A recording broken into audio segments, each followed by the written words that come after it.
Hello, what's happening, everybody? Hope you're having a beautiful and amazing day. Very happy to be here on this fine Thursday for show number. What number is it today? 3,242.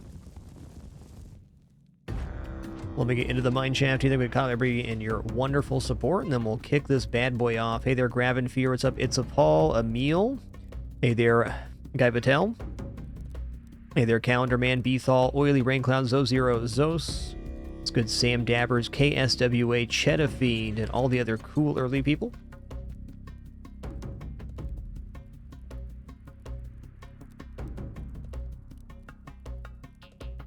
Yo, before I get clicked into the mine shaft here, Jay, Cheddar Fiend, thanks for 101 months. Emil, thanks for 38, and Little Addictions, thanks so much for 50.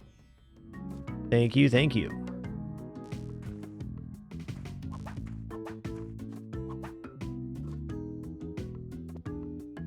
All right, Penguin in the hole. Penguin to the moon.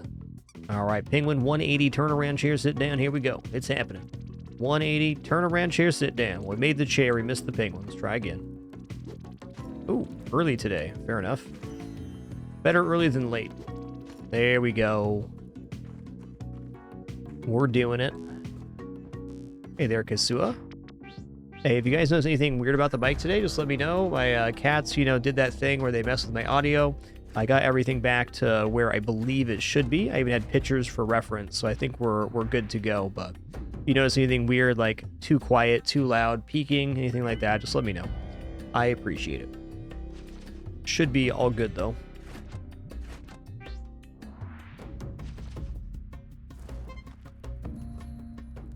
After the last time the cats basically destroyed my audio setup, I took pictures and sent them to myself for all of the various knobs and things. There's no actual disaster, just a minor inconvenience.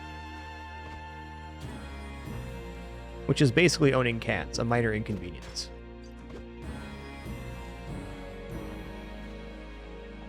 My man. Jay is ready to roll today, you can just tell.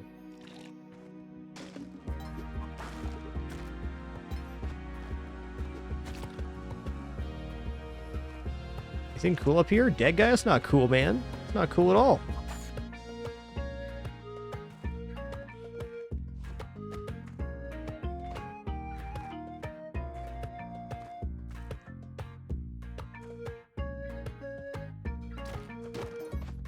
Parachute, okay. Alright then. No, don't punch me, kidders. How dare ye?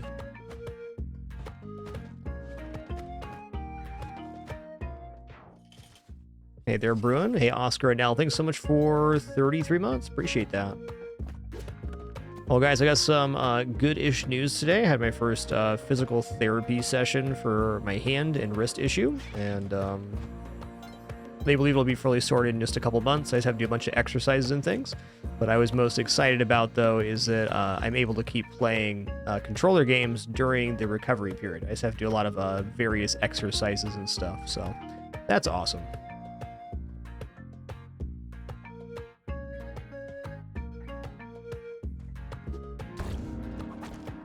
Ooh, sprongs. All right, all right. Oh my god, no. No, stand up, Jay. That was way too close. See, now I'm worried about these moles. I want to put them on the shrine, but at the same time, I don't want to die.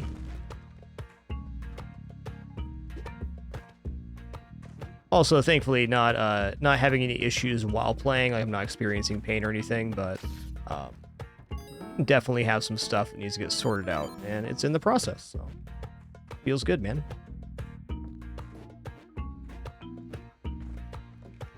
Okay, there's the key.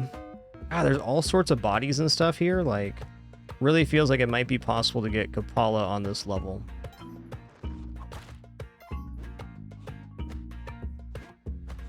The problem here is, though, that it takes a considerable effort to get all these bodies up to the shrine. I'm almost dead, so one mistake and we're done.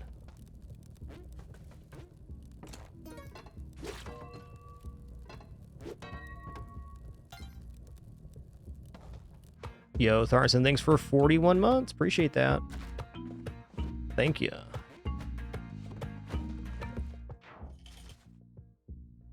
Yo, Rudigo, thanks for 50 months. Tharson, thanks for 41 as well. Cheers. Feels pretty good, Hazmat, not gonna lie. That's our 13th year here on the site right now. Or 13th year next year, maybe? Very few streams have had the longevity of mine. I'm a very lucky guy. Very fortunate. One moment.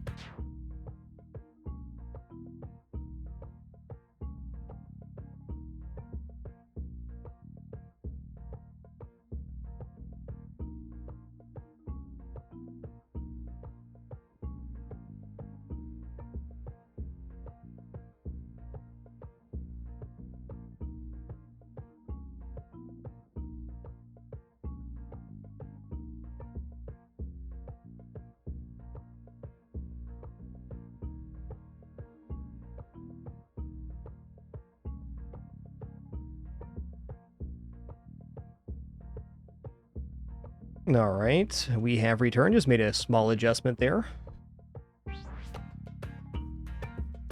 My wife is monitoring the audio because she would know better than anybody. Okay, I mean, turkeys are back here, but I think I'm going to just try to cook these turkeys with the bomb. Oh no, Poochie is so dead right there. Oh my god. Mr. Hammy Mans, I'm sorry.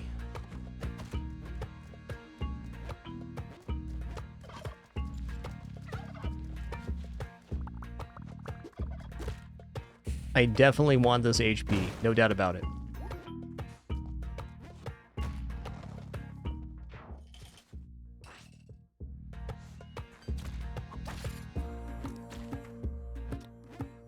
All right, 1-4, here we come. Do do do do do do do do do do.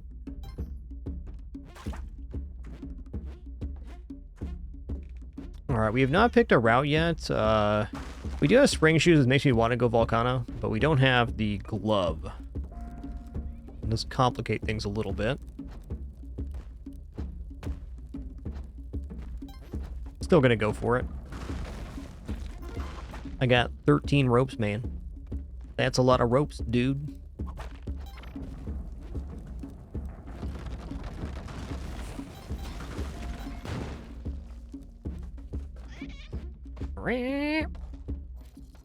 Got me there, Percy. He got me there.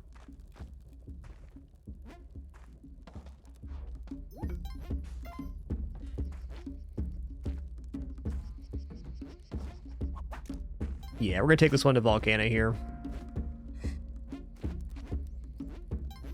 Do do do do.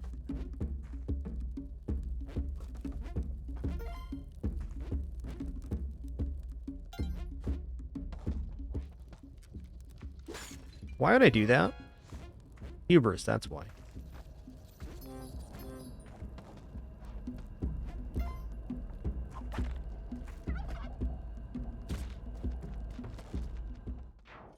Cannot believe there was a turkey down there and I didn't get to see it. Ba-dum bum bum bum bum. Ba-dum bum bum bum. What is going on over here? Whoa! Leprechaun time, okay.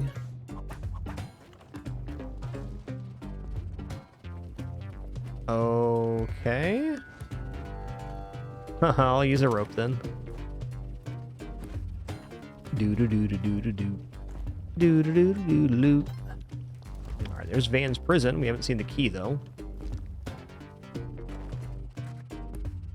There's the key. Awesome.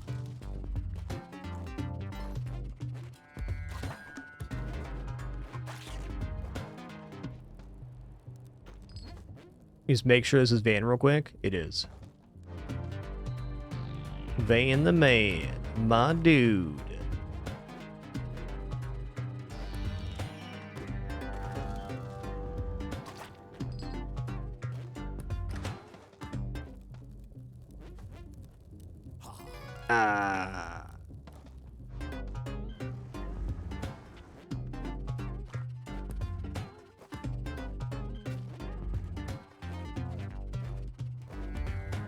Alright.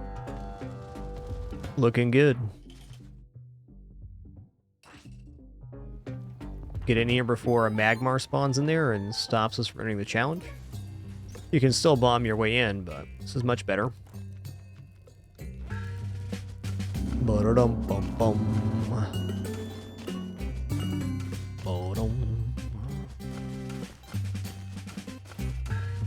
Ooh, it's on the other side, okay.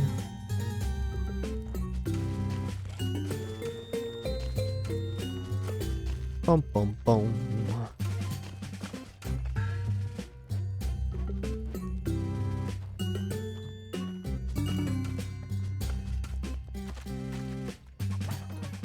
Even more ropes. More ropes than you can shake a rope at, I tell ya.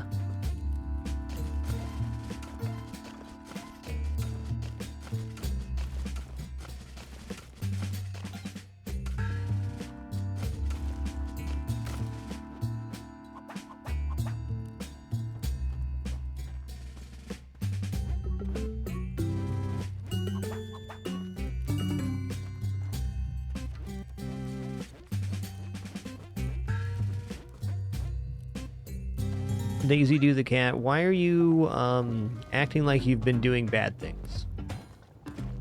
Don't answer that.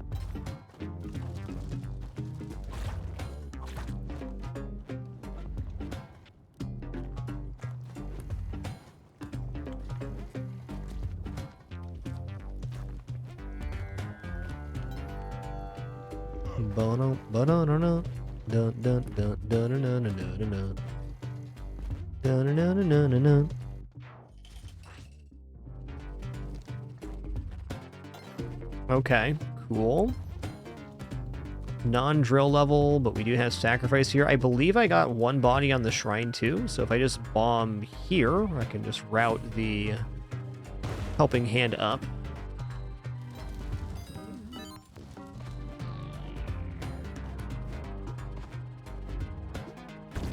The Polygat, love to see it. Awesome, thanks. That noise gate's really tricky if things get jostled. It's a very important setting that can get messed up pretty easily.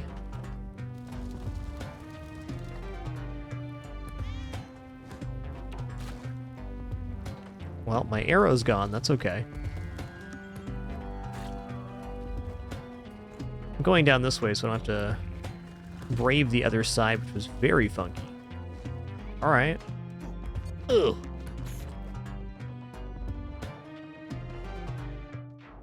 Yo, Kasua, thank you so much for that sub support. Really appreciate that. Per usual, recurring sub is the best way to support my content. Really appreciate it. Get wrecked. Oh, that's so much lava, though. Oh, my god. Why so much?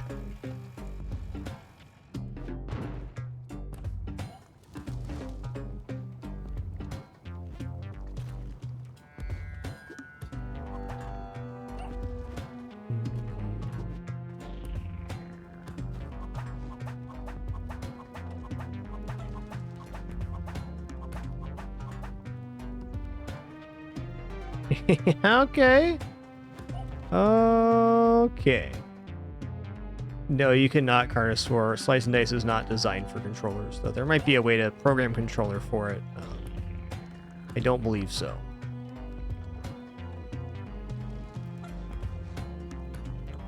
So I'm just trying to get the lava to finish dripping here, which I guess I'll wait till about 1 minute 30 seconds just to make sure it happens. This is always a harrowing moment in any daily run when you've dropped the drill and there's this much lava, because there's no guarantee that it's going to be alright. And while that's great, it's tempting, I don't want to die for it.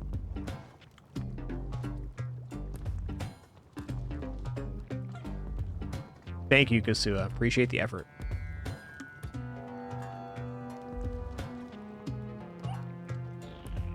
Yeah, lava's still moving, but it's almost done. It's probably last strip here. Whoa. I still don't trust it. Yeah, there's one more. Okay, it should be the last one, though. Oh my god, why?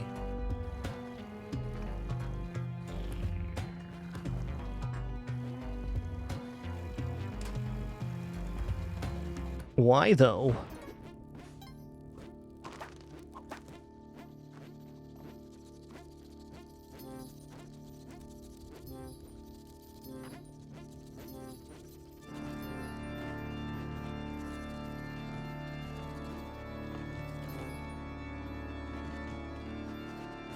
Okay, I see another vampire right there, but... what if we can get like 3 here? Oh, yeah. Alright, we are set up for a juicin' good time later.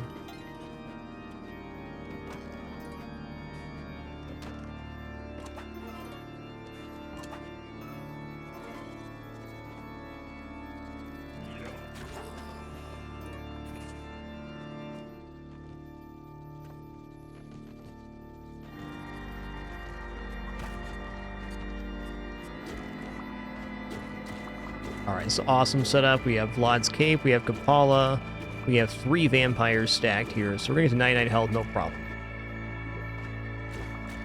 Oh my god, stop it. Stop it, guys. Stop it. Stop it!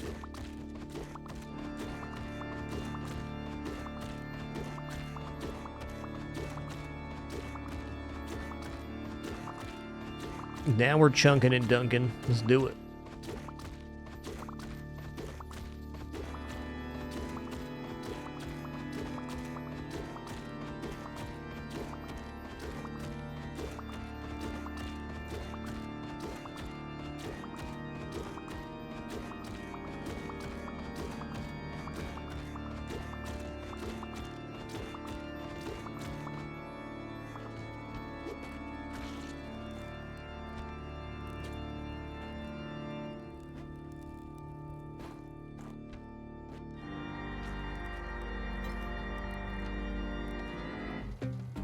Oh, cool. That was, like, really nice that the...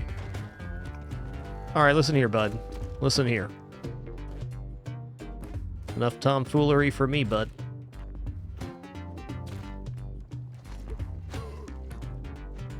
No evidence. No witnesses.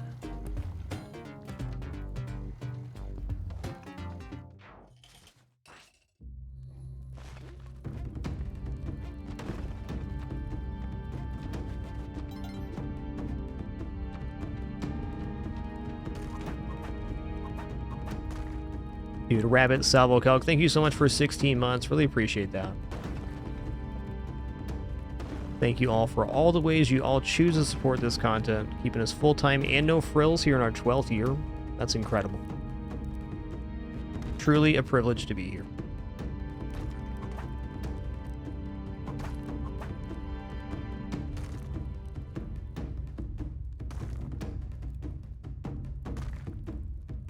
Well, I guess the 7 bombs are actually doing regular method. I was setting up for Olmec in the hole, but that's not even possible here. Here we go.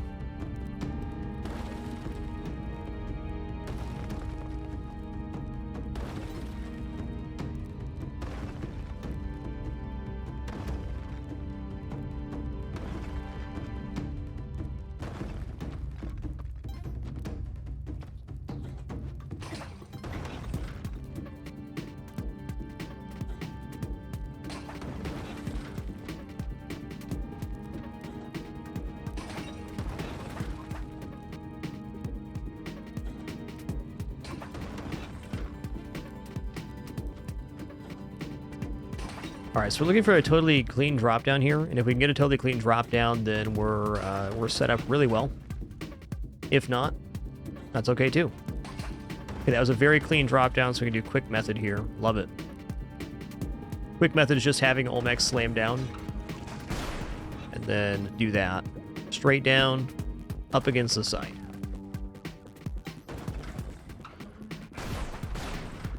And again.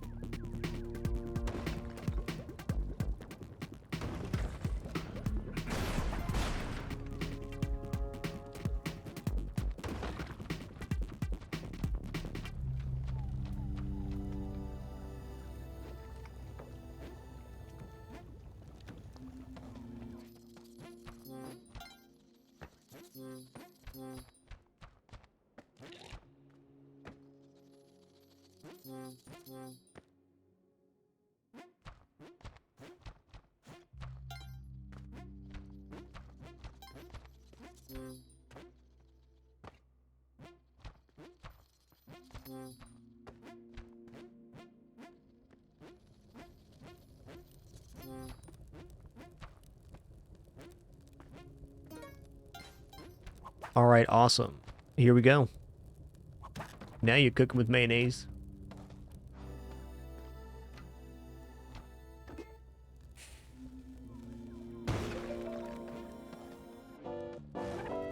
Ba-dum bum bum bum bum ba-dum bum.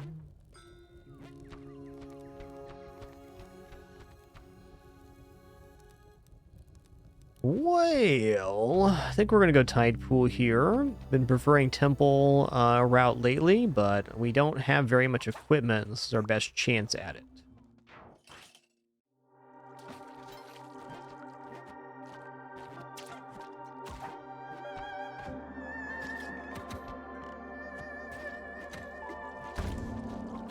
Whoa, double, like, gigantic fish pit? This is a really wild generation.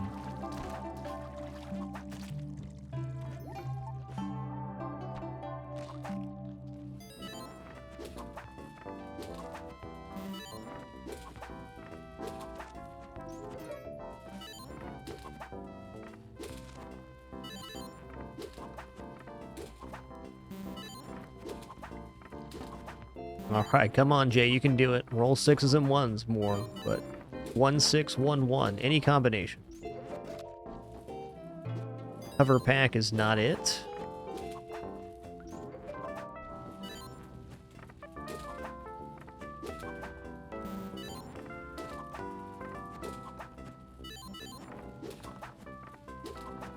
Epic session right there. All right, spike shoes we don't have yet. We do get spike shoes guaranteed at the ice cave, though, so.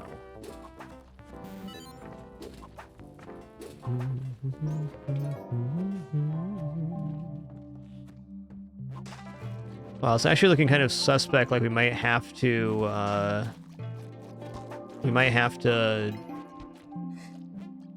do the regular skip and drop our Ankh. I mean, I do have a couple techniques that could work, but...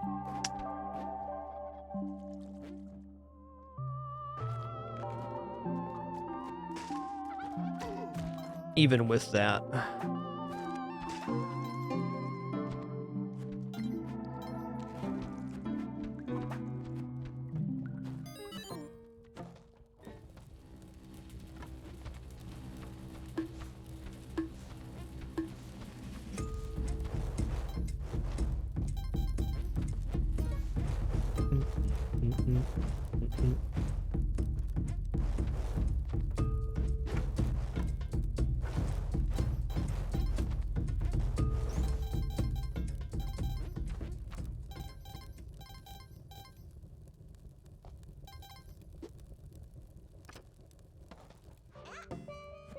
Alright, well, most certainly gonna be...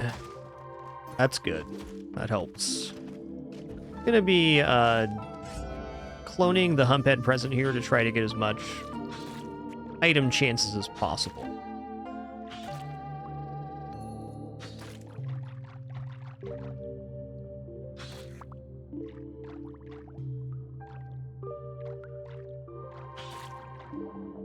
Work it on, you oversized turkey.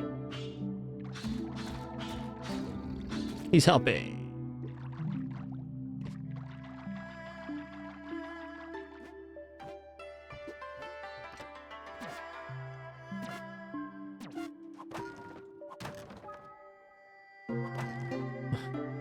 Okay, you know, teleporter actually gives us some interesting choices here. If only I had the helping hand here still. I don't. Chopped him. Okay, another couple bombs here means I can actually safely do this, so I think we're going to be okay. Yeah, teleport is actually pretty legit for doing Ankh skip in a lot of cases. Here we go.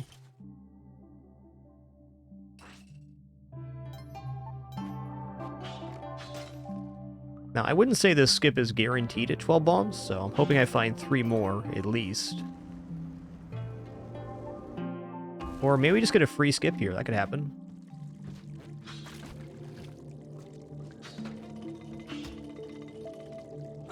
I'll take a quick peek over here. Quadruple kill! Put this here.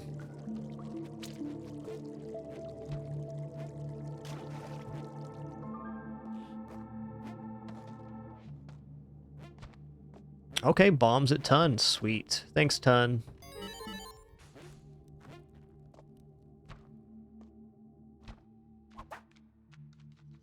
There's paste in the wall, too? Oh, my god. That is awesome. Paste is actually the setup we want. We're going to do a skip, because now you get to do it for 2 bombs rather than 12. Well, 3 bombs instead of 12.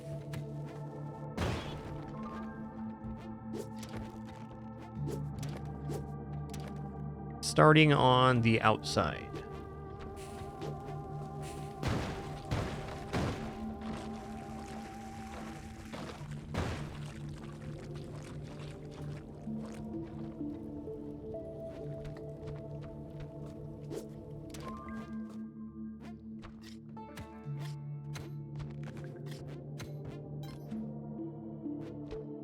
Skip door over here. There it is.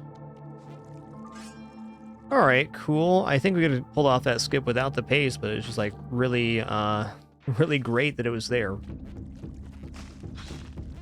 Saved me bombs and a lot of danger and hassle.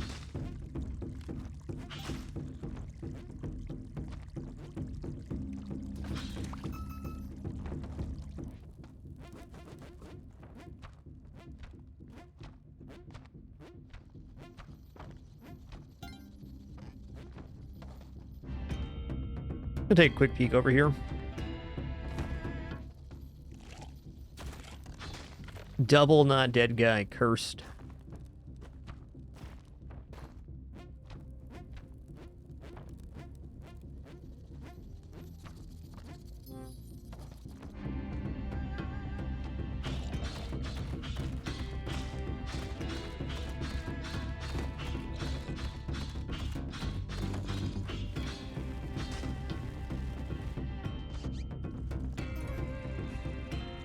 See what we got here. Cracked Onyx Vortex. Cracked Onyx Vortex. Looking for a dark, cracked urn with a swirl on it. Alright then.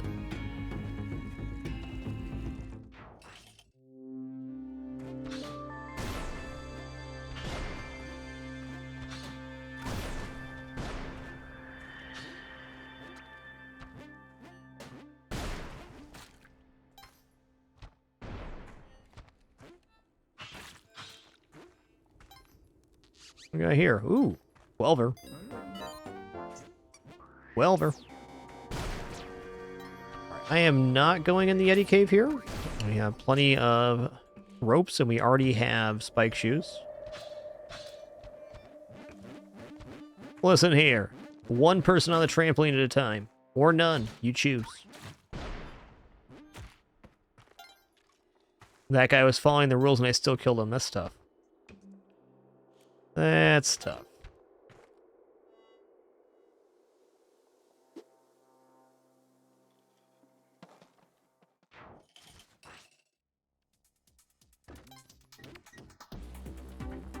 Yeah, I don't particularly like that setup there. Almost pinched to death. Is not quite pinched to death.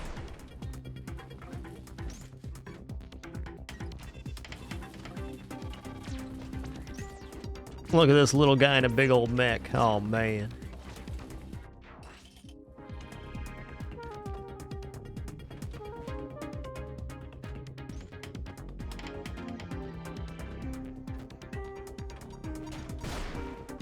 Yeah, it's below the ice caves, Emil. It's just not a common destination. Okay, but where is the urn area? Right there. Well, let's go.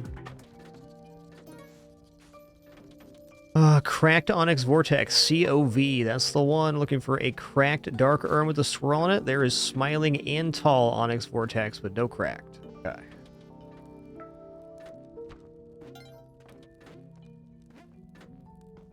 There it is right there. Cracked Onyx Vortex. That's the one.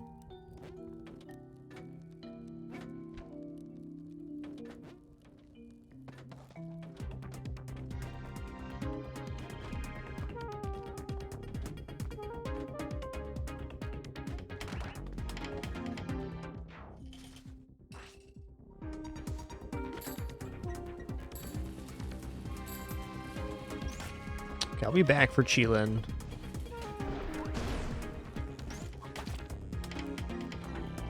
That looks good. Yeah, let's just do that real quick. Me and my dog a legend are out of here, right?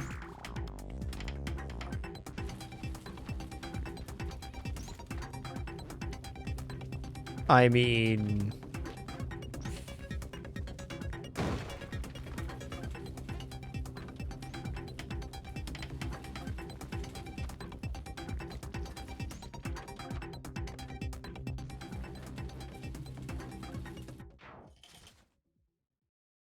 yo, Alshi, thank you so much for 41 months of support. What's good? What's good?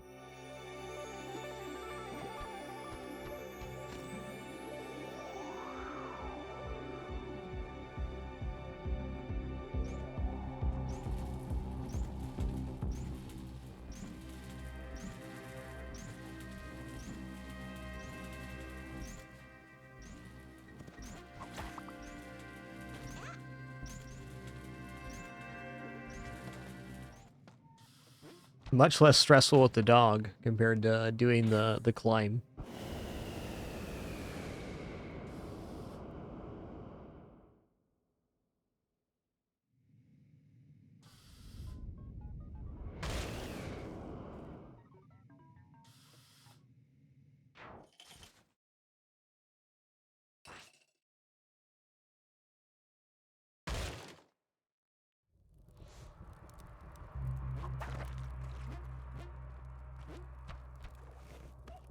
Lord?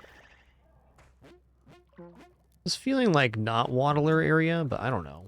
Maybe. Or not challenge area, I should say. Oh, but the challenge is here.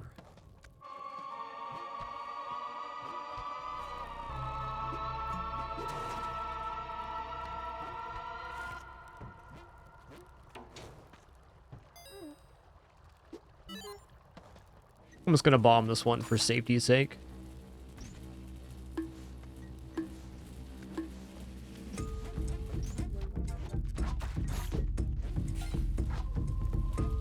Right, I have no no gloves. Ba-dum, bum, ba-dum, bum, ba-dum, bum.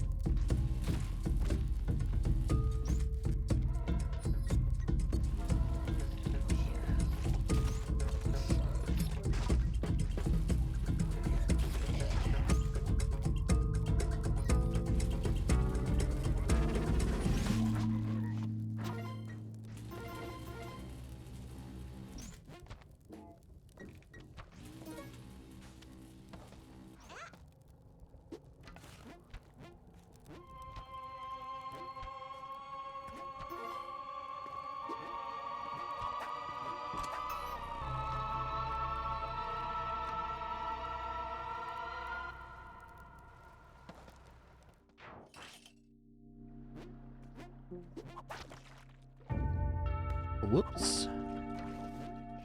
Slower.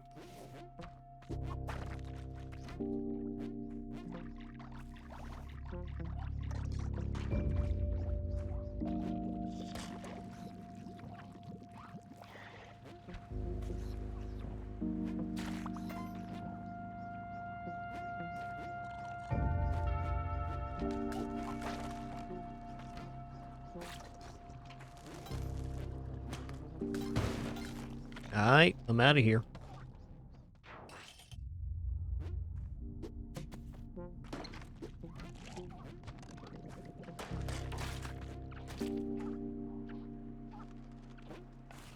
Yo, what's good, Hesia? Nice to see you, man. You know what? That's an arrow I can get behind.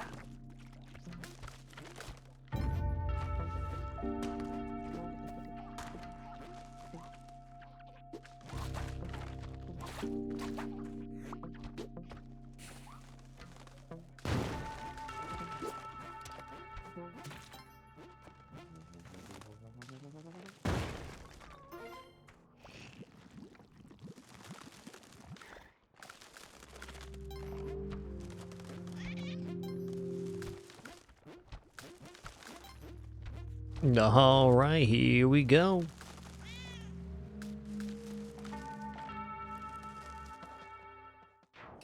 Hey, what's good, Ender? All nice to see you. Slower. Yeah, luckily not having green gloves here doesn't actually limit movement very much since we have spring shoes. It just makes it a little different. Certainly prefer to have green gloves, but as long as we have either green gloves or shoes, I'm pretty happy with the cape.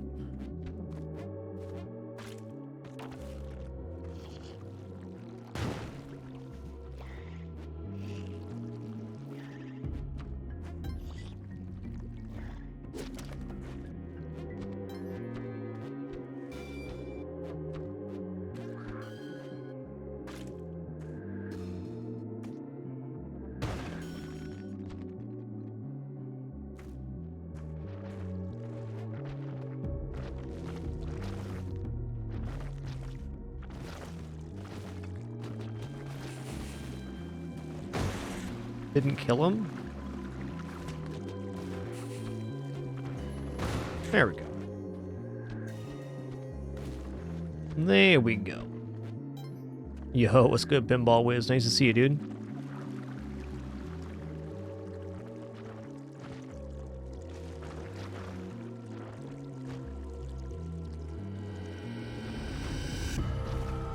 Let this water depopulate real quick.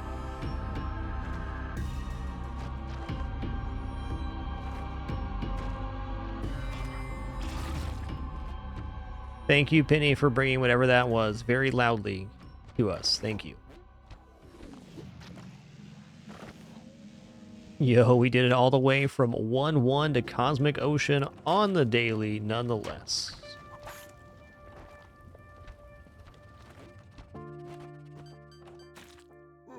Ooh.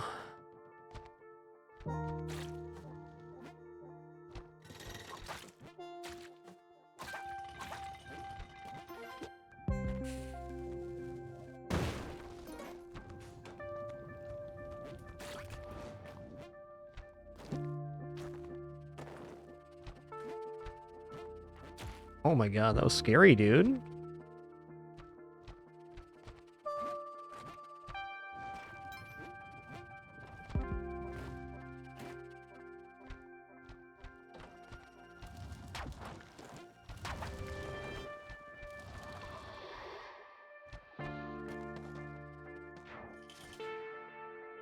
Yo, nice whiz.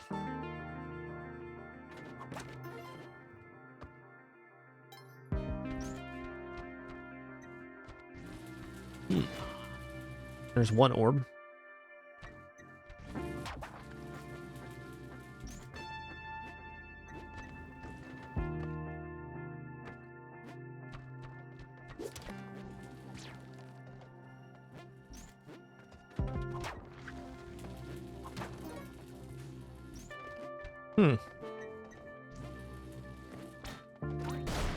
Yeah, I saw that coming.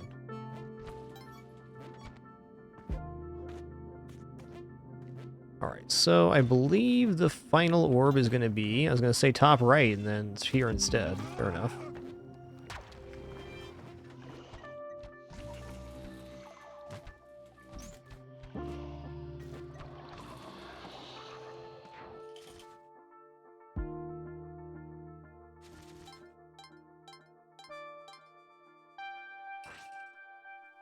All right, one or two more levels here, then a short break before we officially kick this off.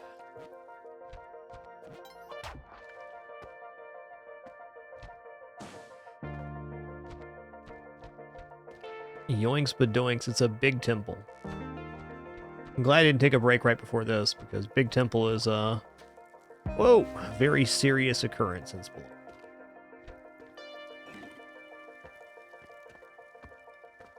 Also, angering Crocomen, not helpful.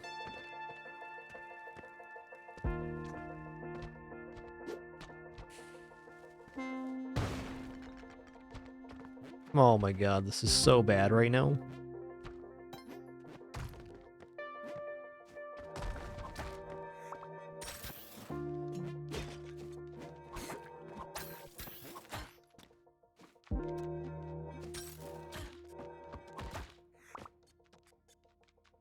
Yeah, but where orb, though?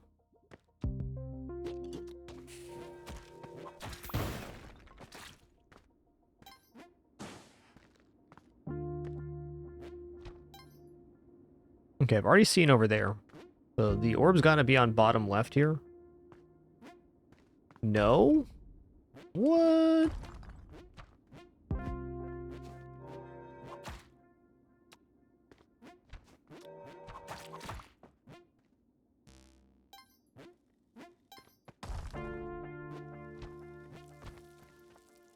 There's one. That Croco is just, he's doing it.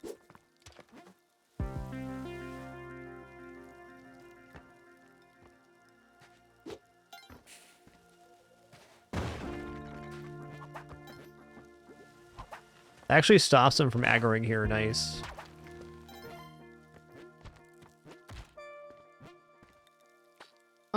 I am concerned about finding this last orb in time.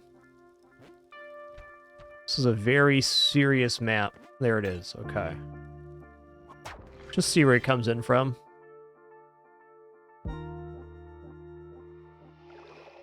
Really?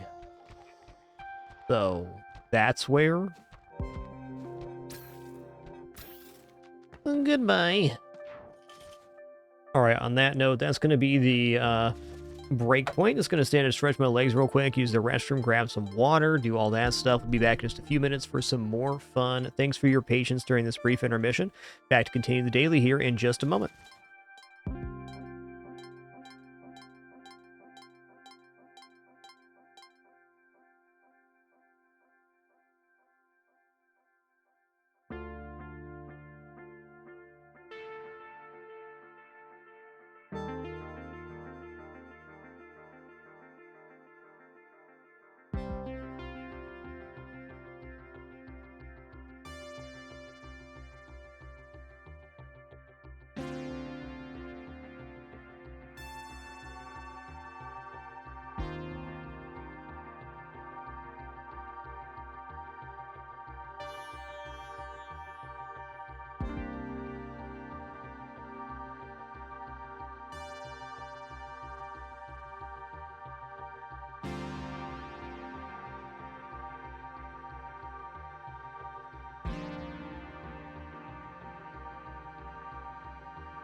Alrighty, we're back and we're officially kicking off Cosmic Ocean. Here we go.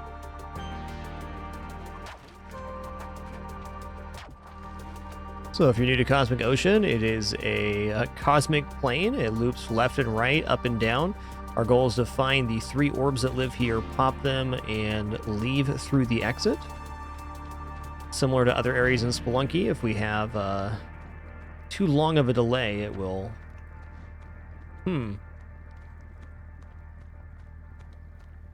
The jelly will be summoned, is the end of that sentence. Let me check this out real quick. This is interesting. I think I'm using a bomb here is what's happening. Yeah, that's the one. Oh god. Mercy, mercy.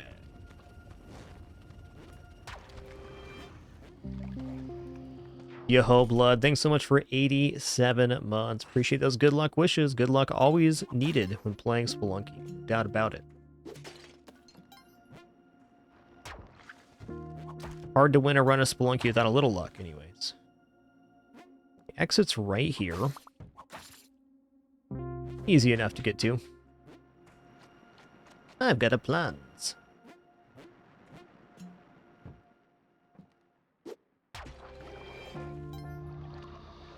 My plan was almost foiled.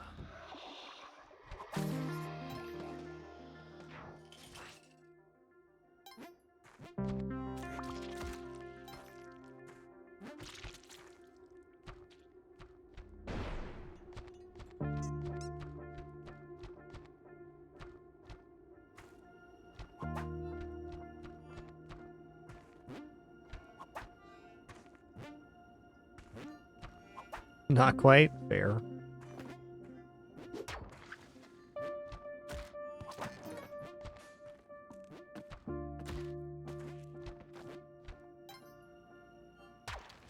Well, it's not 3? What?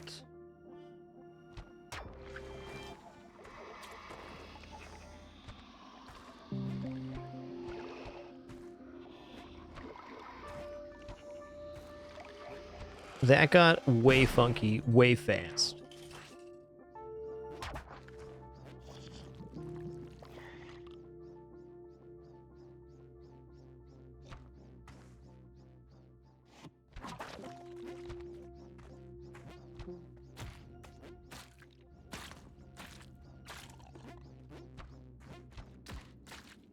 Yo, Corello, thank you so much for 30 months of Prime. Much appreciation. Thank you all for all the ways you choose support. Once again, I really appreciate it. I say every year I stream has gotten a little bit weirder, but really glad we still have this place to hang out and enjoy games with other people. I think that's awesome. I would not have this experience without you all, that's for sure.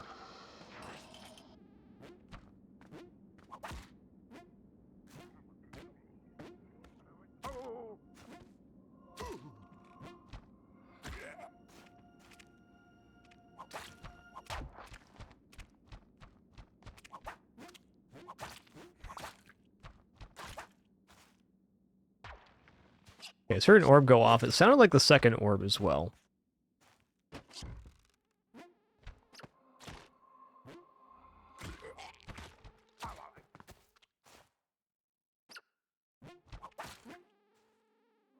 Huh. Okay, so I saw a witch doctor on the side of levels. So that's good information to have.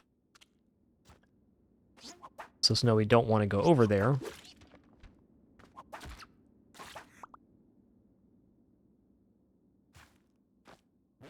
This is where we started. Alright, good. Well, we've at least cleared this area. Now what?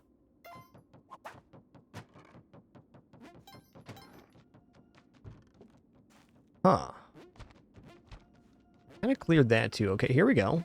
Gonna be orb 3 right here, huh?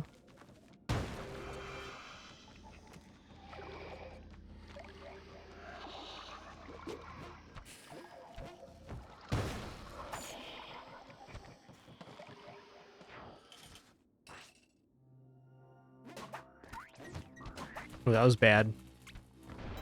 So both of those are still falling. Is a problem.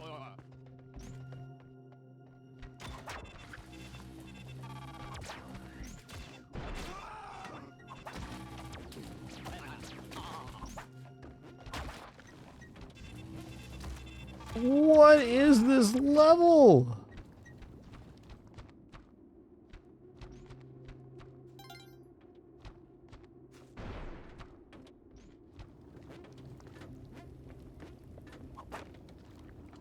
Here's to hoping the last orb is near this exit here. This thing's crazy. Okay, there's like an area top mid and also top right that I haven't seen yet, but this is not a very big area.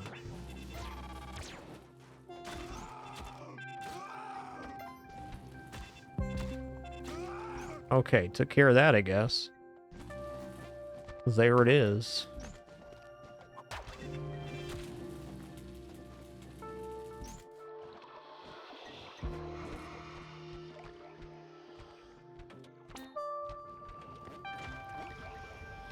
Ooh, land. Yeah, no kidding, Gosamidar. Very lucky. No kidding, dude.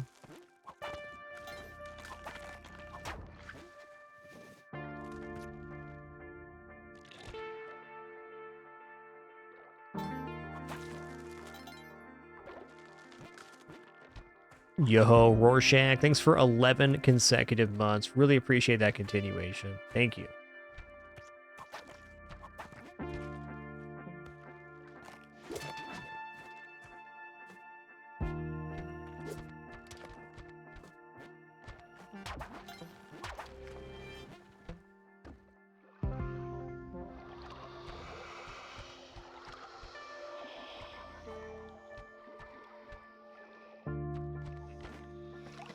Little baby levels, little baby.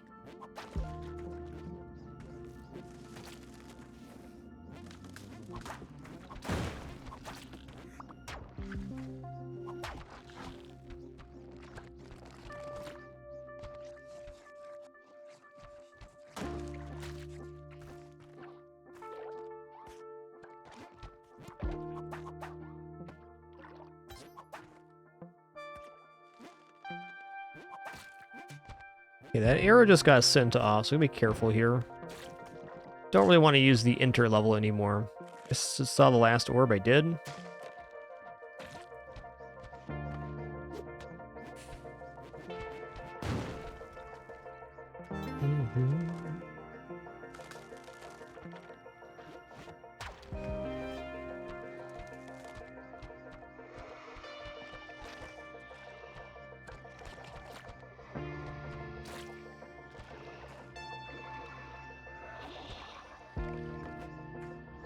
Trying to remember where the exit was.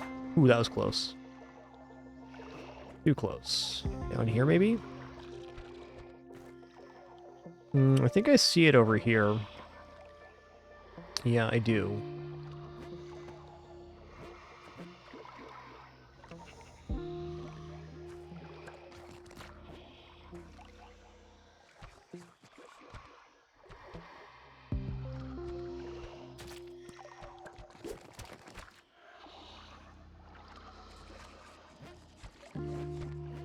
That was an extremely difficult exit to get back into.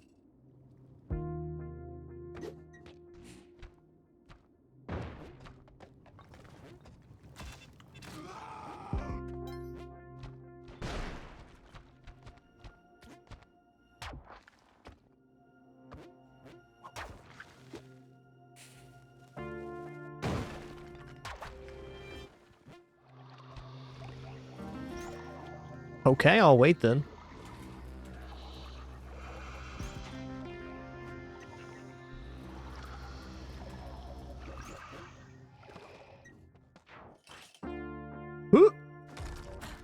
And that's why you always got to have your fingers on the controller when you start Cosmic Ocean level.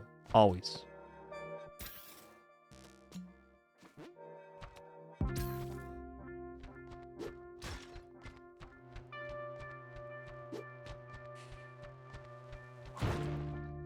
I heard the cat explode. I heard that.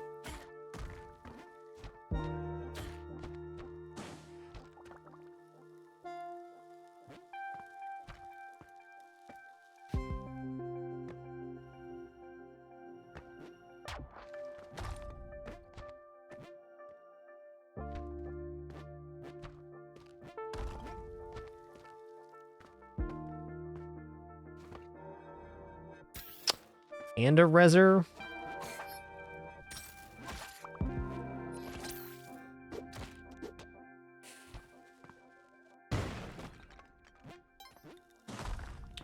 I think this is Orb 3 here?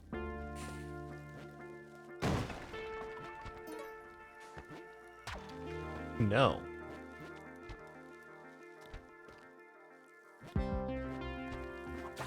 It's gotta be in here somewhere.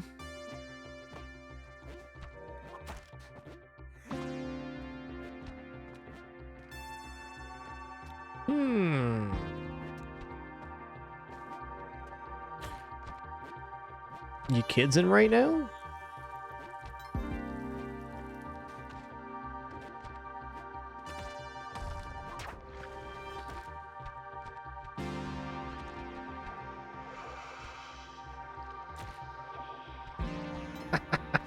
I was trying to avoid exactly that, the spider hitting me there.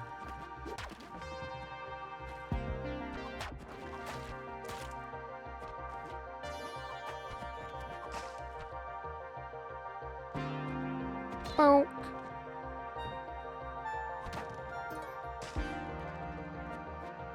Hey, welcome back in, Metal Ferret. Good to see ya. A lot of cool people here today.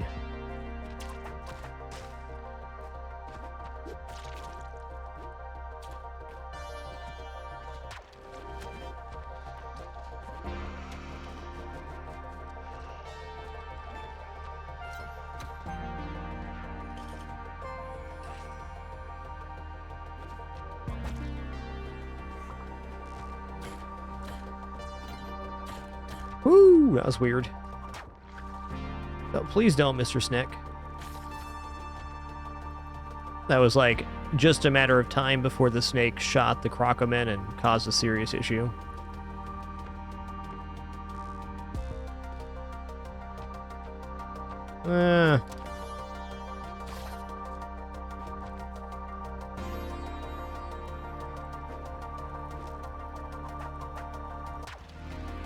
Yeah, that was the thing, Melman, for sure.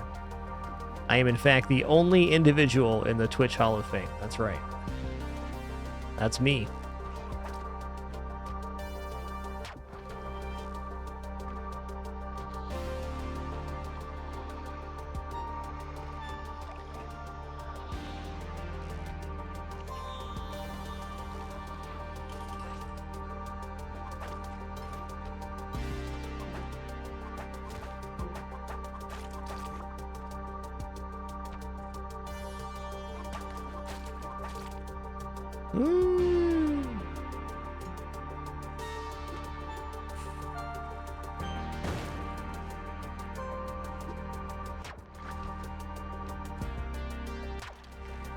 Okay, but where is the exit? It's just right here. I'm gonna have this drop to activate the arrow trap real fast. We're gonna bomb into this. Yo.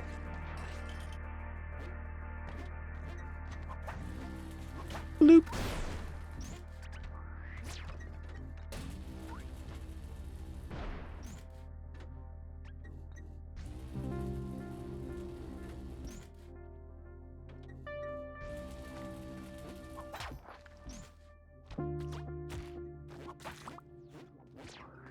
Hey, well, you did it, Oily. You did it, though. Yo, Darklight, thanks for 71 months. One more for 6 years. Yeah, I still have the Twitch Hall of Fame placard up in my house. It's like a painting, or in a painting frame. That was a cool little moment, though. It didn't really mean much in the grand scheme of things. It was a nice moment in time. Okay, I don't like this.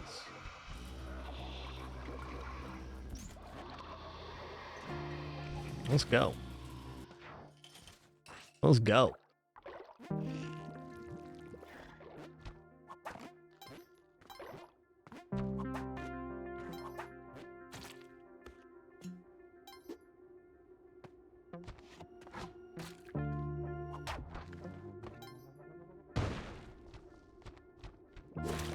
Bloop.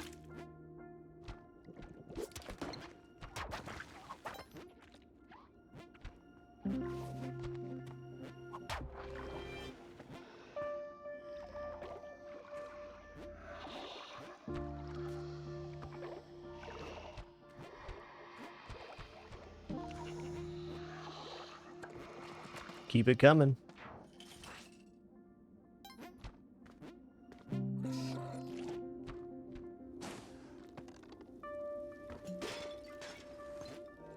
That comment about the Hall of Fame got me thinking again. Being a little nostalgic if I don't say so myself, but not in the way you might think. The time I got the Twitch Hall of Fame was like the peak of my popularity, and it was also the most stressful time in my entire life. And like, just in perspective now, I have one of the lowest sub counts of my career, which is not a complaint, by the way, but also enjoying streaming more than ever. Got to put in a lot of weird effort to propagate popularity. My life is much less stressful now, and I'm grateful for that. Okay, this is old Reversey right here. It's happening. Okay, she's still there. There's a bee. Oh, God. Get me out of here, please. Yeah, so Kasua, you can dodge the jelly in the tube, but you're invulnerable up to the point you leave the tube, and you can't control when you leave the tube, so if it's timed incorrectly, you just get killed by the jelly the second you leave the tube. So I wouldn't recommend entering tube if the jelly's chasing you. It's a really complicated timing, one that I've died plenty of times to. I generally try to avoid that at all costs. Though as an emergency bailout, like, it's really, really good. That jump was very Spelunky, dude. Holy guacamole. Yo, Order of Sky, thanks for 31 months. Thank you. Darklight, thanks for 71 as well. Appreciate all the support, everybody.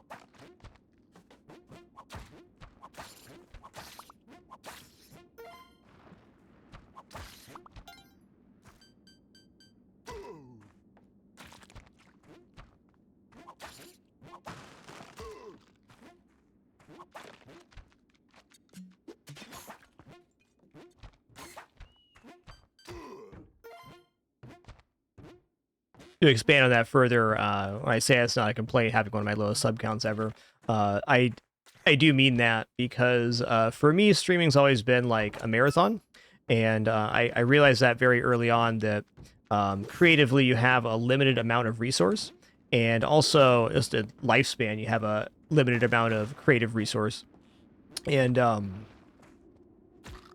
without being too grim, I do believe that most streams and creative prospects from people that create things follow a timeline very similar to, you know, an actual lifespan. You have, you know, your inception, and then you have, you know, your childhood, you have your young adulthood, then you're a young man or whatever, and then, you know, you reach your middle age, and then you, you know, slowly fade out. That's just kind of how life works. You know, your body starts changing and doesn't work as good in particular ways, etc. And I think most streams are like that. So, like, for me, I've never viewed a streaming as I never thought it was going to be a steady ride upwards, right? You know, it's always going to be ups and downs, and overall, over the cycle of things, streaming, I think, for most people is definitely a bell curve. It's just a matter of how fast you reach that bell. So in terms of my stream, I'm a healthy middle-aged man. But in terms of actually creating content, to have been able to do something for over 12 years now and still be at a level of popularity and success that you can call it full-time employment is nothing short of miraculous. From my experience, most streams last 5 years or less, and most people's popularity lasts much less than that. So when I say my sub count's lowest, it's been a long time, and I'm not displeased by that. That's why. That's why. Everything's going according to plan. There's no expectation from me that, or desire from me even to want to have the level of popularity I had in, let's say, 2012, where I was literally the top stream on the site. #1. I would never want that again, though I'm glad I experienced it, of course. A lot of stress comes with that and other complications. For the amount of work I do and the amount of stress I have, it's like so much better now than it was 10 years ago for me. Hope that makes sense. Because I only say I hope that makes sense because I've watched a lot of streams and I've seen and heard a lot of streamers like basically complain about their sub count or I don't know, be dissatisfied with their experience, which is fine, that's normal. I am not. I am very pleased with my experience thus far. It's been awesome. And it will continue to be. There's no end in sight for me. No stress that I can't stream for longer, etc.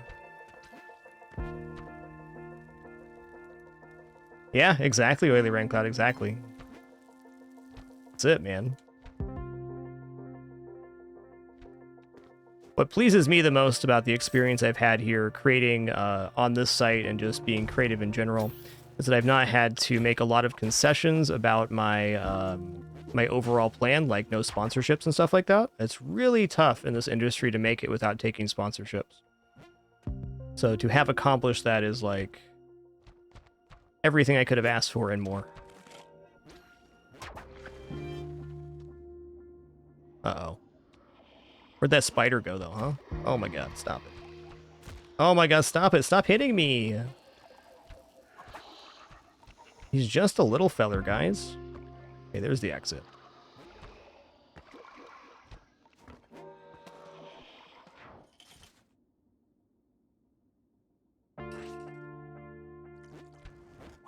And to finalize that thought, just thank you all so very much for all the ways you've supported throughout the years and continue to do so. I have a lot of streaming left to go, and I really do feel like I'm making my best content right now because I'm enjoying it the most.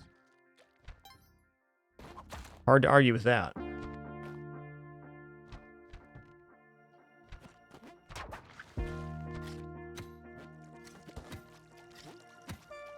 Oh.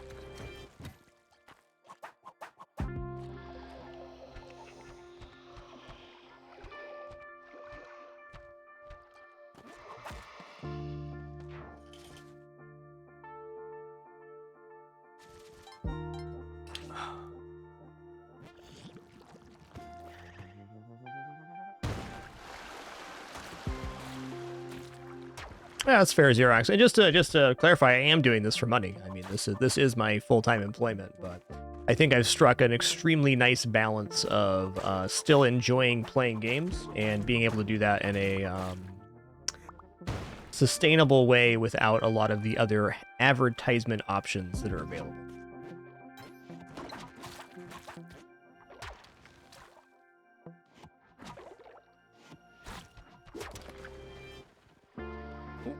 Whoa. Yo, Miss Six, thanks for 35 months. Appreciate that. Almost 3 years.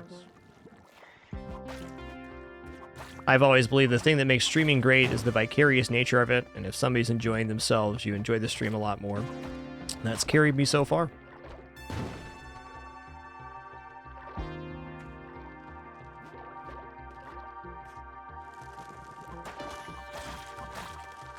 Bloop. All right, let's what is this level though?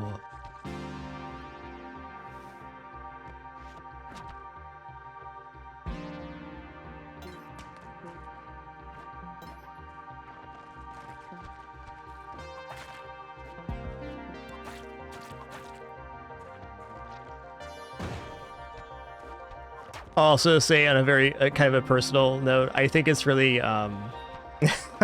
it's funny and a little bit sad when you tune into a streamer that has like 2,000-3,000 subs and they're complaining about money. I think that's like almost hilarious for me.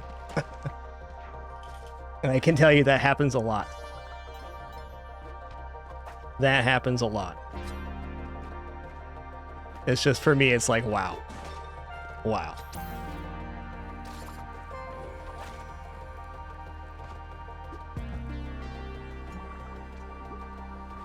I think I'm fortunate to have had the experience of having worked several jobs before I streamed. I think that was definitely perspective-wise very helpful.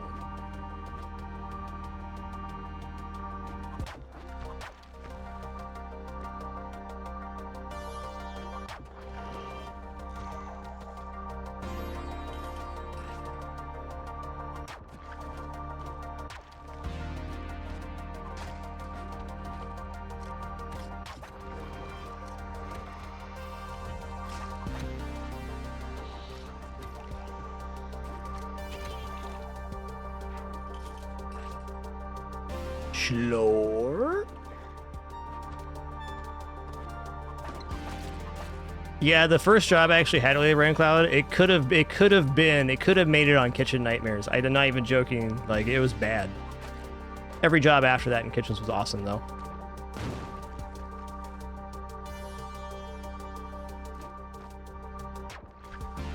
Well, you know, Stealthy, you say as a joke. It's true. It's funny to think about, but it really is the truth for, I think, pretty much all creative outlets. I mean, how many bands have had like a one-hit wonder and then saw nothing after that? Lots. Writers having one popular book, you know, the list goes on. That didn't break the orb? Oh my god, this game. This game. It's got a sense of humor. That's all I'm saying.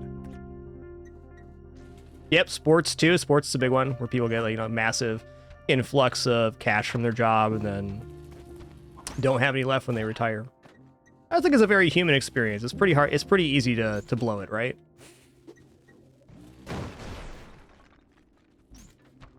Just like, for example, like my very first job, the one where I got a paycheck. What did I do with my first paycheck? I walked into a tattoo shop. That's what I did. I blew the entire paycheck on a tattoo. So I get it.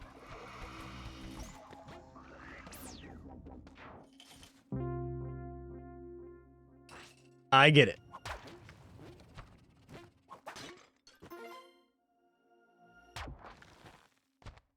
That's true. I still have the tattoo. I do. That's true. Still got it. True that.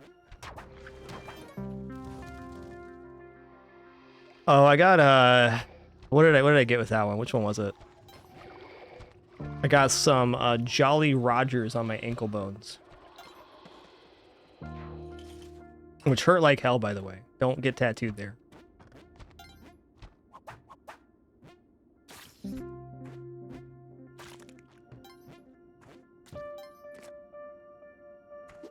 It looked pretty cool though, because the skull on the Jolly Roger is like over the ankle bone, so it looks like a skull, and the artist did a really good job with it. Yeah, there you go. Imagine I get that too, man. I get that too. Done a few of those myself.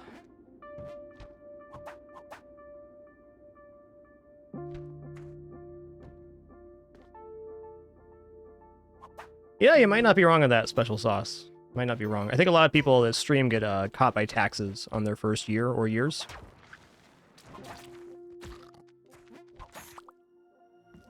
I was fortunate enough to have people in my life that had experienced that kind of stuff, so I had, you know, heads up on that.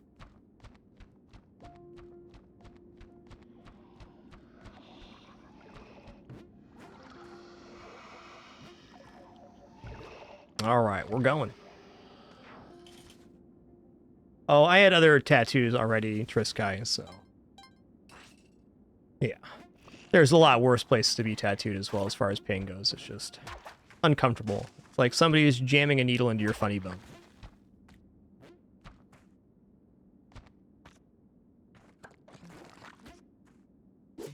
Yeah, if you're unprepared for it, definitely Special Sauce. Definitely.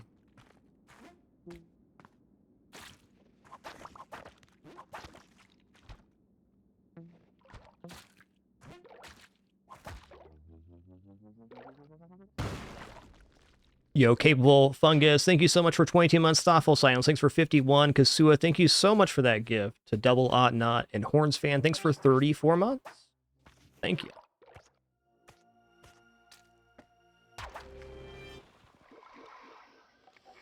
Oh my god. Guess who just got jump scared? Me. I did. If that arrow trap had not gone off, I would have been eating an arrow and probably dying on the side of the level.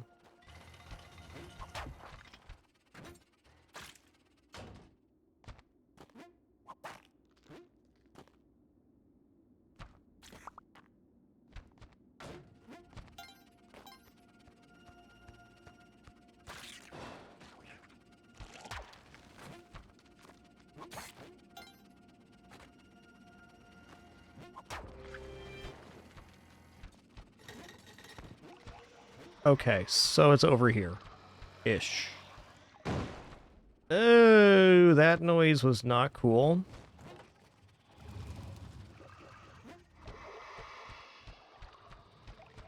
Oh, yeah, because I made a video like that a long time ago. That was like 11 years ago or something. I definitely did a stream like that. Okay, but where's my exit, dude? Is it like completely sequestered here? Let's bomb into this area.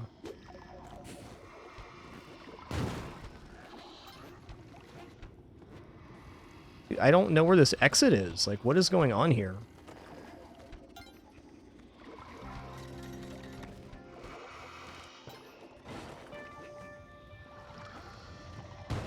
Mercy, dude.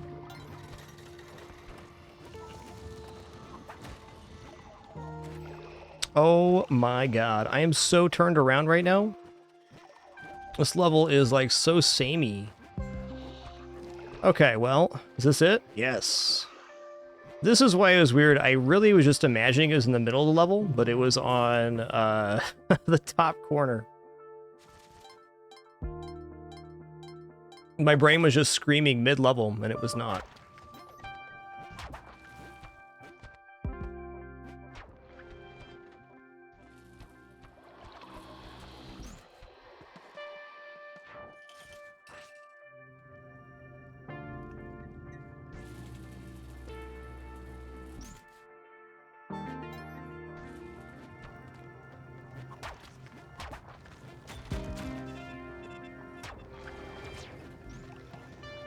And give me that level right there. Yo, T-Pixel, thanks for tier 2, 109 months. Enjoy that lurk. Youthful Porpoise, thanks for 32 as well. Cheers.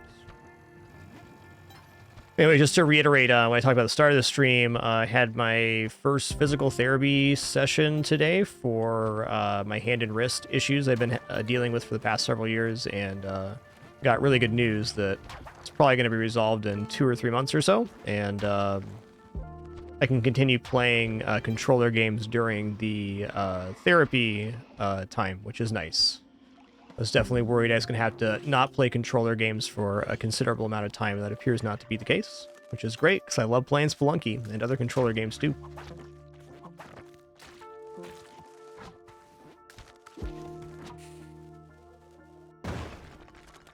You know what? This orb right here is not safe.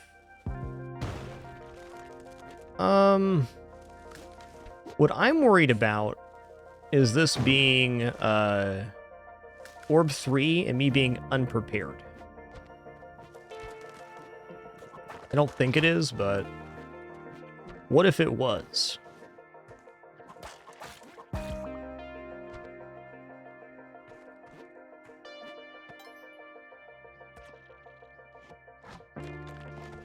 And when I say resolve, I don't mean 100% better, but, you know, better enough.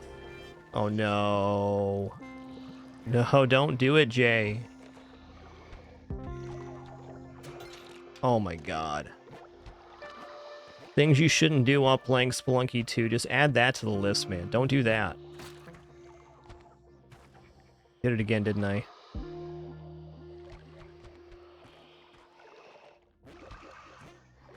Yeah, so just to clarify my issue with my hands, I haven't really been experiencing any, like, pain while playing, but I have a little bit of soreness afterwards. And I lost the ability to do push-ups a few years ago, which hasn't really been bothersome. I don't get any pain unless I do that specific push-up motion. Oh yeah, this thing's on the bottom mid. Okay, I remember now. Down here.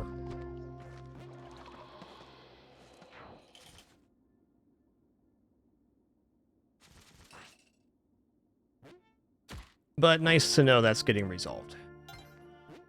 Definitely a relief.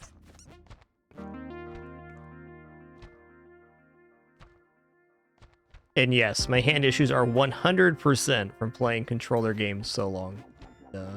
All of the many millions of inputs I've done here on stream.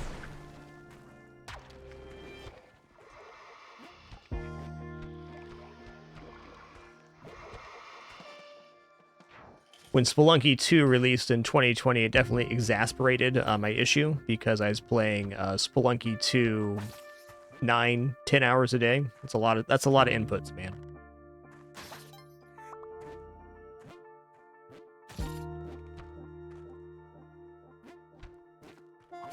Yeah, finally! I've been working on this jumping whip on the arrow. Feels good to get that one. Okay, we know we have a orb right by the exit, so I'm gonna try to get that one last.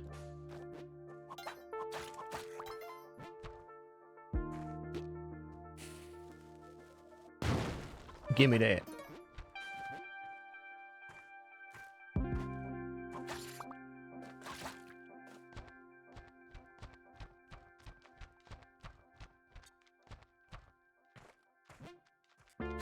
Not the same bat, right? No.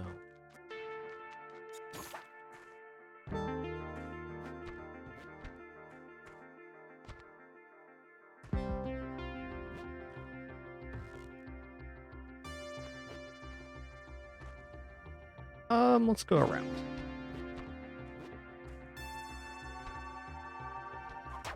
That's 2. That was the orb I was leaving for last, but now I'm not even sure where we're at on this level. Like, where's the orb possibly? Gotta be, over here somewhere? No, we already cut through here. What? I feel like my brain is not processing the spatial reasoning of these levels at my best level, but like we're still playing really well. Yeah, luckily this isn't really carpal tunnel. I mean, it could be related to the carpals, but it's a local chronic issue due to overuse of the tendons in the thumbs specifically. Oh, hey, I wouldn't take back any of my inputs for any reason. I love playing games.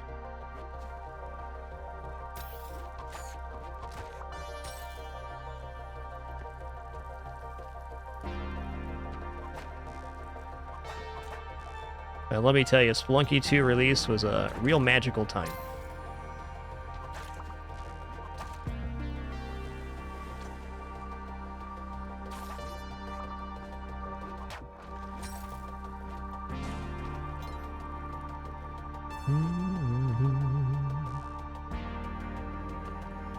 Okay, there's a loose cat somewhere, so I'm really concerned about that.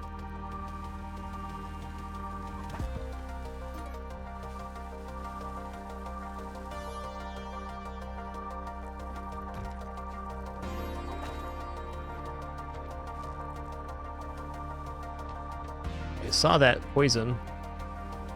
You know, I'm a little bit worried here, but I'm going to pop this anyways because I need to get out of this level.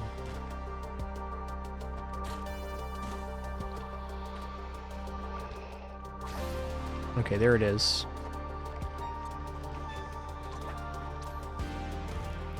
Ooh, lad. That was a tough one, Breaks Win.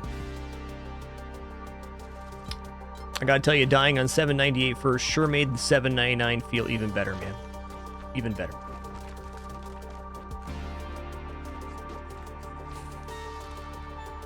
It didn't pop there.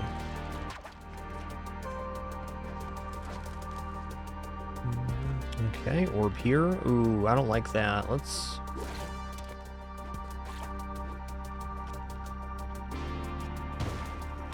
Yeah, I actually wasn't very upset. Like, chat was going ham when I died on 798. I actually wasn't that upset. Like, for me, the 798 was just proof of concept that we were going to make 799 at some point in the very near future.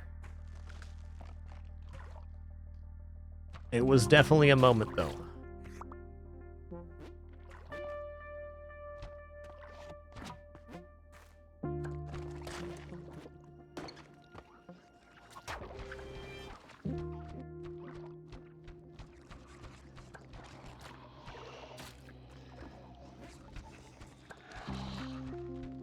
Yeah, my spatial reasoning is just like a little bit off today. We're playing awesome, though.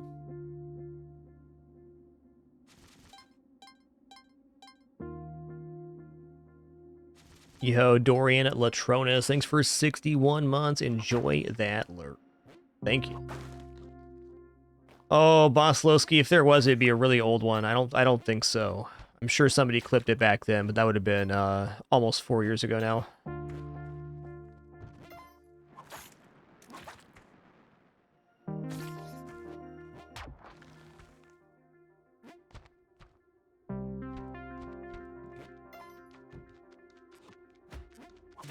Okay, well, it's worth a try. I've been trying to do more aggressive, weird arrow whips. Just trying to expand my repertoire of possible defensive maneuvers I can do. Excuse me.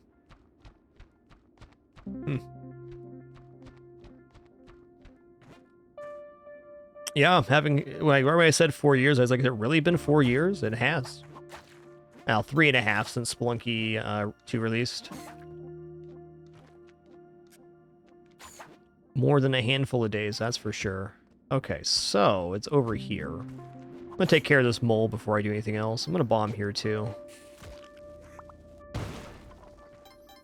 Spelunky 2 released, I want to say November 2020? Something like that?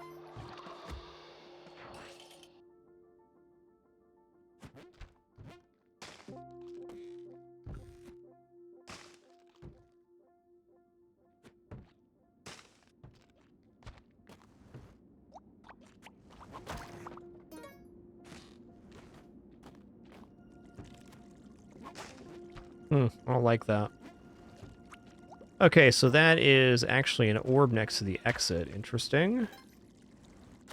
Listen here, you ridiculous crab. I will not use the teleporter you just dropped. Thanks.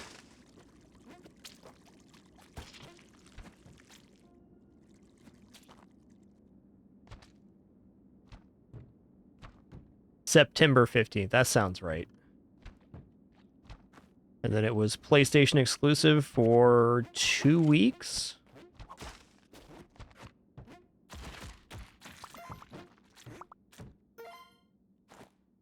Yeah, honestly, I think at this point I've compartmentalized in my mind most of the pandemic, like 2020 through 2023 for us is all just like a chunk of time that existed at one point.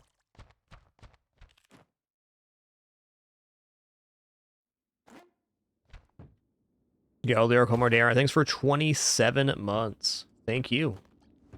All right, where is this darn orb at? That is a giant crab claw falling through the interlevel area. Oh yeah, it's right here. Oh, orb here too. Awesome. Whale.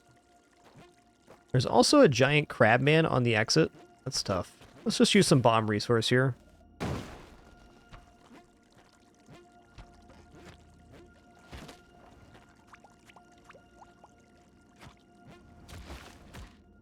Clean that up.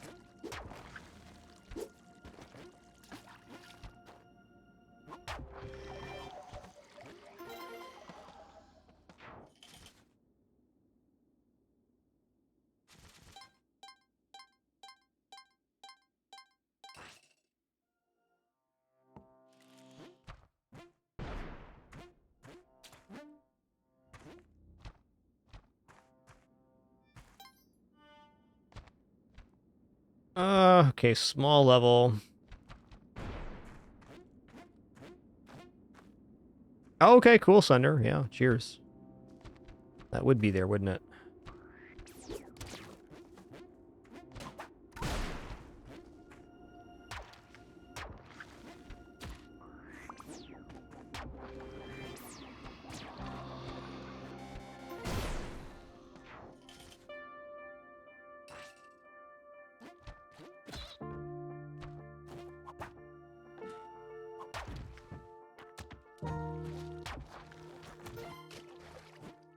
Exit's kind of sequestered on the bottom, it looks like. Might be using old reversey technique here. We'll see. We'll see.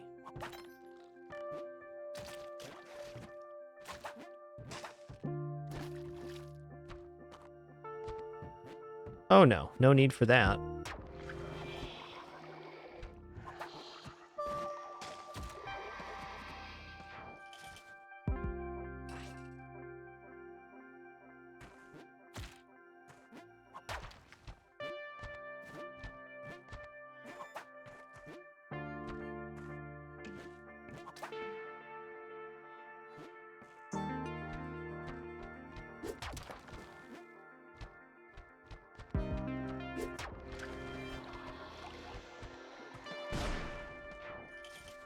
Yeah, that was a Jiangxi Jamboree, I agree. Big time.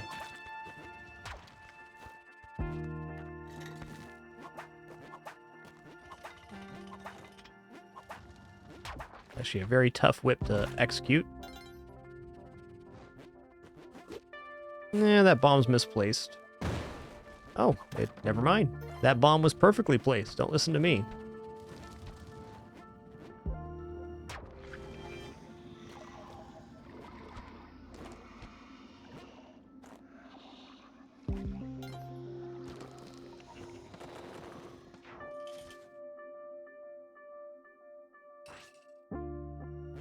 I'm gonna leave that orb there.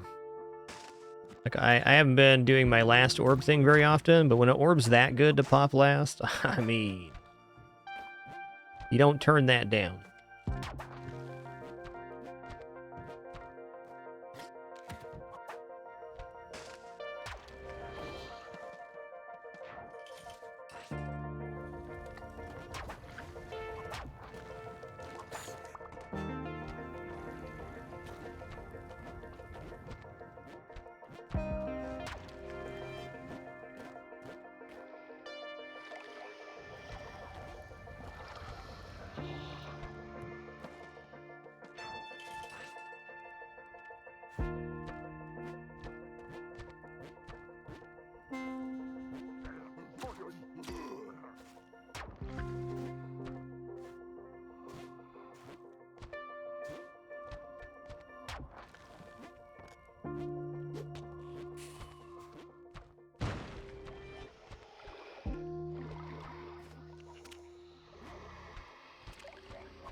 Didn't trust that one, not for a second.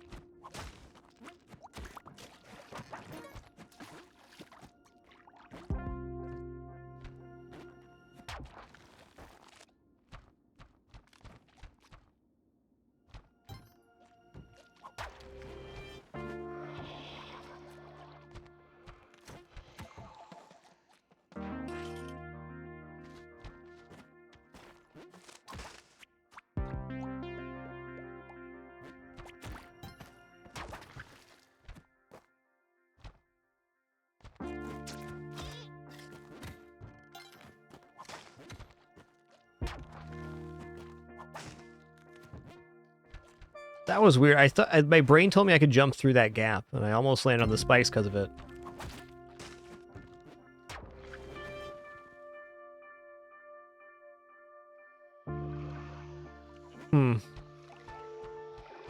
Kind of a weird in there. Just saw a clip of the exit over here. Tricky one.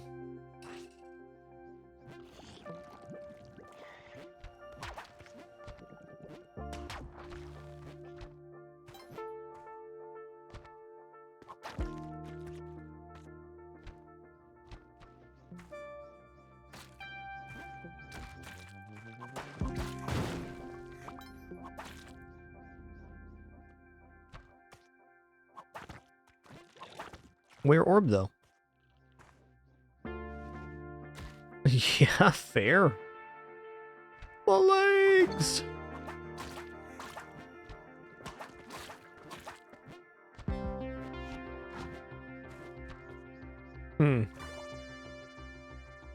So the angle of approach on this is really funky.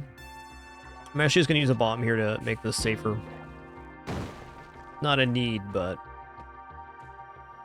choose another bomb here. Basically, the approach angle for the jellyfish is directly in line for the route I was taking back to the exit, and that's never a good thing.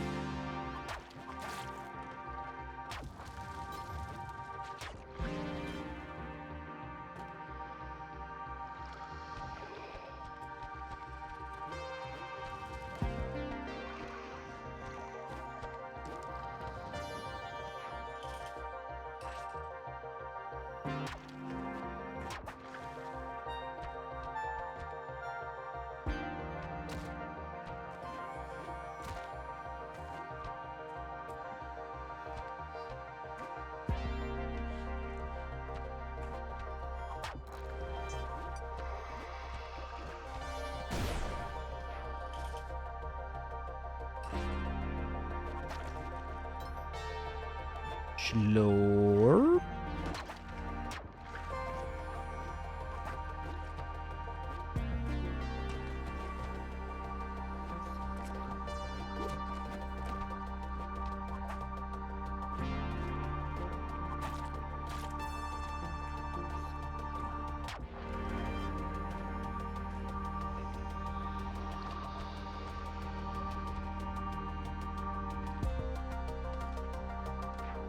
Get him, got him good.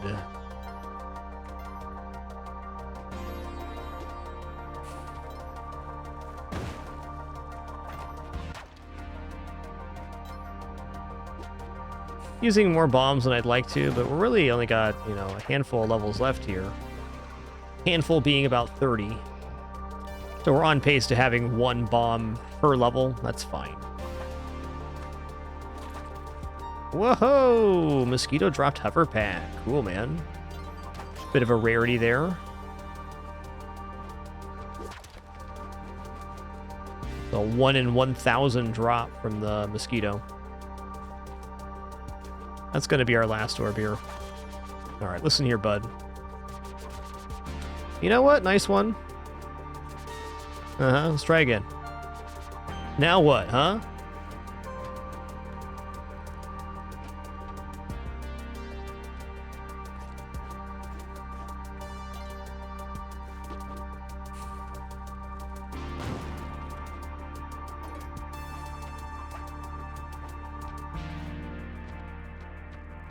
Ooh, that was hinky.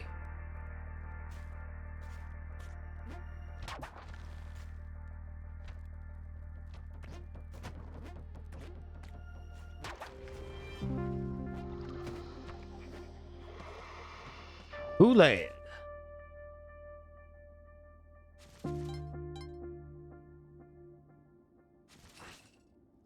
Kool-Aid.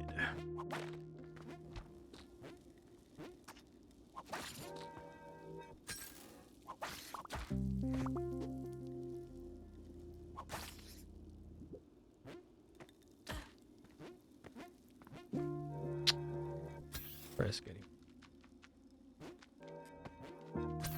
No, do it again. Ah. There we go.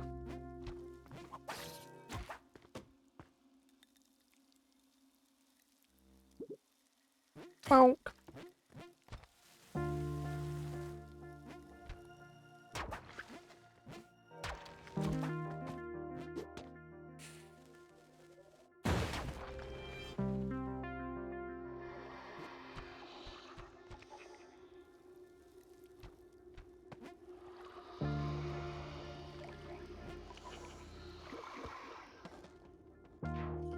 Yo, beef jerky, yum. Thanks for 32 months. Beef jerky is yum. You got that right. Yum.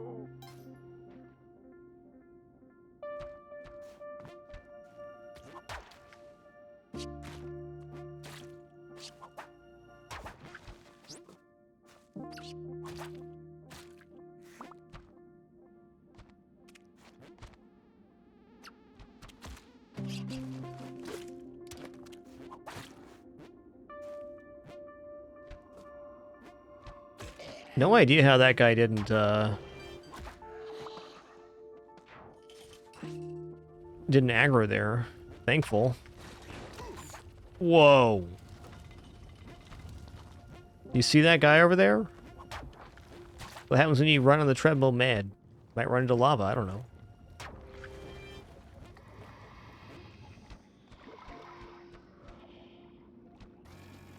Oh.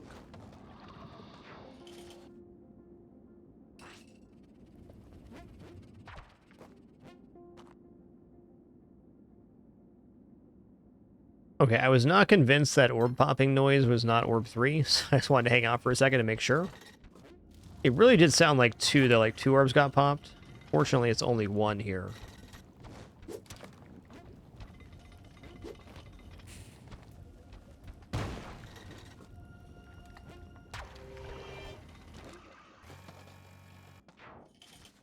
Let's go.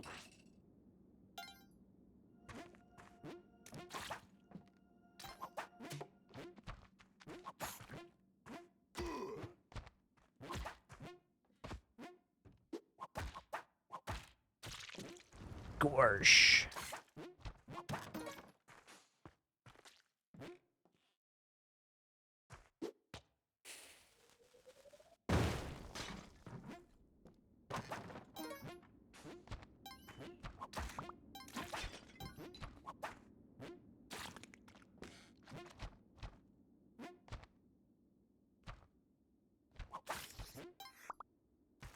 Huh.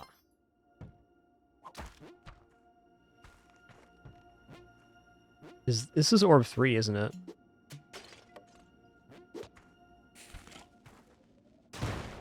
No? Not orb 3.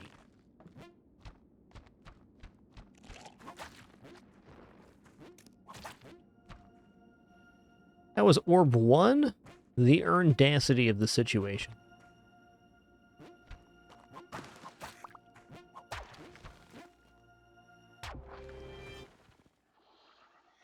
Hmm.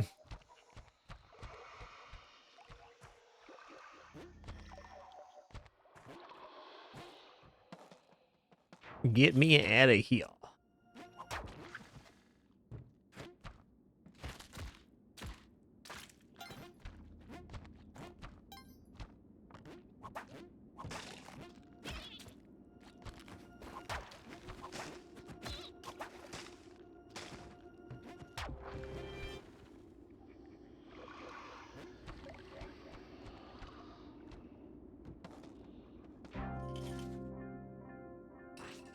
Alright, we schmoving right now.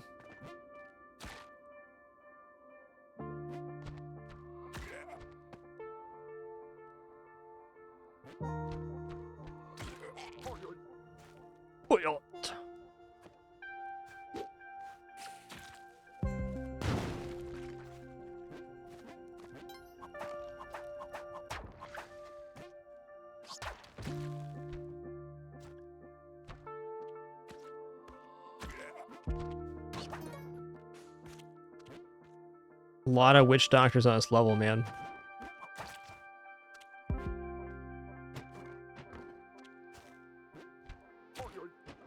Here's the exit. Maybe our last orb will just be right next to the exit. That'd be cool. Maybe not.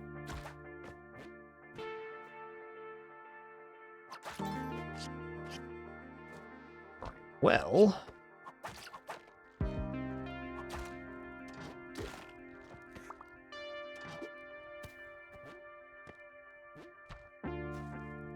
yeah, I'm not entirely sure where this orb's at. At least we have time to explore right now, but... my concern is that it's going to be way in the inside of this level. Not an unfair concern. There it is.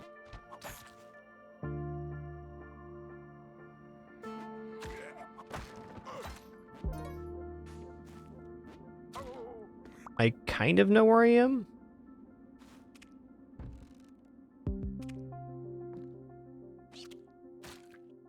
Okay, yeah.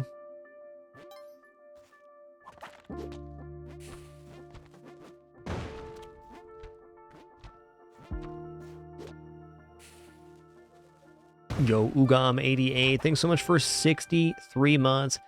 Xanatos Gambit, thanks for almost 70 months as well. Much appreciation. Thank you, thank you.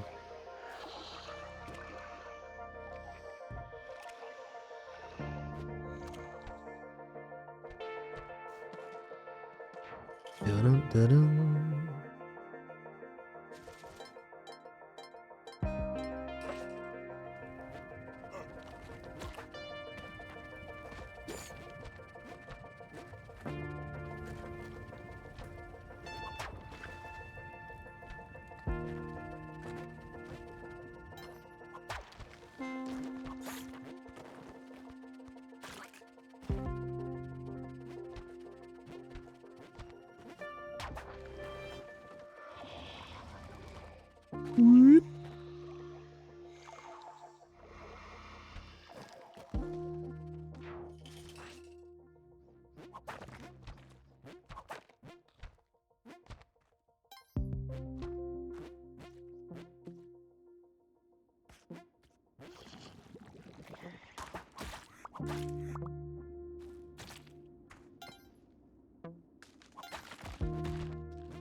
Okay, we're down to 24 bombs, which, you know, honestly isn't that small of an amount, but it is an amount where I should be considering if I really need to use a bomb rather than just bombing for convenience.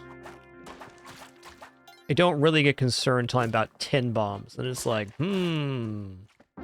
gotta really be careful here.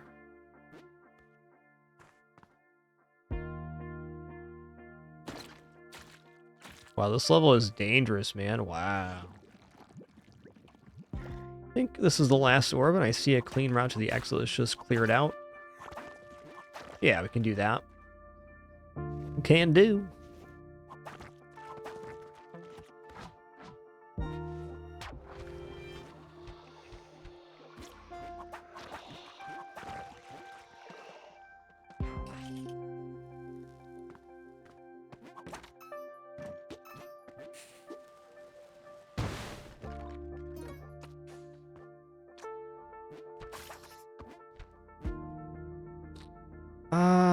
Wow.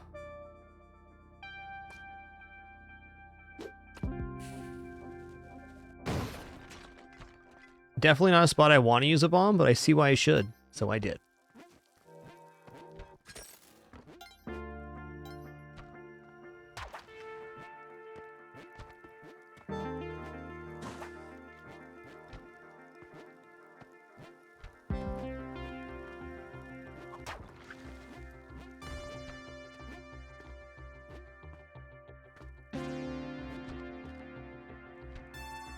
Ooh, let's not cut into Curse Cat, thanks. Okay, we have Infini Thwomp here.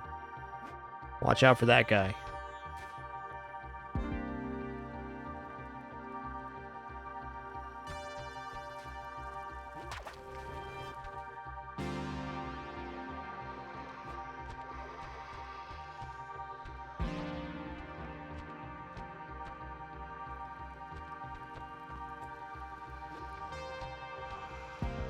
There it is.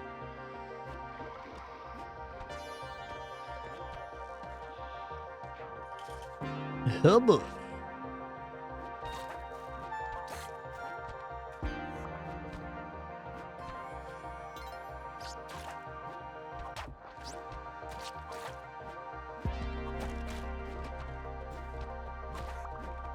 Alright, this level is a cavernous hellhole. You can just tell by the way the layout's configured that this is some funky business is happening right now.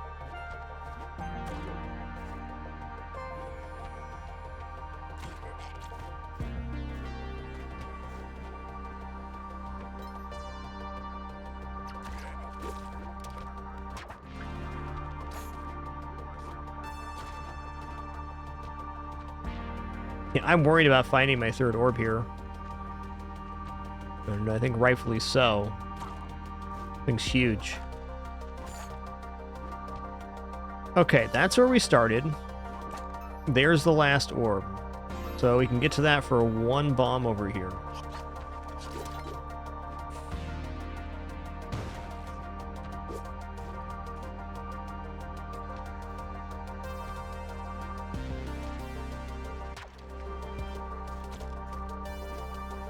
They must know that you said kitty kitty to another cat. They must know.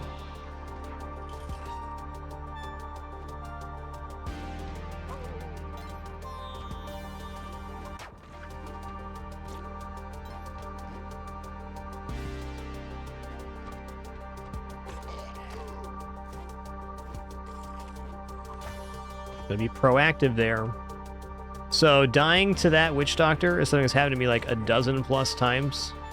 The trick with witch doctors, if you end up getting hexed, you have to run into them and stop them from hexing you. If you don't do that, then you get jolted. You can also run and find a safe area to stand, but it's much less likely you survive if you do that.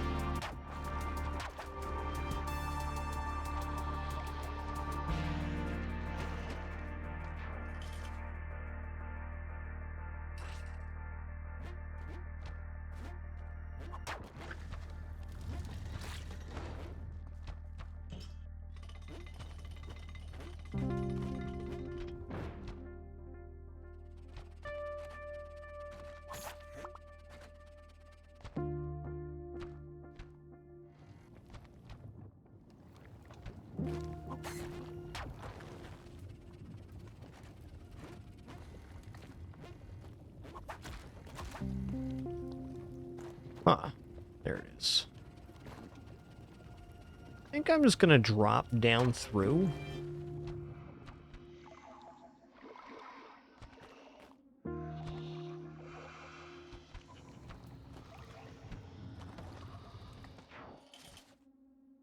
Yeah, that's not a lie. Daisy is the most jealous of all cats. Not just in our house, the universe. She gets the stinkiest look if you're doing anything with any other cat. Because why not? She's just doing a day.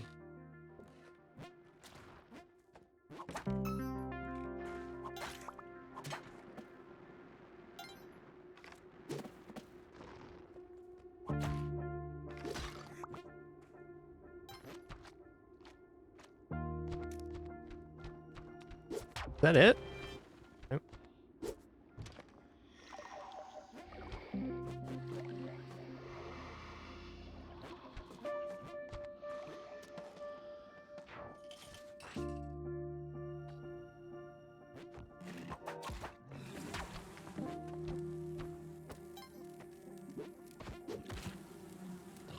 I mean...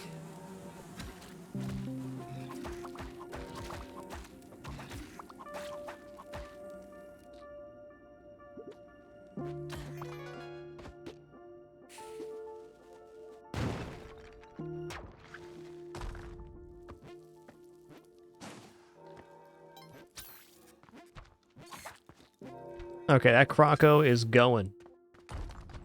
He's doing Croco Man stuff on the side of the level. We gotta watch out for that. Getting snapped up by that Croco is a very easy way to lose this run.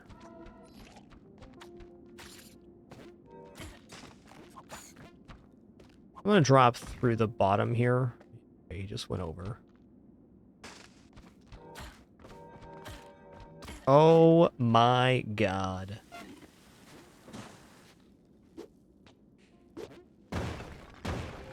Get me out of here, man.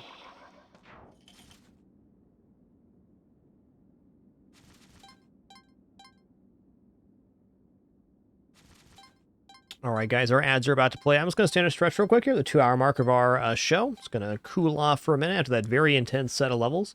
And when we return, we'll do the final leg of this Cosmic Ocean. Win, lose, or draw. It's been an awesome run so far. Be right back.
All right, I'm back. You guys ever seen a cat that's just a little bit too long for every bed? Just a little bit? A little bit too long? That's tough when you're a Daisy Dude.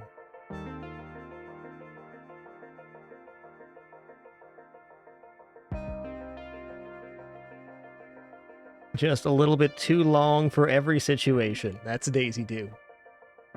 Look at that Laggert. I don't know when we started saying that, but it's been a staple. Look at that Laggert. It's like leg with yogurt. Laggert? I don't know. Doesn't even make sense. Look at that Laggert. What a good kidder.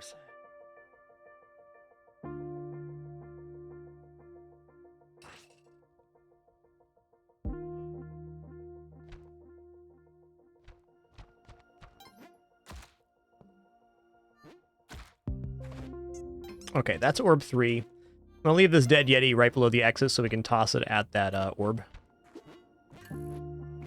Bonk. Oh.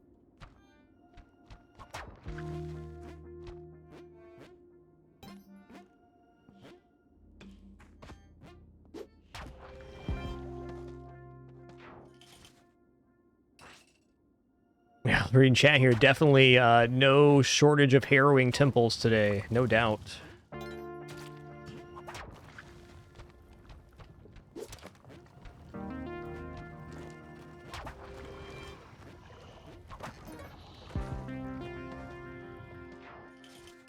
Yeah, that's my tactical dead Yeti. There you go. He's still useful, guys. Just because he's dead doesn't mean he can't do something.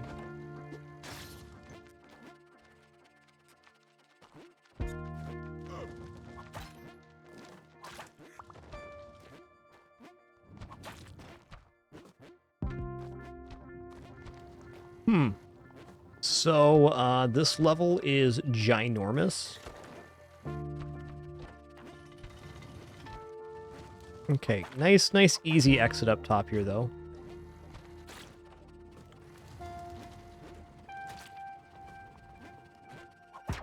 It's 2.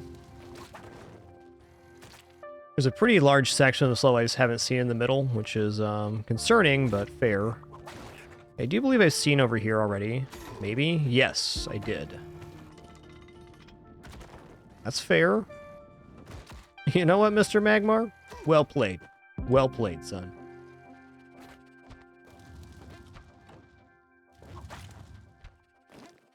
There it is. I'll say almost certainly this has to be coming from the bottom.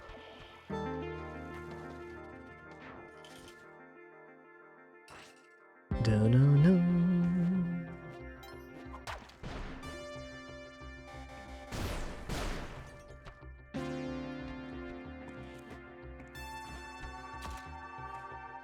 Wow.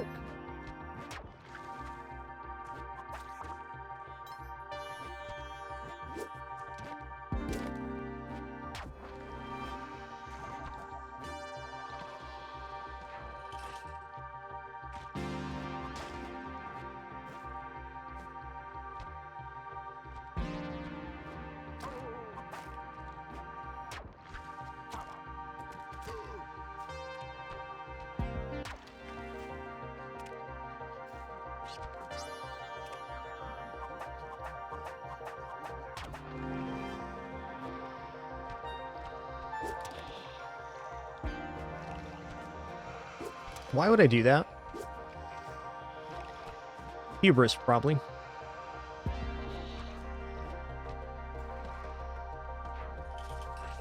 Why use 1 rope when you can use 3?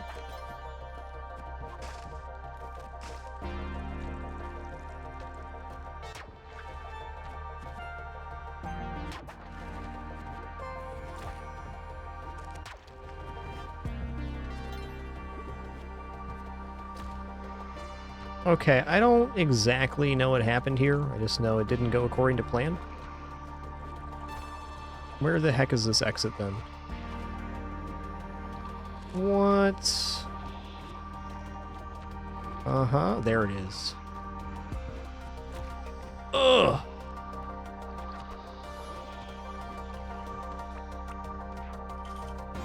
Yo, sure, Stab. Thank you so much for 4 months. Appreciate that continuation, man. Cheers.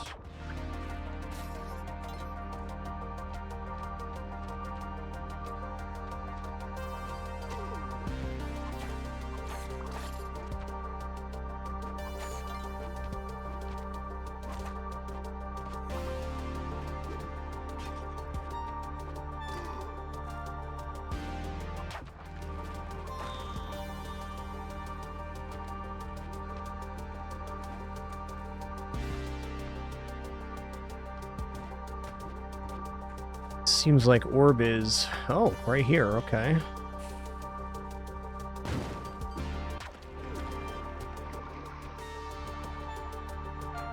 Schmovin'.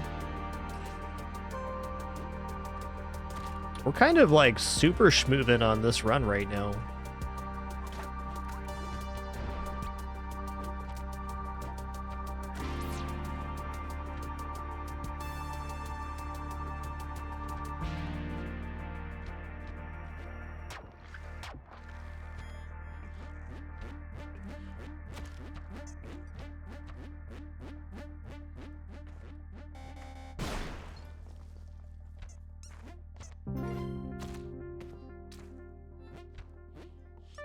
Where's this orb, though? What haven't I seen here? Okay, I've seen down here.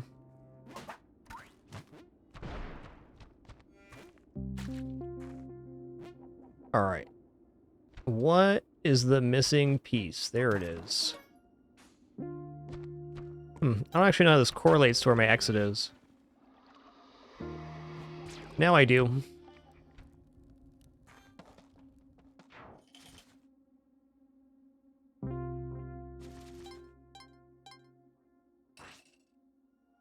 Bloop.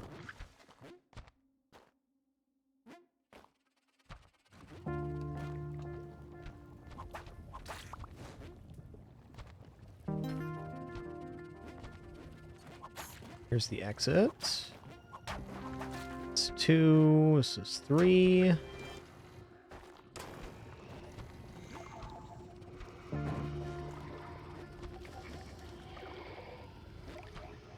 So I hesitated there because there could have been a spike chain in between those two platforms. And if there was, that was a major fiasco waiting to happen.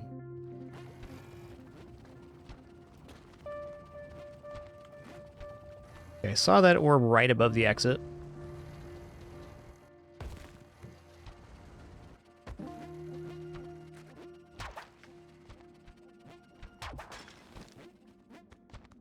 If 13 dwellings in a row, I'd be very grateful for that. That sounds nice, man.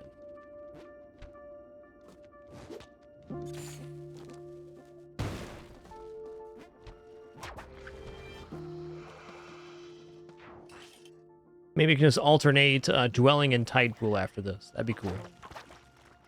Alright, so this orb right here, it looks like it'll be an awesome last orb, but if you look at the angle that it's at, it's basically the jelly is going to go directly into you after you pop that. And there's certainly ways around that, but I'm not going to leave it for last for that reason. I also really don't like that being unactivated. I don't like activating the arrow trap either because it can cause a cascade of other arrow traps going off. But alas.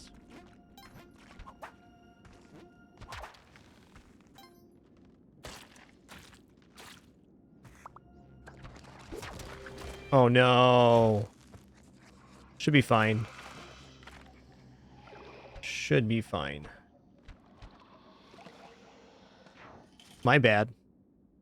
Never throw a rope into bones. Yo, Unworldly One, thanks for 55 months. Glad they've been good for you. Cheers. Thanks, man.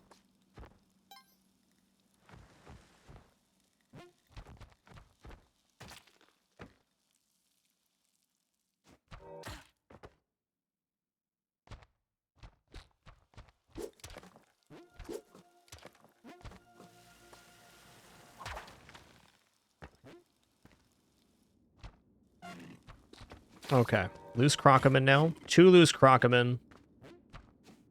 Oh god, I do not want to be on the ceiling of this level right now.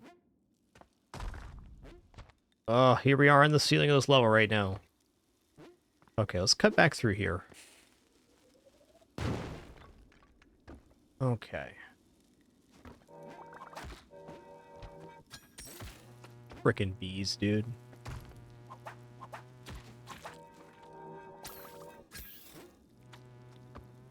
Oh, dude, what is this level right now?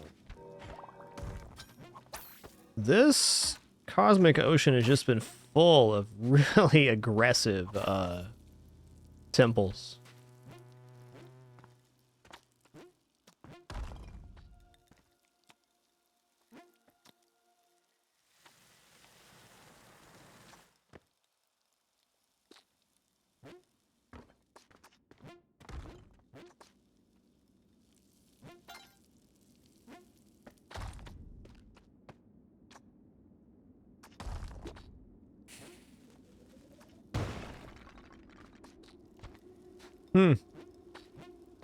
I do not know where the last orb is. I do know I almost just got decapitated, though. That's for sure. Okay, we're at 151. No orb in sight here, but loose crocomans for days. Got to figure out where this orb is at. It's got to be over here.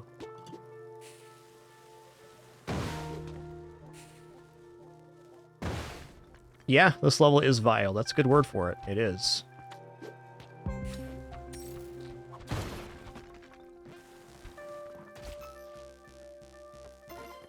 It's rude with a bad attitude. Okay, where the fudge is this exit orb? Okay, we're only 30 seconds from time travel here, which is also fine, but not ideal.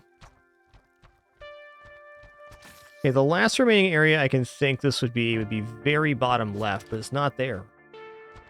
Where is this orb? Show thyself. There it is. We don't care how many... Oh no. Get away from me. What a maneuvers by Jay. Oh, there's the 3-minute jelly, by the way.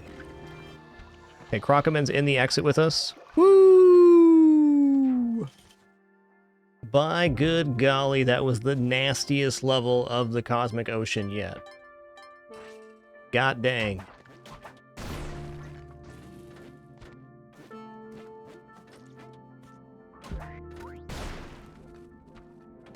Sometimes you think you're doing well, and then Spelunky creates something so obnoxious and difficult you had no idea that could happen. I could have played that better by managing the time. Like, if I knew I was getting close to 3 minutes, which I lost track of, I could have, you know, maneuvered the jelly differently. But we didn't, and we somehow lived, so let's just count our blessings and move along.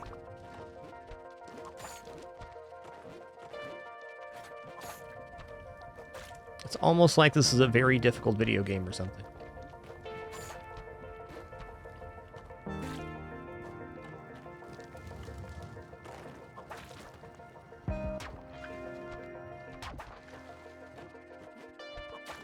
All right.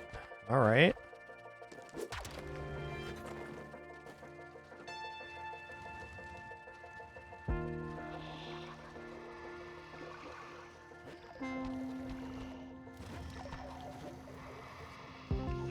I feel like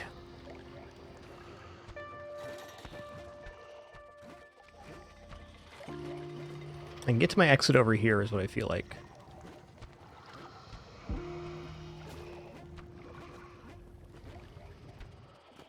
Bam.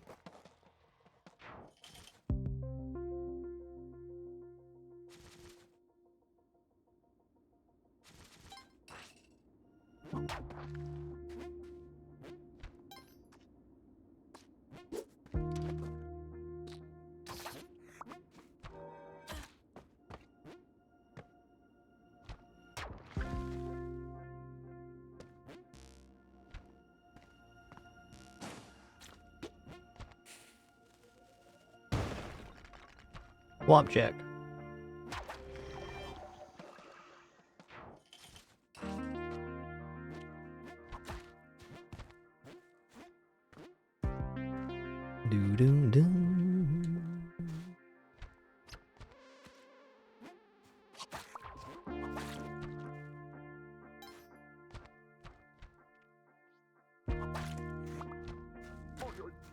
What kind of guy is that? Oh, just a regular caveman?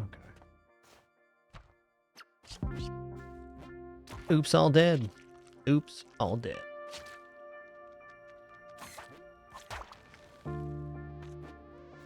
Just saw orb 3 over here. Oh yeah.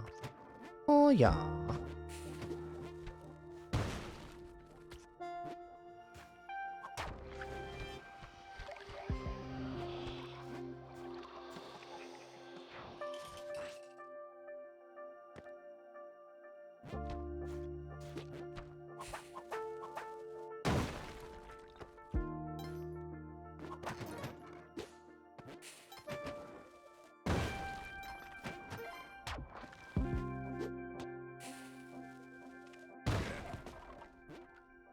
I've got a plant.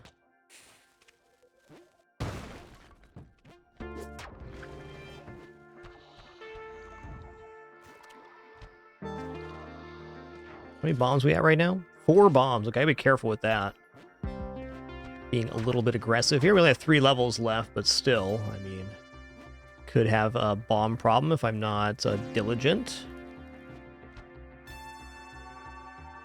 Being at 4 bombs, though, doesn't mean we've been managing our bombs very well. We maintained an amount and went slowly downward over the entire cosmic oceans. We had a good read on how many bombs we should or should not be using.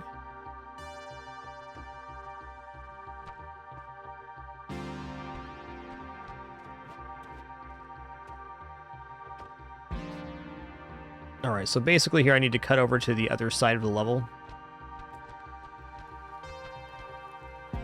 Okay, this level's not very wide. That's nice.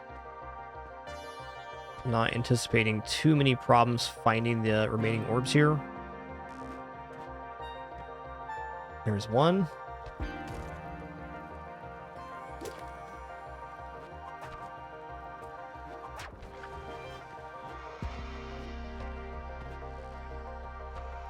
Did not think that was orb 3, or I never would have popped it right there. Not in that location.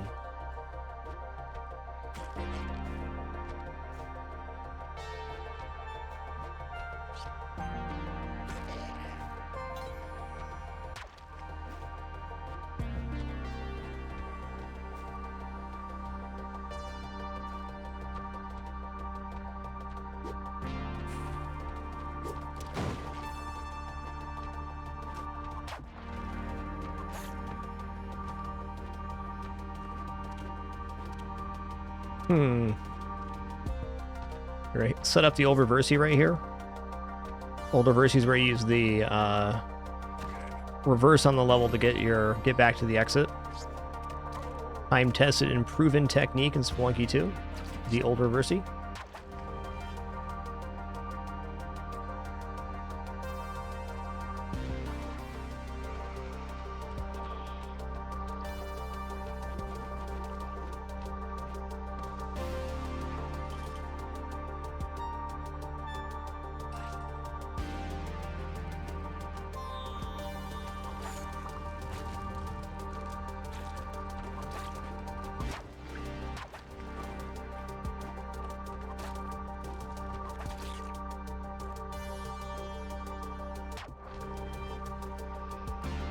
Wow, that almost got me. All right, final level is Sunken Temple. Here we go.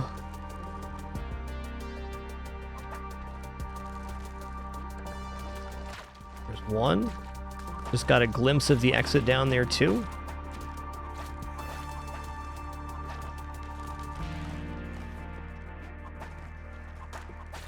That's nice.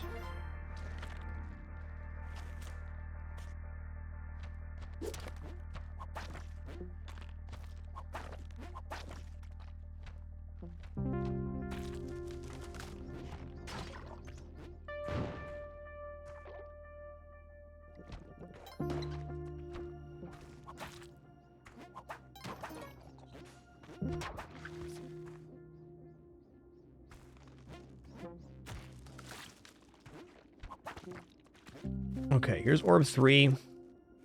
I believe the exit was right in here. Yeah.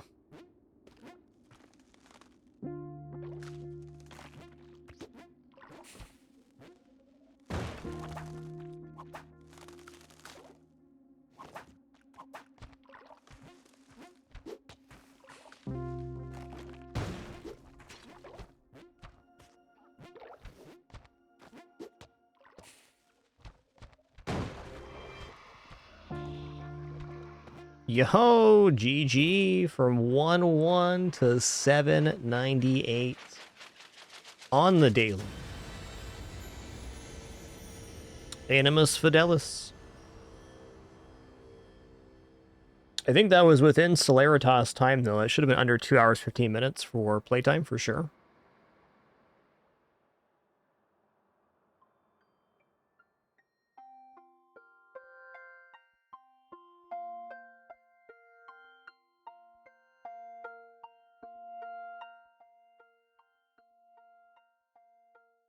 Yo, there you have it.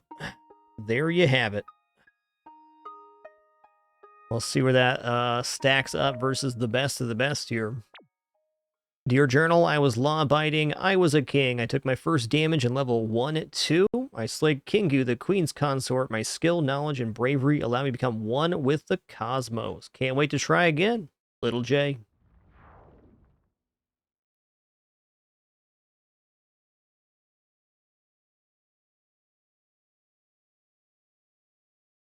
That was a great run. Yo, there you have it. Just me and a couple other legends up there. Some great Spelunky players on this list right here. So out of the, let's go crossplay here, 1,041 players to take the daily. Me and 2 other players completed, putting us at number 3. Woo-wee. Yo, B-Dark, thanks for 52 months, man. Thank you.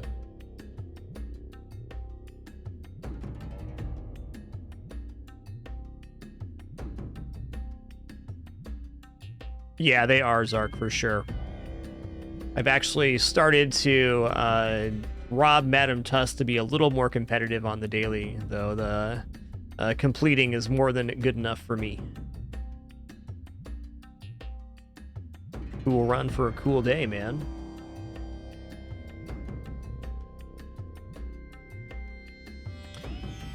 All right, y'all, we're going to head into a couple of runs of Nova Drift here, I think. Nova Drift is getting full release here in 2024, and it's been in early access for quite a while. Definitely a really cool game, and if you enjoy anything score-based or asteroid-like, if you have not seen this game, you should buy it immediately. It is one of the best out there. In fact, I would say that Nova Drift is the best in class for the category of game it is, which is an asteroid-style score shooter. I think I want to do a drones run right now.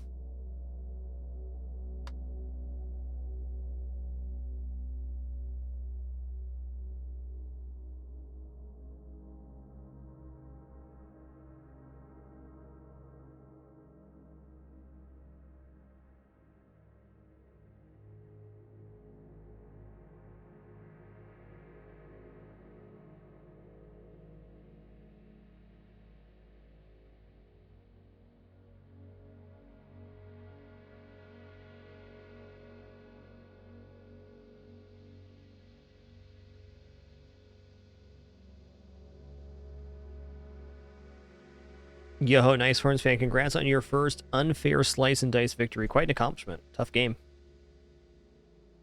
All right, let's go to my keybinds here real quick, and then we'll get set up. Just setting up my desk 1 sec.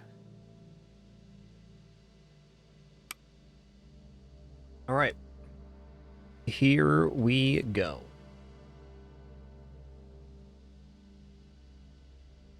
Here. Make sure nothing's open behind this, too. Okay, we're good. For whatever reason, Nova Drift does not like it when things are open behind the game window. A lot of games are like that. Alrighty. Been a minute. Let's see how it goes. So Nova Drift has asteroid-style control scheme, which means that it has thrust and drift, but you do not have like twin-stick control. So you're firing in the direction you're shooting, and then with modifiers, sometimes other things too. Let's open up the pulse build today. That's pretty straightforward. What kind of shield do I want?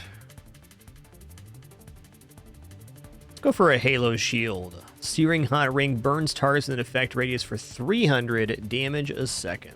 The one.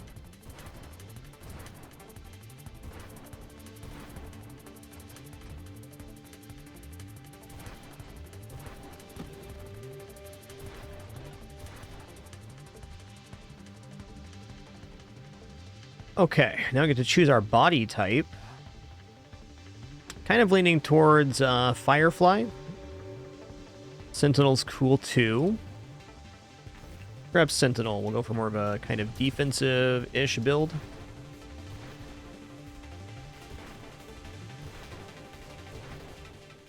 I don't have like a strong plan for this run, just doing one.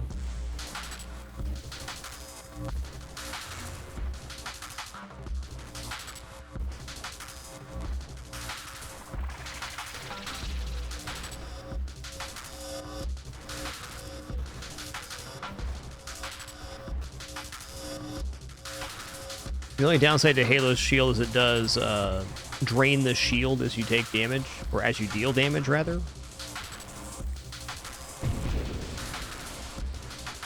One sec.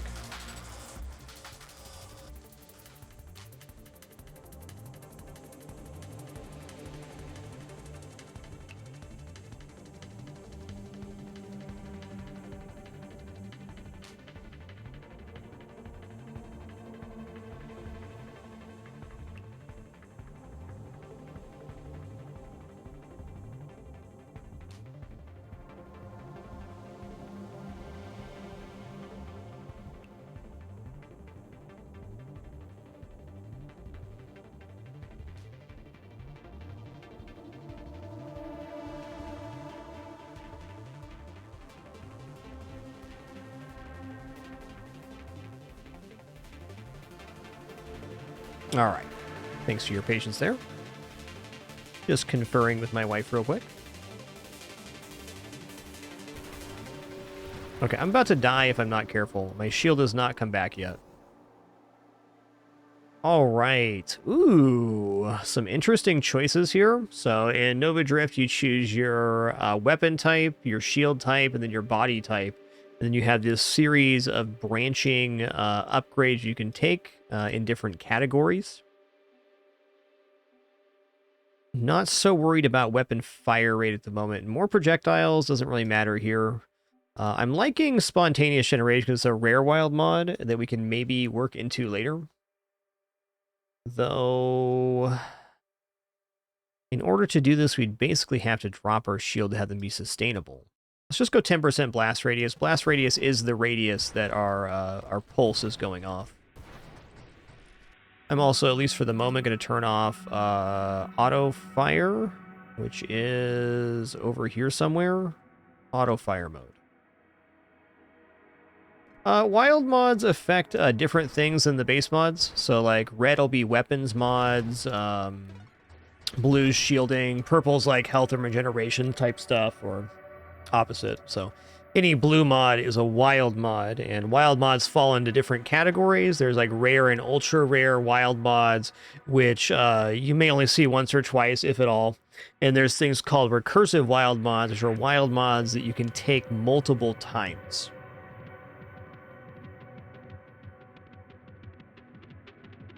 Okay, we're gonna grab mines here, and I'm gonna auto deploy mines in this build for now.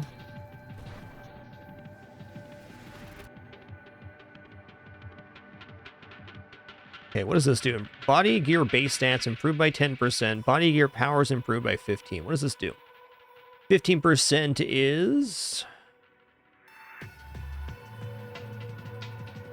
3.25 shield effect radius, 1.5% shield effect power, 10% or 1.5% shield damage resistance. It's okay.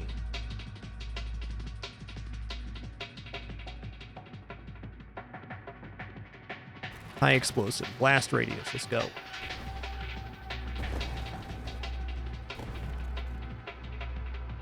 Okay, I'm a big fan of Galvanic Outburst here. If we're going to keep our shields, getting one of these is nice, because then when our shields get hit by enemies, we do a electrical discharge counter damage, which, as it turns out, is pretty good.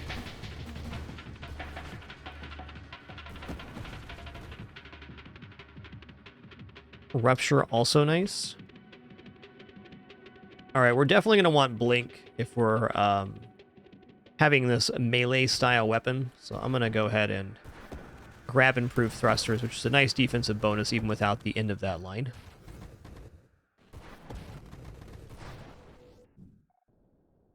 Very much looking forward to the full release of this game. I currently have about 600 hours in Nova Drift. It's fantastic. Drone specialist. Okay. I think I am going to go for a drone specialist, and then I'm going to go into like minefield and manually deploy mines rather than auto deploy. The downside of taking a specialist into constructs is you get minus assembly speed for other constructs, which is tough, but we can manage around that right now. I do think drones will be really nice here.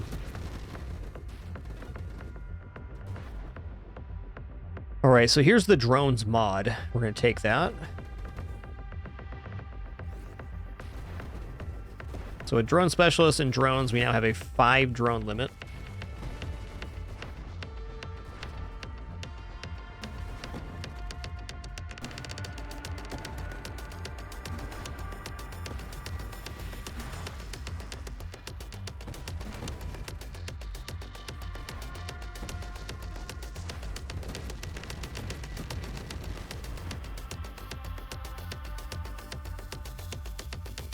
All right, now do we want assault drones or defense drones? I think in this case we actually want defense drones.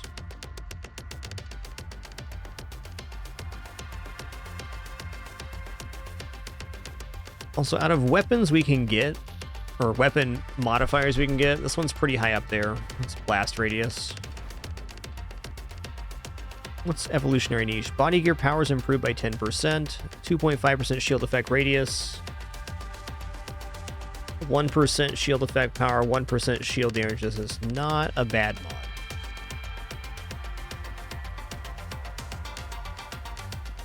Are we getting to deflag? Probably not.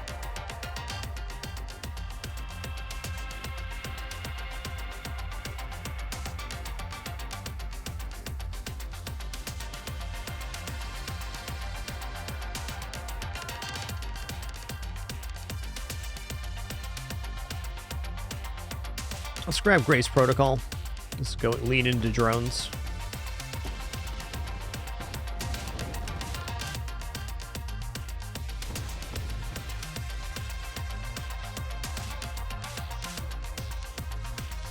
All right, here's drones again. +1 construct limit, 2% drone maximum hull and damage per your level. Yes.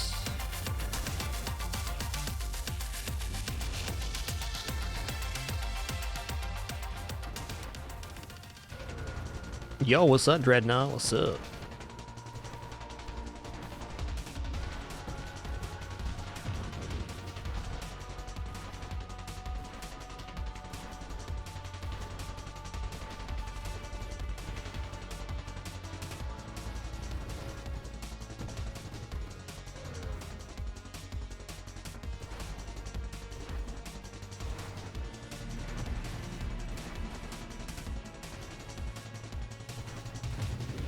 Nice.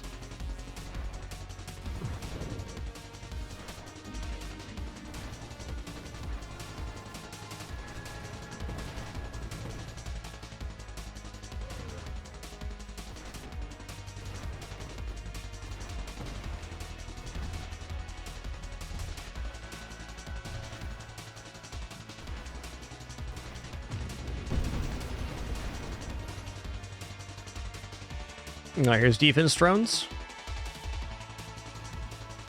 Defense drones aren't as high damage as assault drones, but when you're doing like an up-close build, they have a lot of advantages. They can protect us from blast damage. They can do a thing called counter pulse, which is kind of an AoE, very similar to our weapon in effect in general. So we're building like a up-close and personal build here.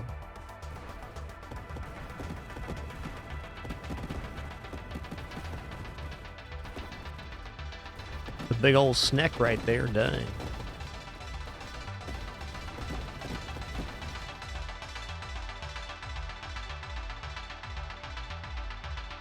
Oh, Both these are fine. Let's go ahead and take Minefield, and I'm going to swap to manual deploy mines now. So what's going to happen is we're going to get mines built up, and then I can drop them all at once by doing this. Yeah. It's pretty good.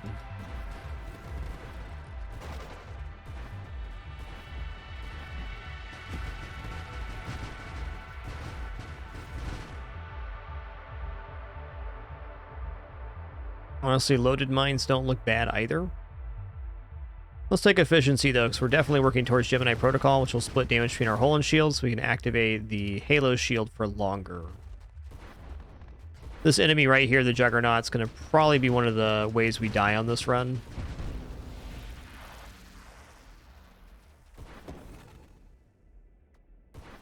So in Nova Drift, dying is inevitable. The game scales until it's out of control and you can no longer perform.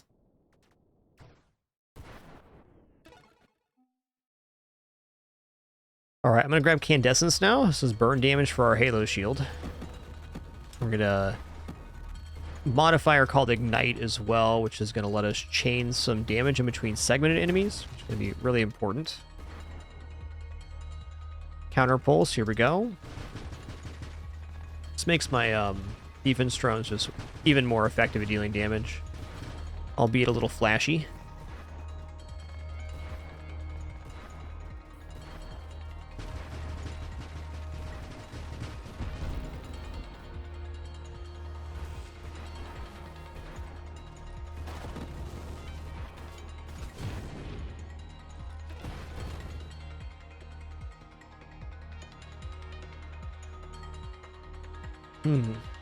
We gotta go for like discharge here. I think so. Shield effect radius is big yes on this though.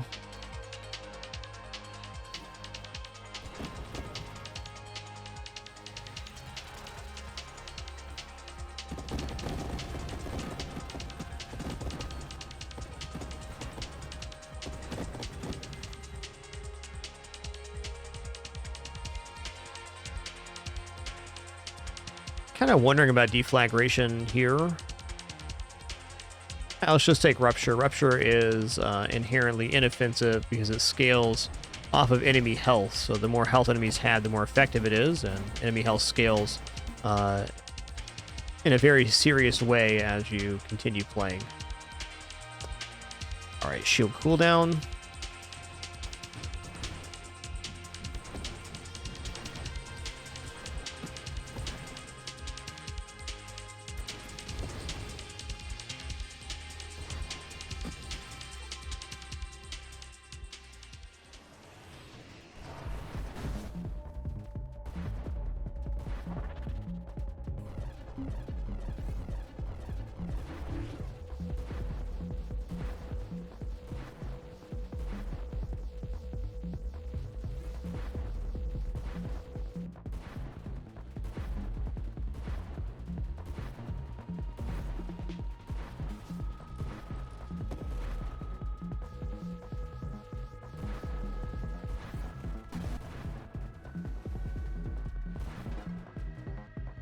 Ooh, Orbs of Discord, let's go.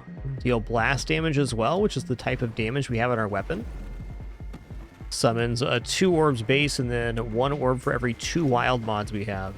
Honestly, the very end game of this style build is grabbing a lot of wild mods, so that's a good scaling option for us.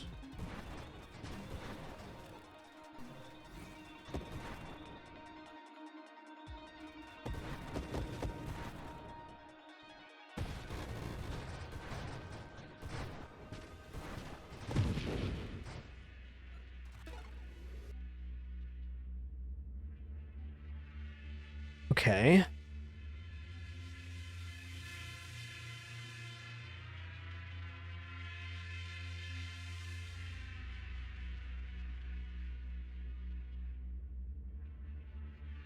Yeah, I'll take regeneration.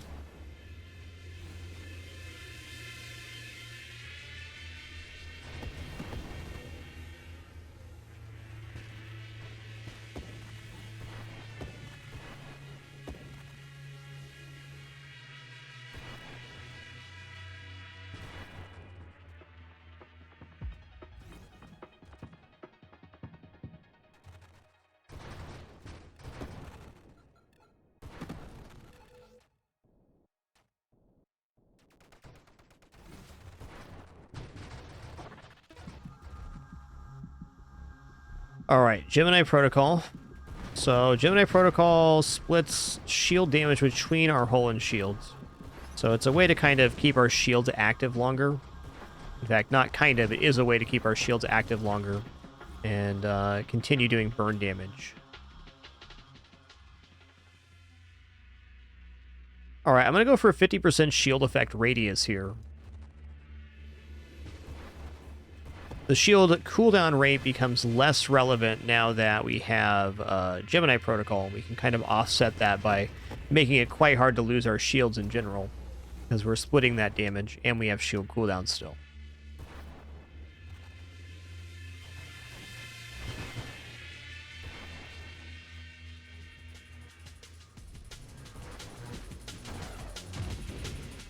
What often happens on shield builds like this, and we're experiencing right now, we're at a very high power level at the current point we're at because our radius is so large. But as the playfield expands, as the game gets later, the effectiveness of the Halo shield becomes less and less. It's still very good, but we will proportionally take up less of the screen as the game scales out.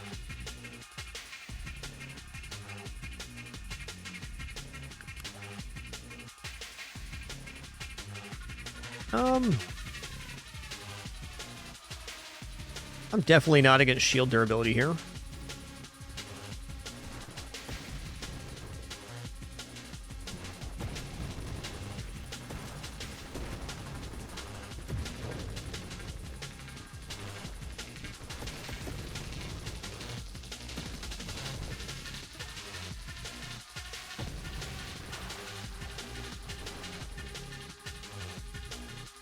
All right, we're taking volatile shields now. And my plan here is actually to grab Discharge, which is going to make us, well, it's going to be interesting.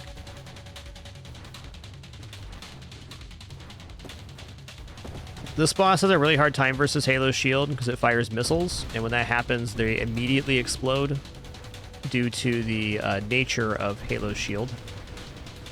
Also, if you reach the very center segment of this boss, he explodes. That's the goal.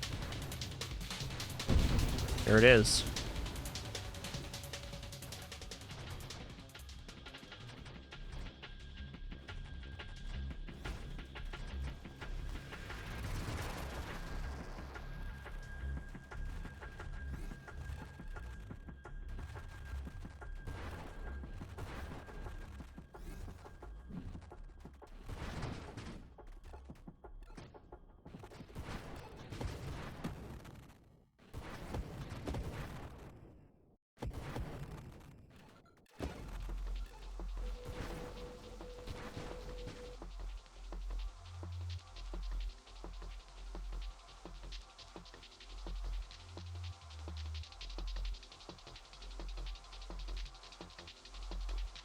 Well, Purge does lead to deflagration. I want to see what deflag looks like on this build, so let's do that.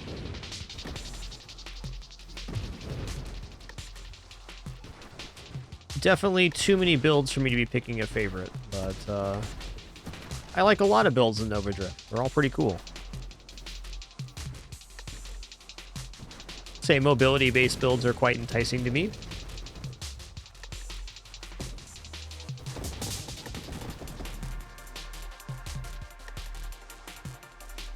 Yeah, corrosion's a pretty big deal with what we're about to do as well. Let's go ahead and grab that. Corrosion gives our damage corrosive stacks, so this is another source of burn damage. Does lower our weapon damage, but increases our screen clear a lot.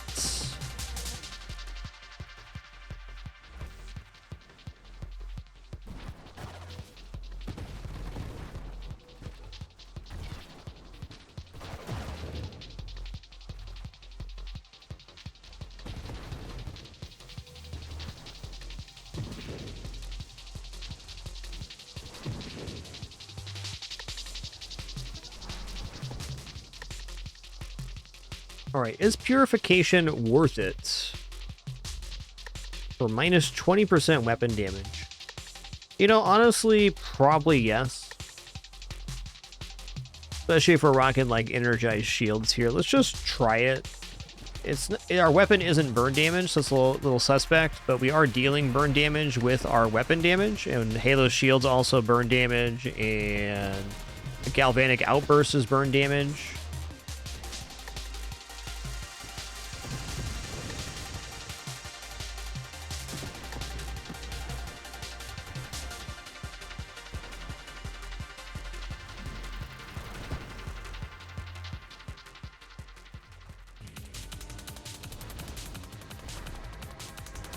Actually a pretty tough fight for this build.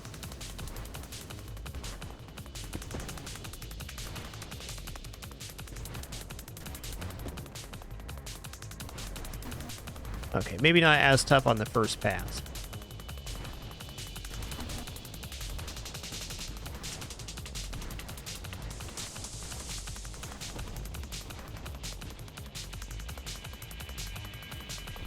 Yep, I agree, Zephalon. Drones taking out asteroids is a very nice effect of them.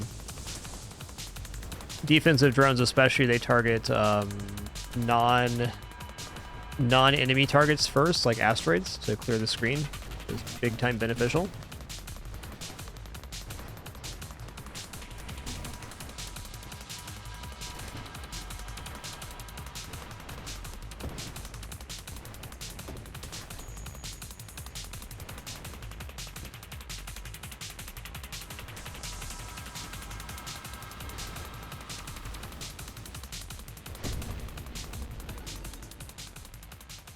Ooh, Challenger. I want to take Deflagration, but this is like essentially a free level, and it works towards scaling the Discord orbs. Summons a Challenger, a champion, or boss enemy bearing increased power-up and orb drops. Each subsequent Challenger is stronger and grants more orbs than the last. If the Challenger is destroyed, it will drop a random power-up. If a Challenger is destroyed, it will gain +1 level. So we just get this level right back if we defeat this Challenger, which, oh my god, the wave that spawned with this is intense.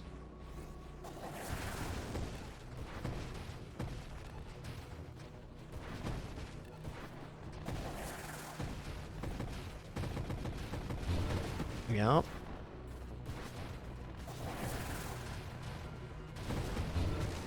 Am I dead? I'm dead. Oh, man.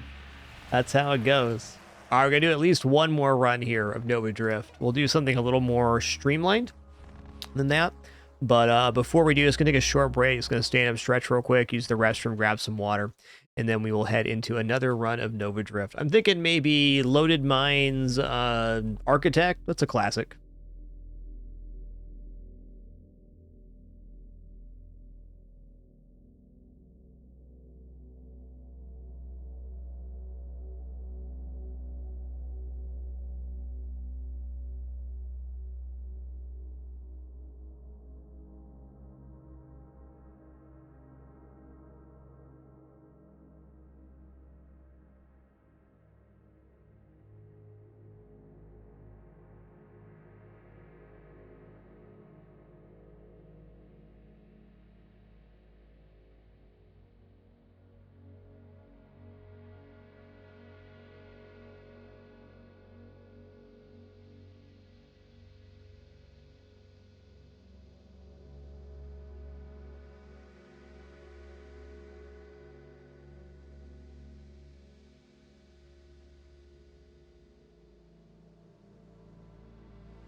All right, y'all, we're back. Thank you so much for your patience during that brief one.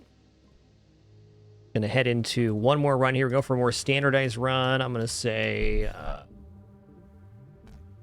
we'll call it Architect Loaded Mines. Might go darts here just to simplify the aiming. We're gonna go for toggle auto fire back on. We did more of a pulse style weapon last time, so that wasn't so helpful, but here there's no real detriment to not firing. Yeah, let's go for darts. I like darts a lot. So darts are cool because they stick in the enemy and continue doing damage, and they also deal a lot of damage over time, so they're pretty effective. They have good projectile duration, a lot of positive things about darts.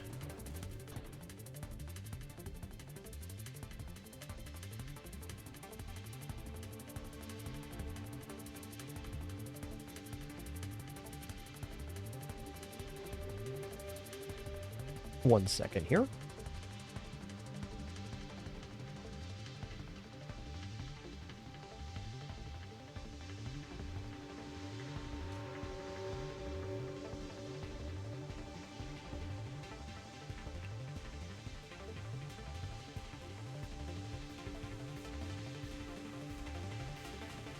Okay.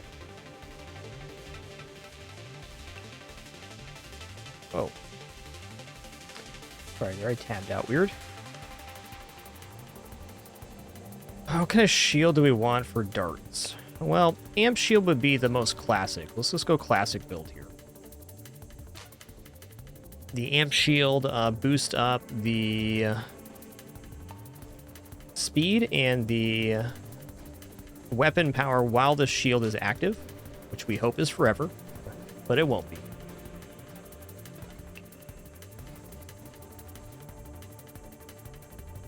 All right, mines on Architect is like a must. Well, maybe not a must, but it's very nice because they get hugely improved mine effect 30%.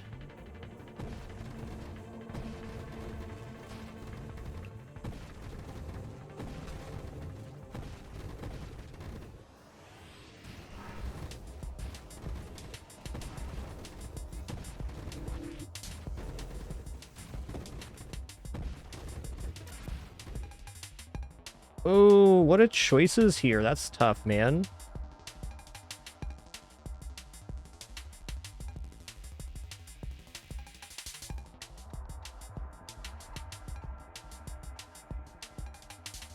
That is a really tough choice. I'm leaning towards the orbs because they do extra, but the other choices here look awesome.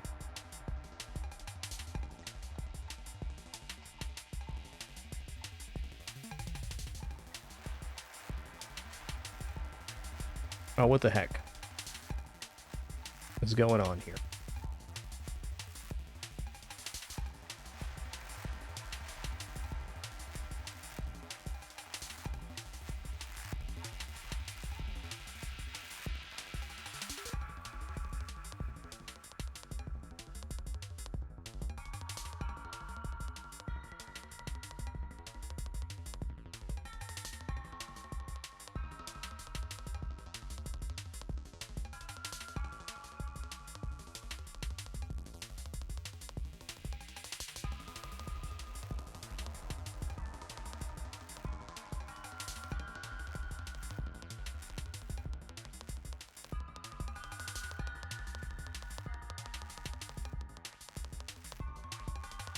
Sorry about that. Just had to fix the screen capture real quick.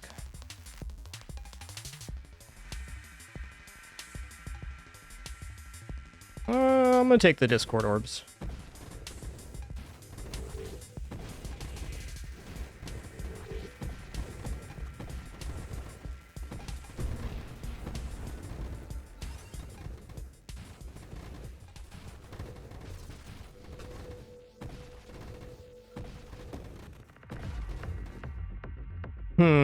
There is advantage to minefield, and we're probably going to want that later. We don't need that right now. Let's just go for improved thrusters. That's definitely something we want.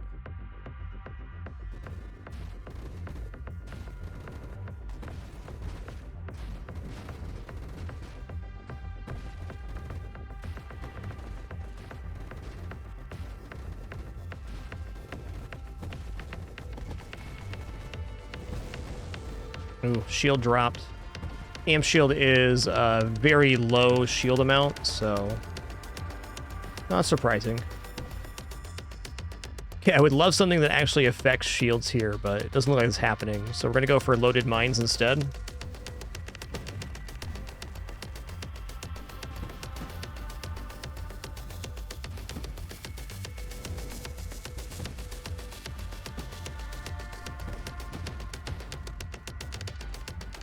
One cool thing about Architect is when they deploy a mine, it destroys the previous mine.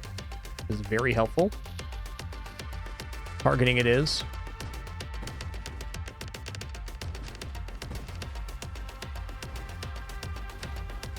I really prefer not to drop this. It's a really good start.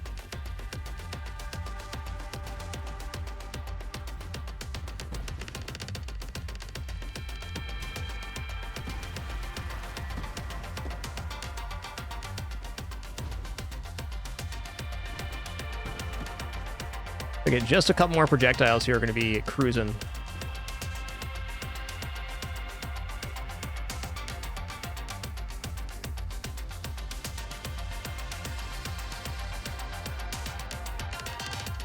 There's our projectiles, but here's also Ricochet.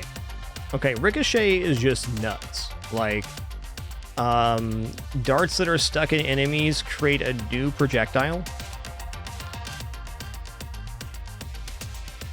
So we gotta take Ricochet, so we'll almost certainly never see that again if we don't take it now.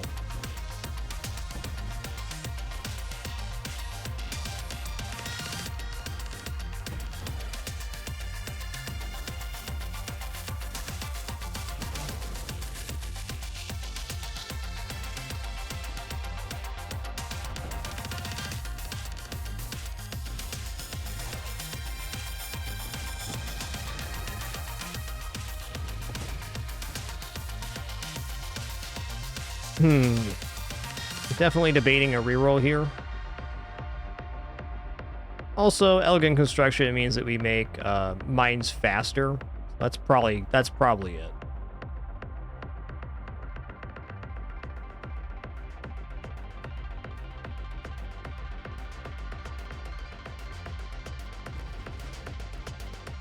Okay, now more projectiles though.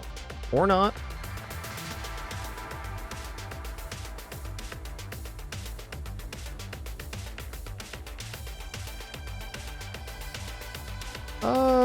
Let's just hit up rapid fire here. Yes, too many ricochets is bad. For sure, Mr. Smee. For sure. Couple of those real good. Or just one, rather.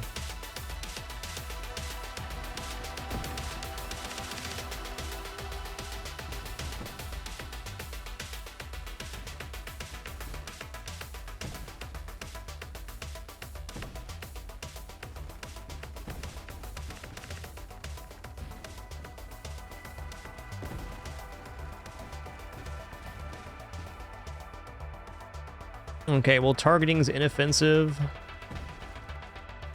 At least the darts we do have will... The small amount of darts we do have will at least stick.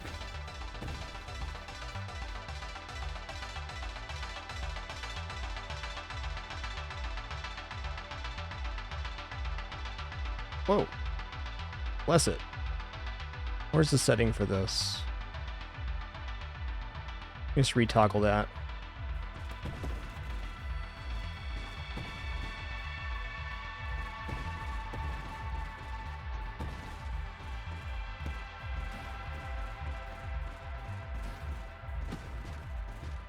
Yeah, I've gotten away with 2 ricochets myself, but never 3. Three's asking a lot of your build.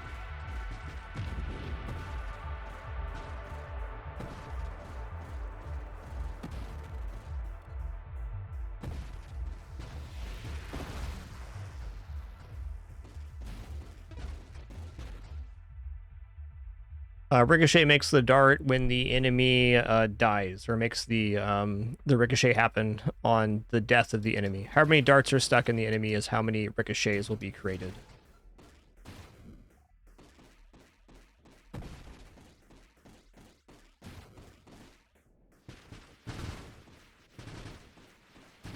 Oh god. I really don't want to die here. Mercy, mercy. There's one.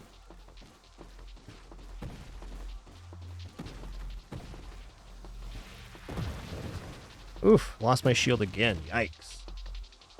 Give me projectiles, please. Alright, these are all good, but I do want that. I'm gonna take snipe for now. Can I get more projectiles, please? I'm gonna roll here, actually. Oh, boy.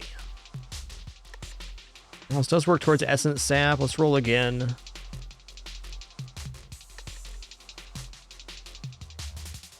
Interesting. How does Convergence work with, compared to Volley?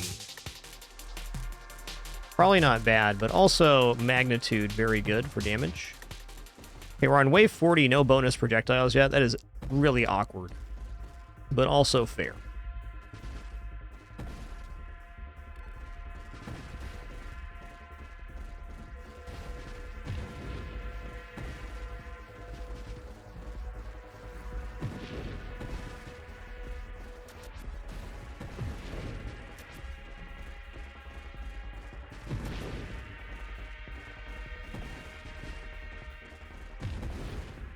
Yeah, so I guess we can take, I think Volley has basically the same downsides as Convergence, more or less. Maybe the main difference being projectile size unaffected, though I think it is affected with Volley.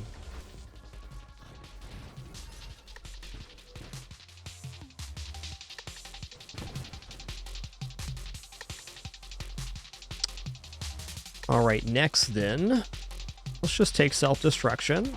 We're a very offensive build right now. Massively offensive. Must be darts.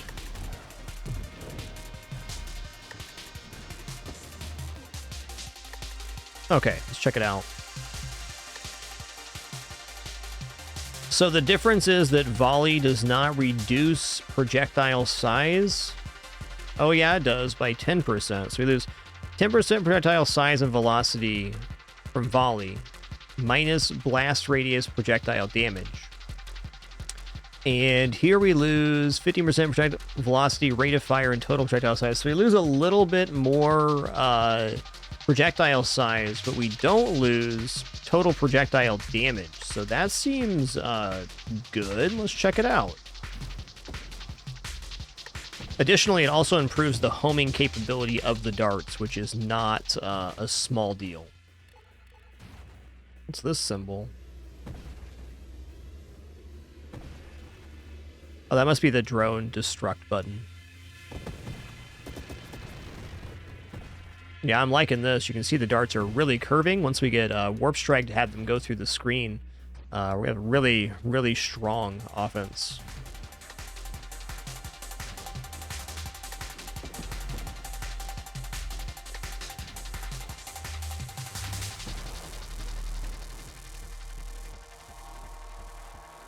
Okay, I'm gonna take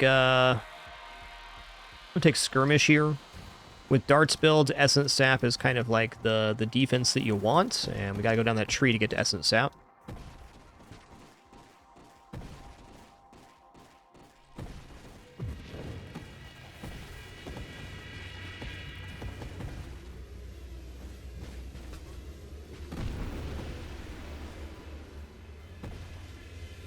Scary, dude. Later, Tater. Probably should have just hung out in that singularity to make it disappear, but I didn't. Oh my Gertie. Okay, well, 2 ricochets take our projectile count down.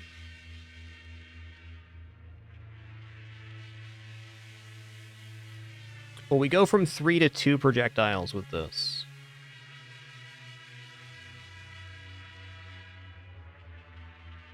I'm kind of thinking that, yes, we would drop down to 2, and I like the possibility of adding more projectiles, and this kind of limits that.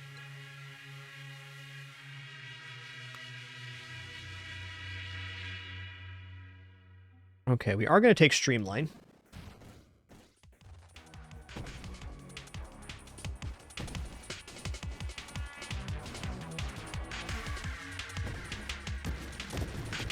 This track by Miles Tillman, so freaking good.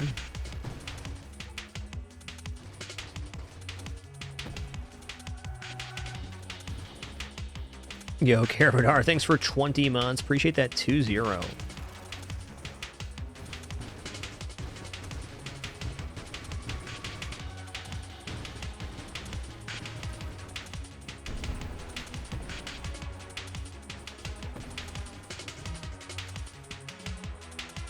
Huh.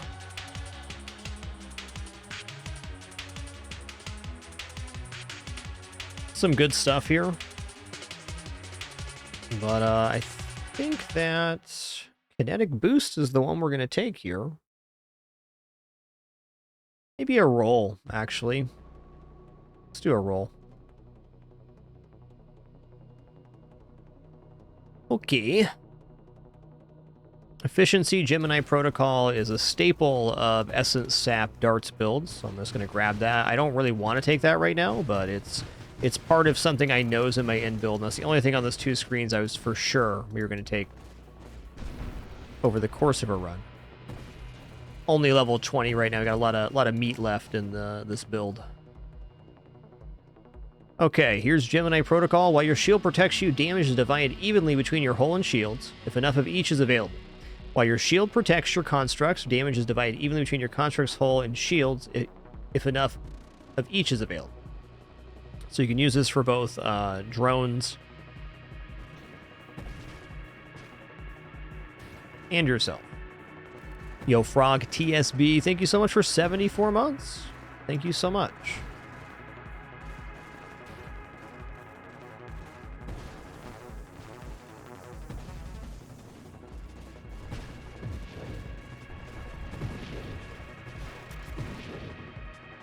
Okay, regression is interesting here. Now we get minus size and friction for each banished mod, and I'm not intending on using drones or turrets because we can only have one type of construct on Architect. So it's actually a very nice banish. The minus friction's a little bit tricky until we get stabilization or some other mobility form, but still good.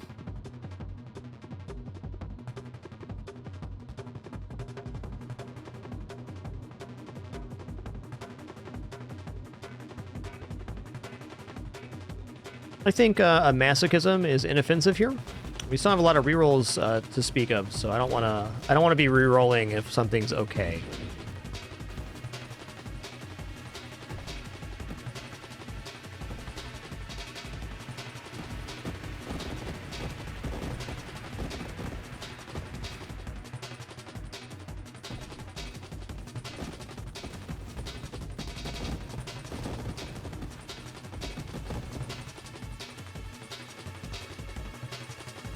Okay, let's take Candescence now. This puts burnout reactors in the pool, which will greatly increase our mine effect.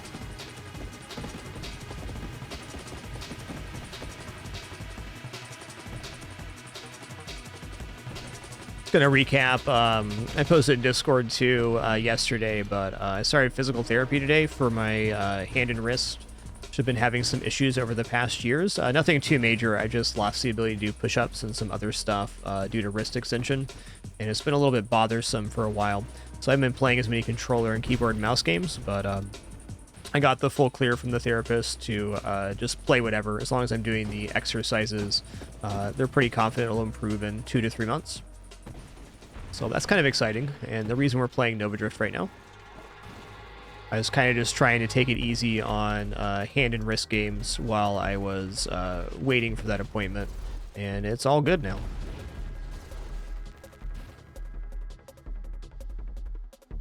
So that's nice. Still got a lot of work ahead of me, of course, but pretty much in the clear to play all the games the way I like to play them. And very fortunately, my issue is not causing me any discomfort while I'm playing, so that's awesome.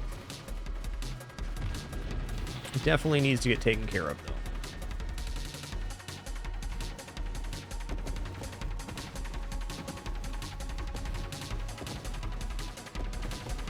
Yeah, we are lacking damage right now, which is weird for Architects.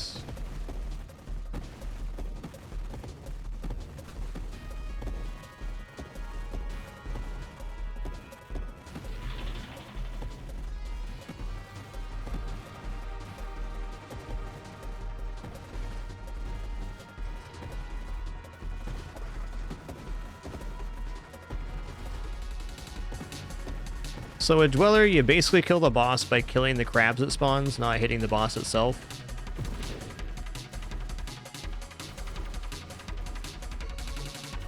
Which is often easier said than done. He spawns a lot of things, and very quickly too. There's one down, good.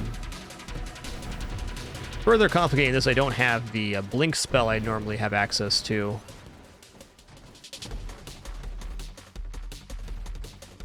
Yep, that's a good one, Defamatory. Definitely is a Space Invaders style boss.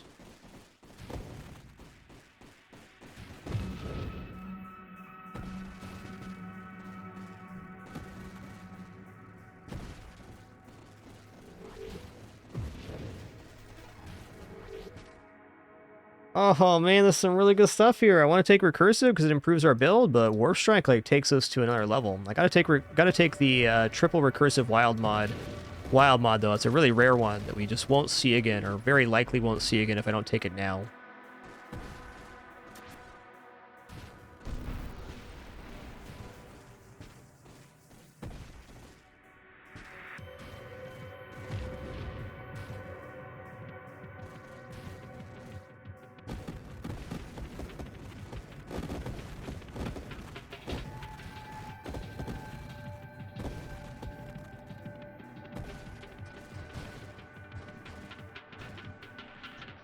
Yo, Spicy Pickles, thanks for 117 months. 117. Smiley face. I like it.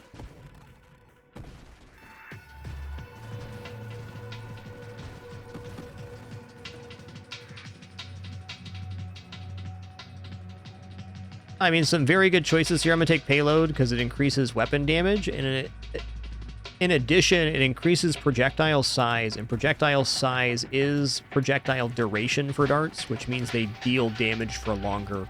And we end up getting Warp Strike. The projectiles that travel further still have an extended duration of damage they can do to the enemy. A really important mod, even though it slows down our fire rate.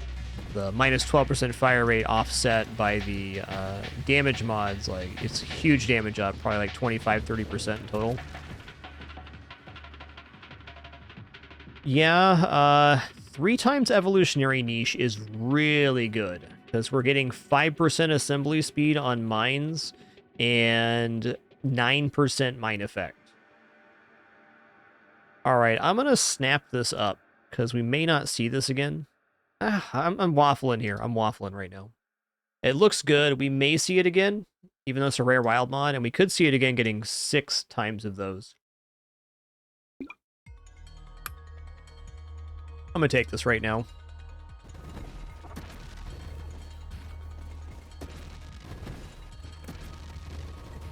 %15 faster construct speed is like so much damage over the course of the run. Oh yeah, we blinking now, so this white reticle that appeared, we can blink to it or blink through things. Also deals damage when we land, though. We'll very rarely utilize that damage effect.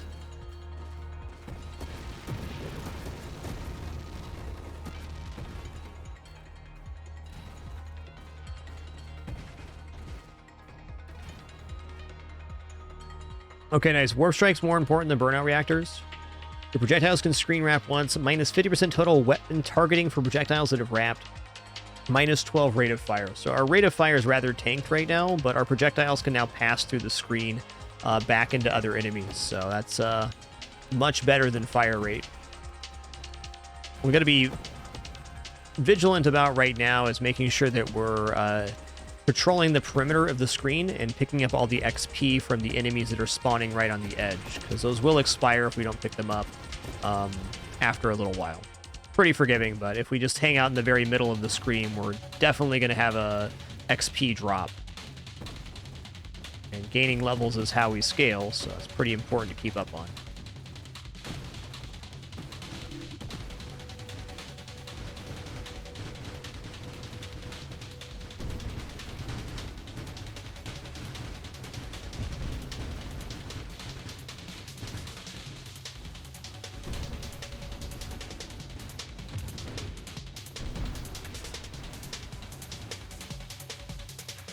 Okay, some choices here. They're all pretty good, but I'm going to go for the classic Corrosion. Corrosion is a huge increase in dart damage to any segmented enemy, because the way that Corrosion works is a direct synergy with darts, because darts stick in the enemy and start applying damage periodically, so we add more and more corrosive stacks, and then those stacks get applied to other segments when enemies die. It can also be passed on to nearby enemies on death, so there's a lot of positive damage effects.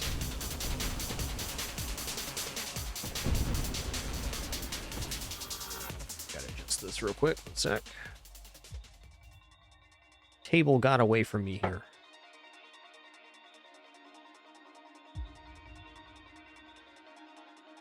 Cool.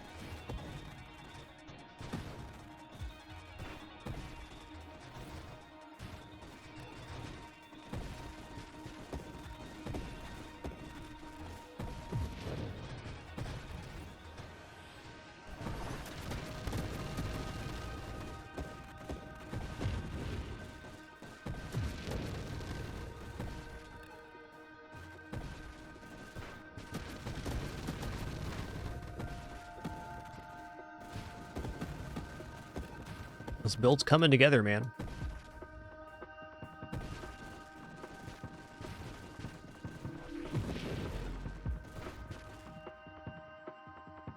All right, well, if weapon mastery is wrong, I don't really want to be right.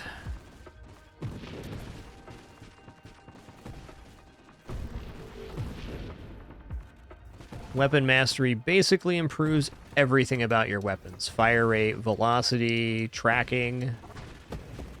Just by a little bit, but those little bits add up.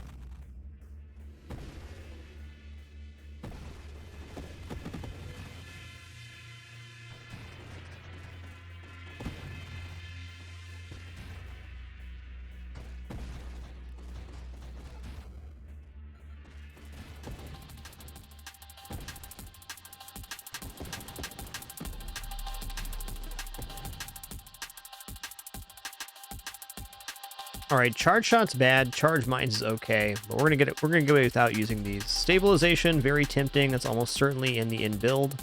Well, let's do one roll here. A lot of mods yet I want to see. These aren't them. Ooh, mine specialist. God, I want to take this, but mine specialist is literally it. The mine construct limit doesn't matter, but the 15% mine damage, mine effect, and total mine assembly speed are all effects that are part of a winning architect build. Mine effect is how many projectiles are coming out of the mine versus what our current projectile count and rate of fire is. So it has a really nice effect.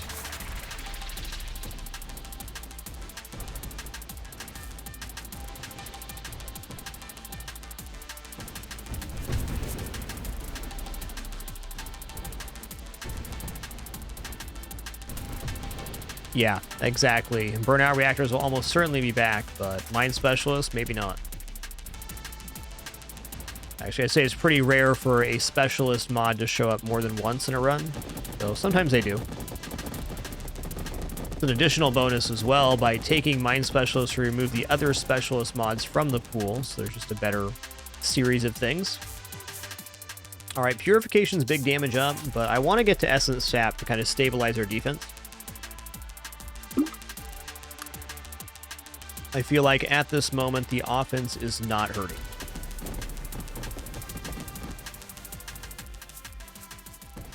Also, Terminate is very good for damage too, because it executes enemies at 12% health or less.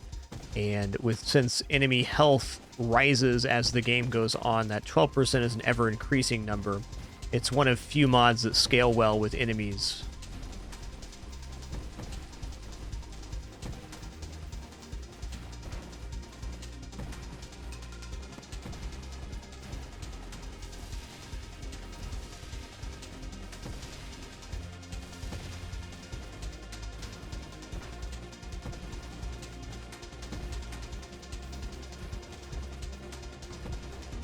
Darts are not the best versus Glaucius. They have a lot of armor, but also a lot of segments.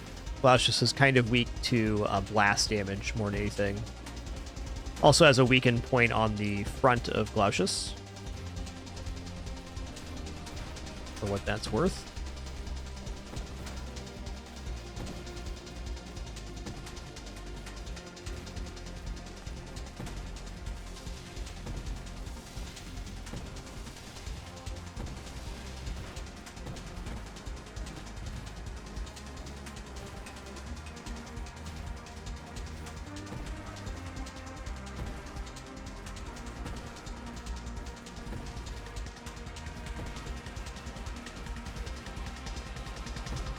Nice.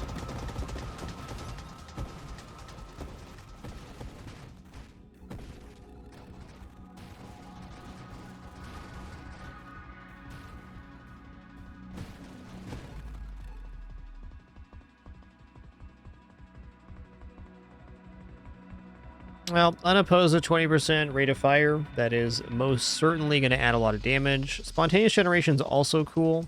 It does play well with darts, but the amount of darts provided by burst fire is, it's it.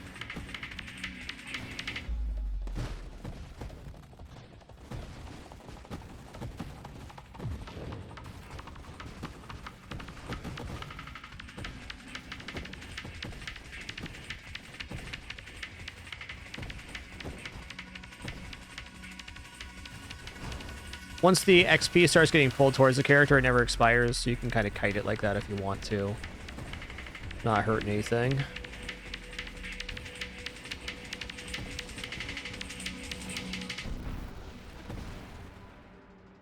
Alright, what do we got here? Yeah, I'm gonna say stabilization is nice here. So stabilization is what I like to call space brakes, because it allows you to stop on a dime. You can slow down your momentum with the button. Definitely very useful as things get more fluid and chaotic as things go on. The ability to slow yourself down is pretty good. It also opens up taking some other mods like Slipstream or things that reduce our friction with less of a downside.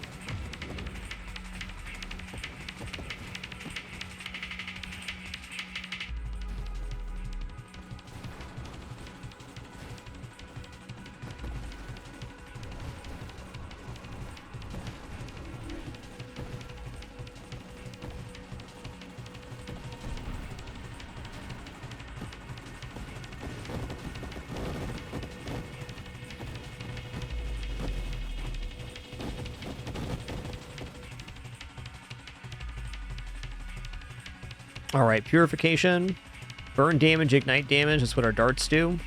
And we get healing for every ignited enemy, which is going to be every single enemy that has a dart in it. Pretty cool defensive improvement there. It's always nice when you take a mod that improves your defense and offense in one go. That's what just happened.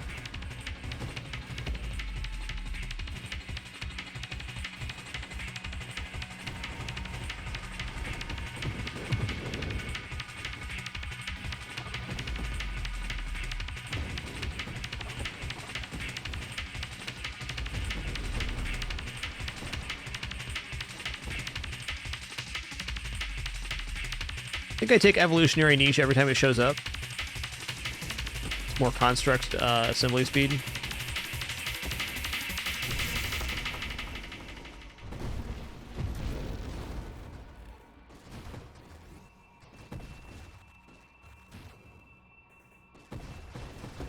Pretty impressive mines so far. We don't even have burnout reactors yet, do we? What am I doing? Don't fly into the singularity, you mad lad.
Nice. Okay, minefield is interesting because it lowers mine effect by 20%, but increases assembly speed by 50%. So we're generating a much larger amount of darts, but they're slightly less effective. And that's okay because darts deal additional damage per dart lodged in the target. So increasing the amount of darts being generated in total is the key to increasing our damage. There's also some very nice other options here, like kinetic boost, spontaneous generation. Even shield cooldown is pretty effective here. But let's take minefield.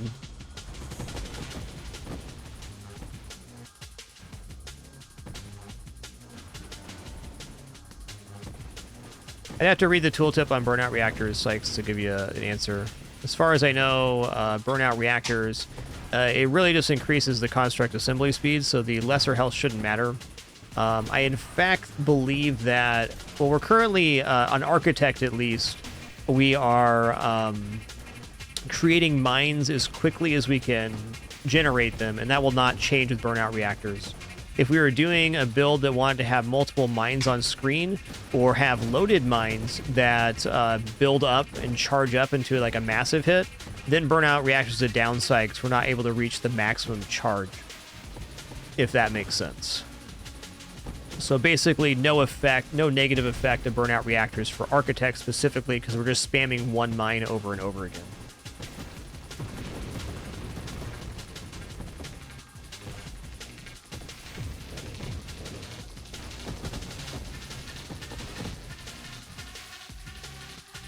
Good question. Thanks for asking that one.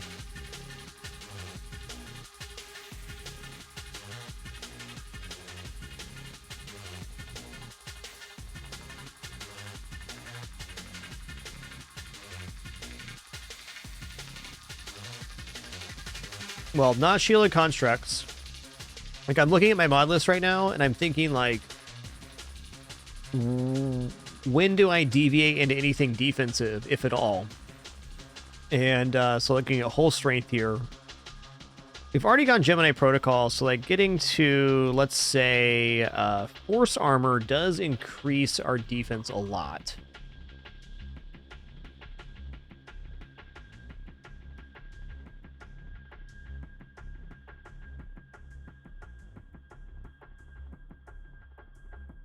Tough.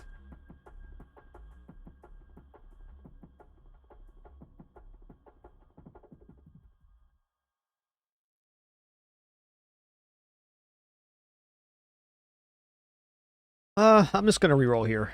Okay, burnout reactor showed up. 30% assembly speed for non-shield constructs. That's us.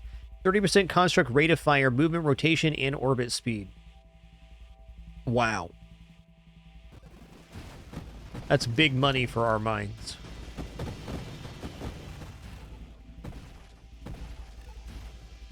Man, look how fast those mines are popping off right now. Holy guacamole.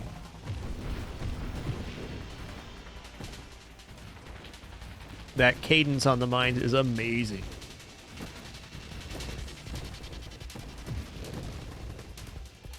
Yo, Night Gecko, thank you so much for 39 months and that Prime resubscription. Thank you.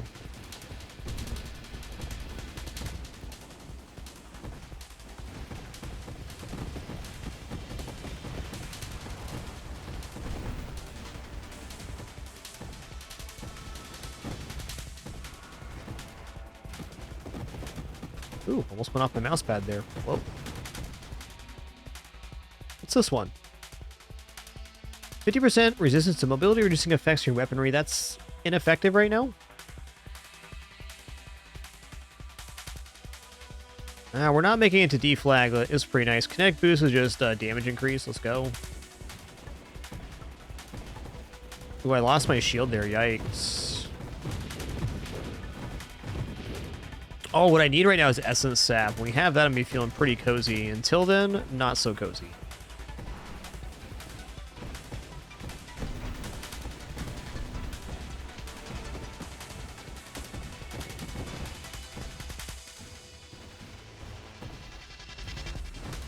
Siege weaponry needs a slightly different build. We need self-damage resist to pull that off. Or we could probably do siege weaponry here, but it doesn't affect mines. It just affects our volley, which can be very powerful. But you gotta have a lot of sustain to work on siege weaponry. The build I like siege weaponry on is barrage railgun, and then you can toggle on and off as you're taking the self-damage. But even that's quite a bit of management for the bonus that you get.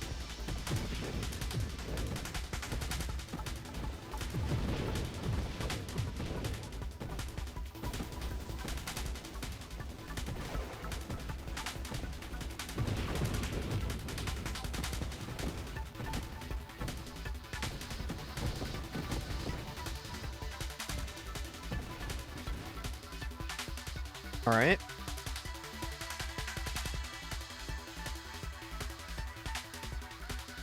I mean, Aegis isn't bad. I'm kind of considering taking Volley here and going to the more projectile. That seems like a bit of a misnomer. Minus fire rate to have even more splinters is interesting. Ricochet and Splinter do work together, so we'd be generating even more projectiles here. It's tempting. I'm gonna roll, though. How about Essence Sap, huh? There it is. Just had to ask. Okay, when you take damage, store 1% of your damage as Essence. Essence recovers your hull over time. Essence recovery rate 10% of your maximum hull a second. Stored Essence cannot exceed 5% of your maximum hull. Your hull cannot regenerate. This does not affect the purification regeneration. It's a separate form. And since enemies have darts stuck in them, we're constantly generating hull regeneration. As long as there's an enemy on screen, we are regenerating hull. Let's go.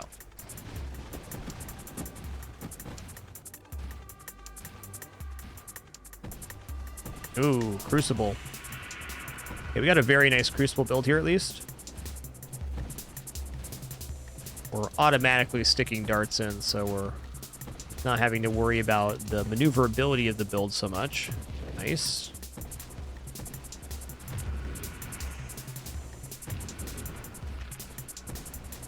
Crucible removes your ability to screen warp, so it gets really complicated really fast if you're not careful.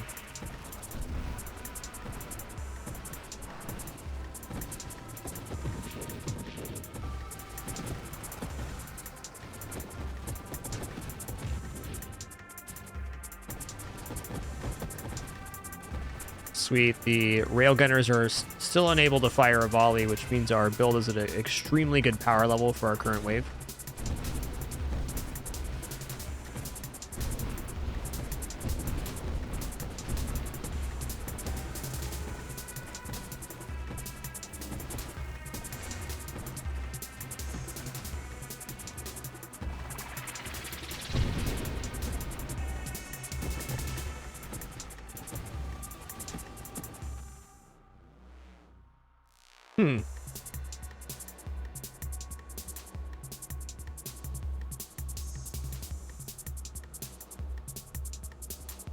Definite temptation here for this line. Increase the distance of orb and power up attraction. That's pretty cool. Definitely not shabby.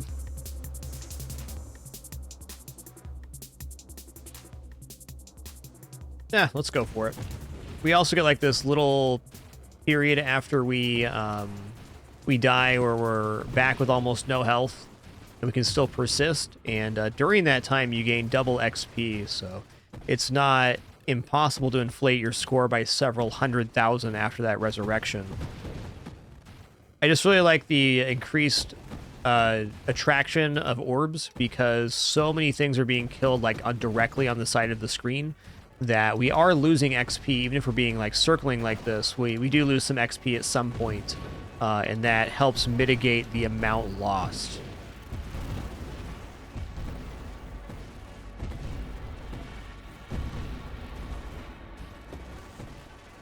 Oh, let's not fire at the front of the bulwark, thanks.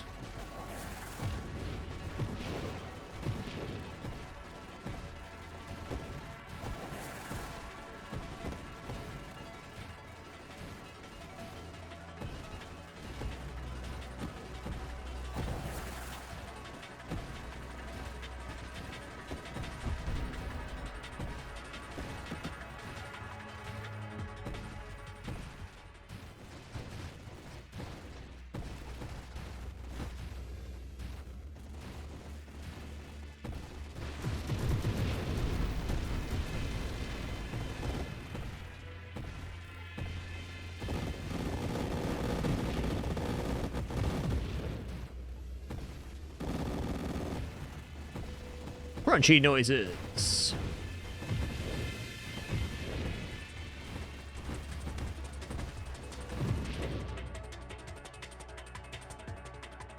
Okay. Well.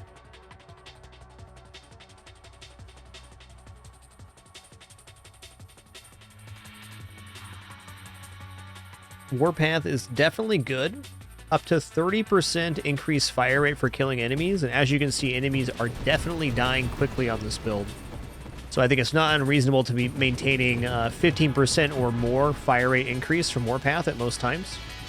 It will diminish very quickly when we're fighting bosses and there's no ads, but for general clearing and survivability, certainly is a positive effect. Oh my god, scary, dude. Nightmare fuel right now.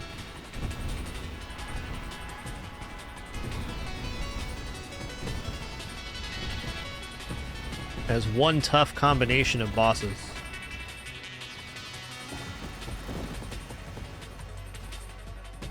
God, this game's just so mesmerizing to play. What a beautiful experience Chimeric has created.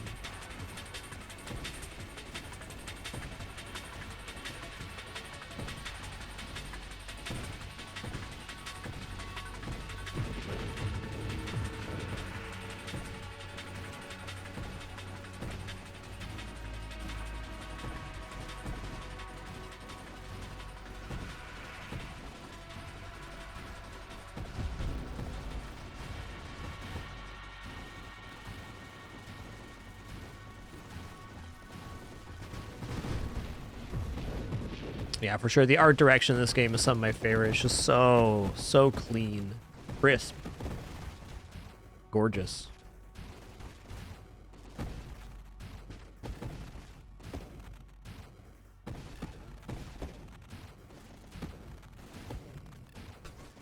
Whoa, whoa, whoa, whoa, whoa. We lost our shield there? Okay, Shredder Mines is why.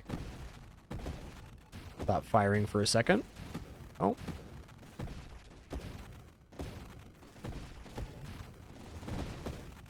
There might be a version of this build where you stop firing. You just let the mines do the work. Interesting thought. Not firing does have some regenerative and movement advantages.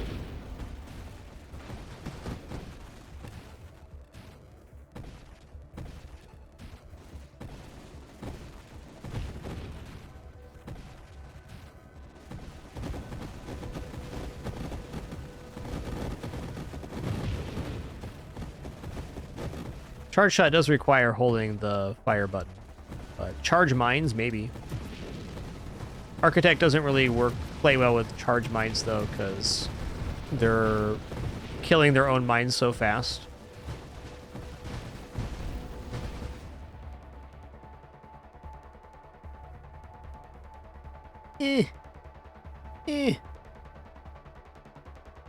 Conversion's alright, because it is plus base hull and shield, so it's technically defense, but...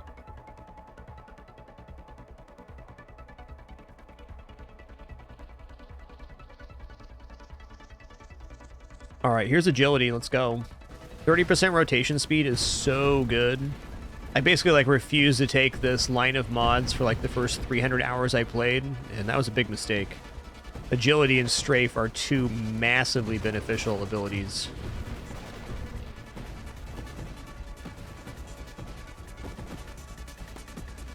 Hey, we broke a mill here. Let's go. When your run breaks a mill, you know you got something going on. Whoa, another crucible? I am liking the cut of your jib today, game. Keep them coming.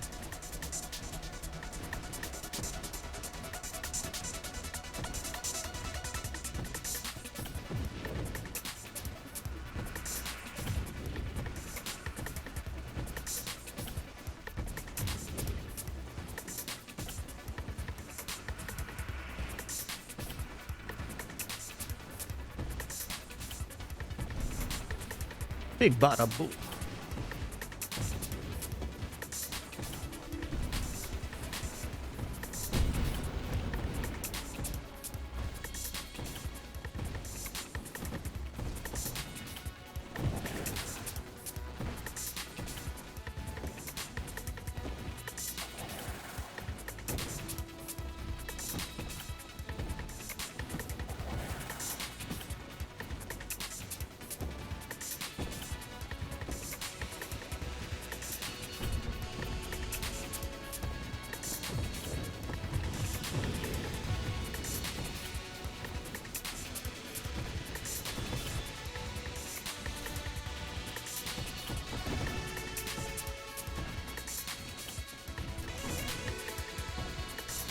Oh, crap. That was ill-advised, what I just did. I bumped into the boss real big.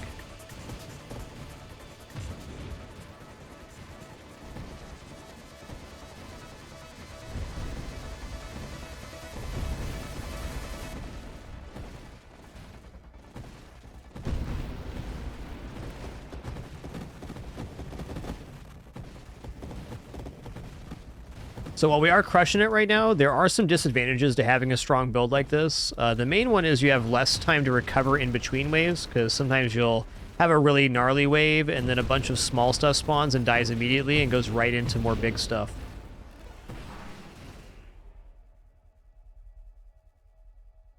All right, you know what? Shield cooldown is all right by me here. Let's go.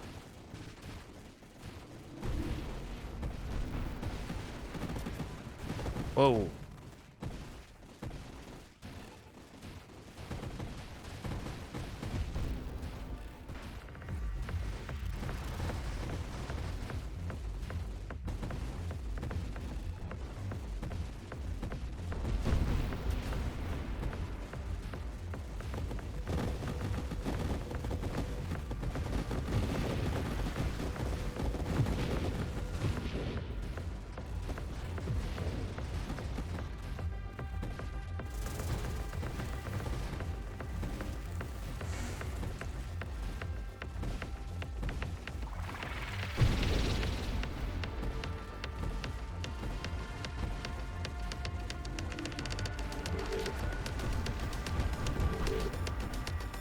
Oh.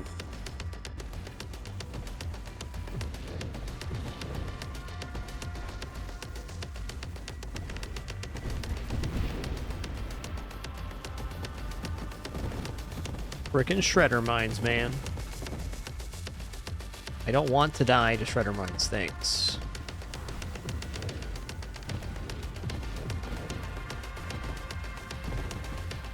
Shredder mines are a likely cause of death on a run like this, especially if you get 2 or 3 waves of them in a row.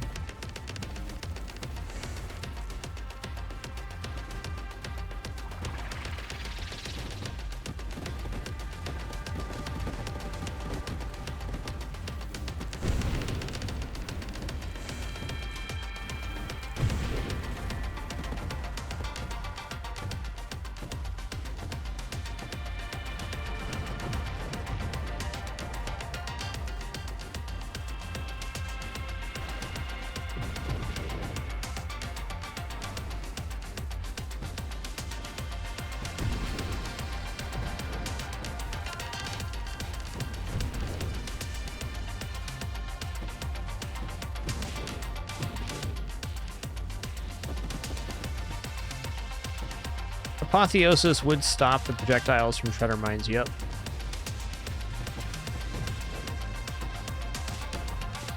Inferior is a flat damage reduction.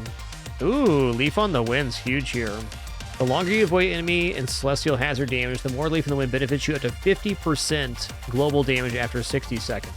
So the idea we're going to stay not damaged for 60 seconds is... well, that's not going to happen.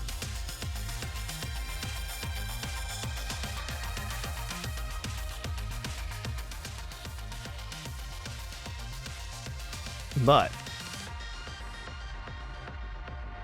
at most times, we'll probably still be holding, you know, like 10%, 20% global damage. Quick restroom break for me, and then we're going to continue this run.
Okay, I'm back. Thank you for your patience there. We are definitely taking Leaf in the Wind here. No question about it.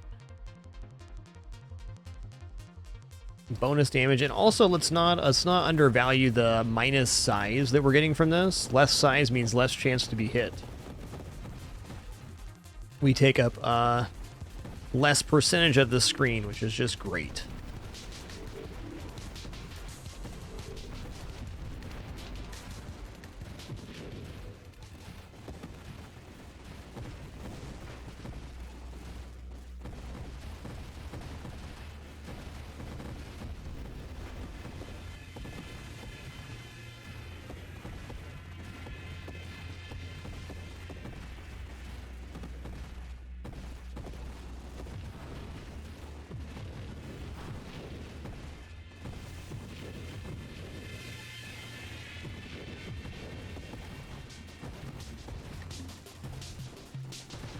Yeah, you either wait for the black hole or you go inside of it. Those are the only two ways to clear it. Both are valid. I don't often go inside the black hole just because you have such a weakened state when you exit, but it's sometimes the right choice to do so. I find that evaluation to be pretty hard to make.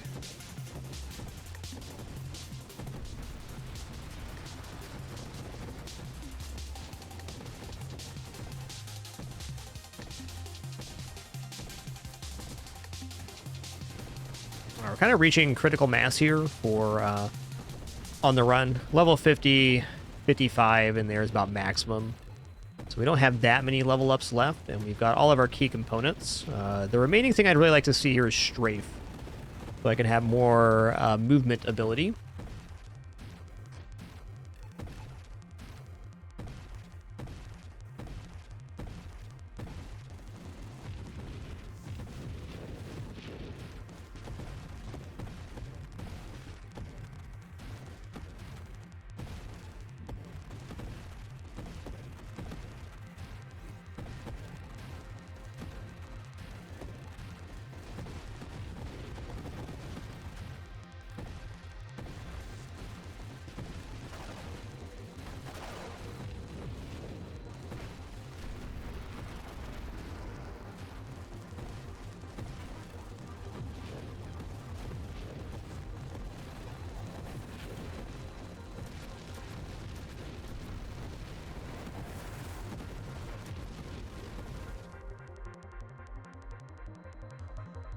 Okay, Volatile Shield's Discharge. Infusion is also a play here. I'm just going to take Volatile Shields because it works towards a possible actual improvement to this build.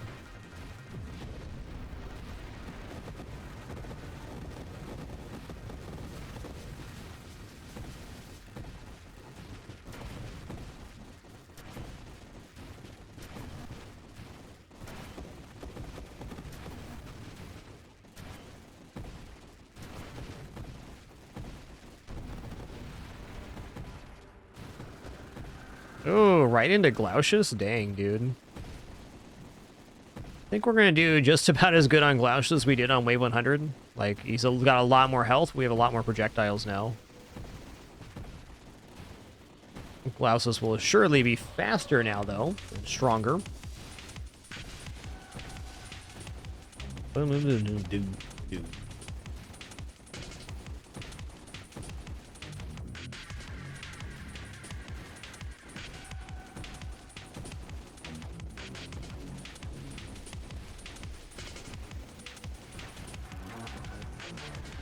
Ooh, that was a sick drift there, bud.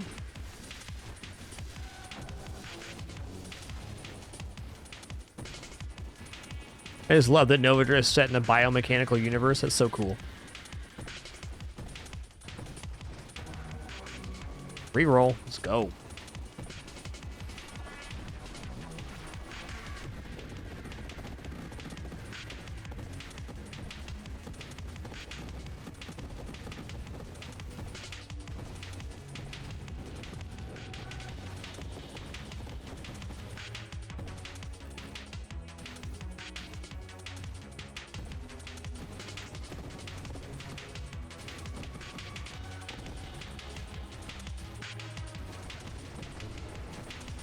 Yeah, it really is pretty, Silver Shot. I agree. Oh my god, I'm gonna die here if I'm not careful. Stop firing for a second, get our shield back. Crimby, that was close, man. If that bulwark unloaded the front of the shield on us, we were dead. Bulwark stores damage dealt to its front and then releases it back at you. Very dangerous.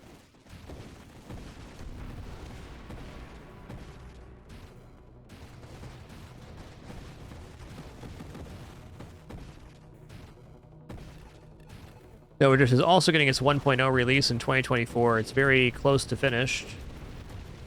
Oh, it's been being worked on by Chimeric for almost a decade now. It's amazing. For me, Nova Drift is an extremely huge early access success. The game was great when it released into early access, and it's just been consistently improved incrementally through all of these updates and changes and new effects.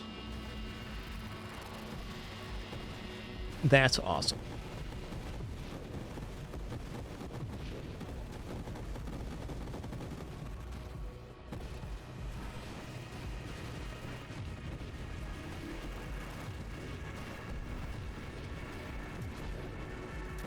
Oh no.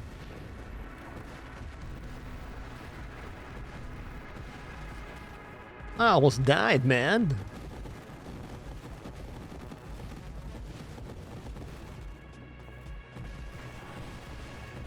Whoa, dude.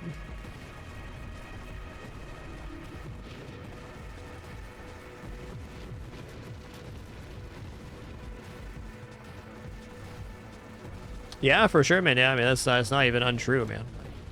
Chimeric's been working on this game for so long. I can only imagine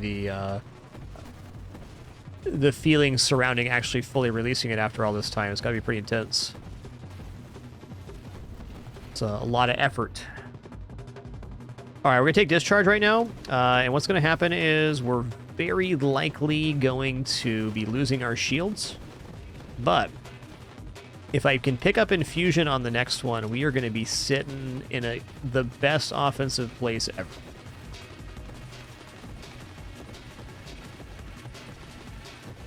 I think what I do right now with discharge being active is I actually withhold firing my own weapon and let the mines do all of the work until I absolutely need to fire or I want to activate discharge.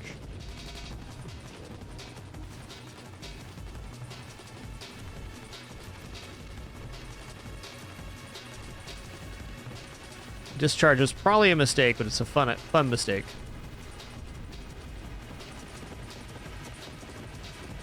Yeah, for sure, Mr. Smee. I agree that at the point this game was released to early access in 2019, it could have been just released as a complete game, no problem. Would have been more than adequate, but Chimeric just kept working on it and made it so much better than the already great game it was.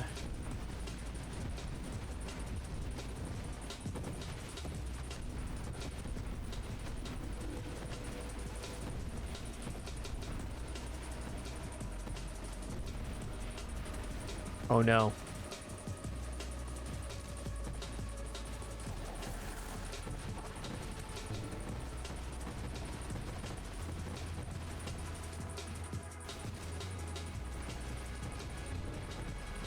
Oh my god, why?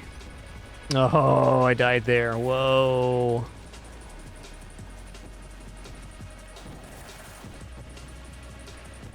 I'm dead.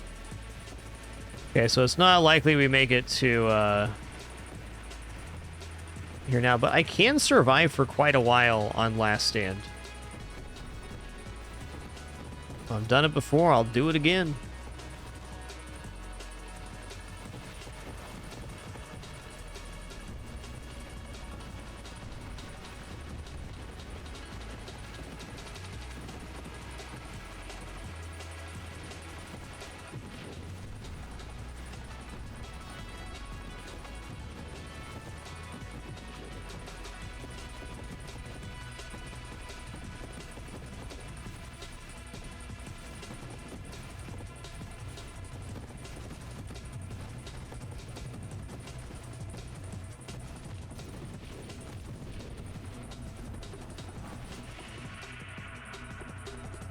All right, I'm gonna roll for infusion here. I think it's the best chance to actually get really far or farther.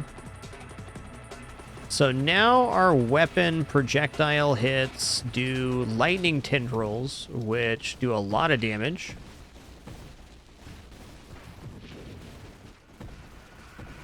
This does not count for our mine damage, but everything else will work.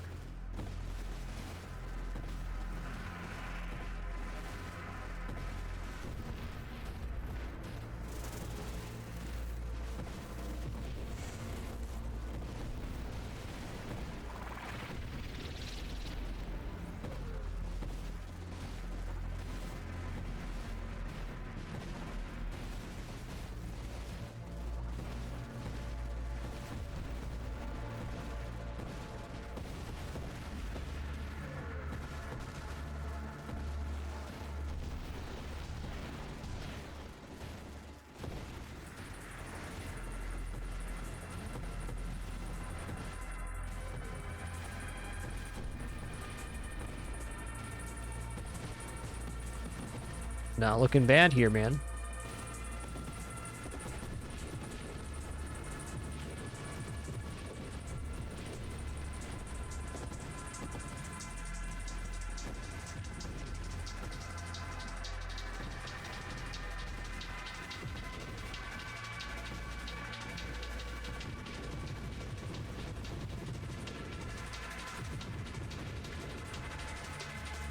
I'm legit surprised we're still alive on this one. It's been a great build.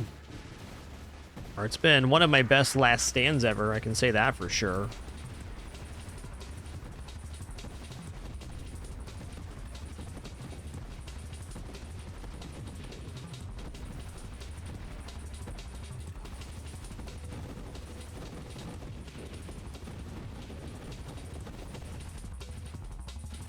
Yeah, 2 mil. Great run.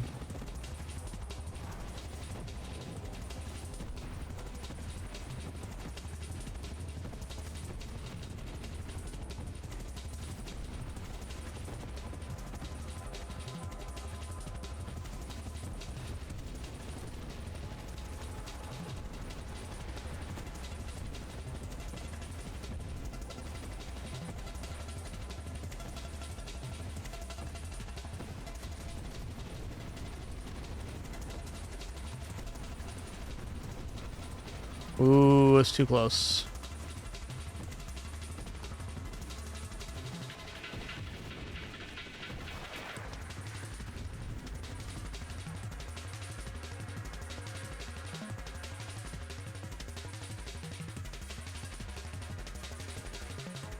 Strafe, there it is, man. Okay. Maybe changing our movement right now, not the best idea, but you know, here we are.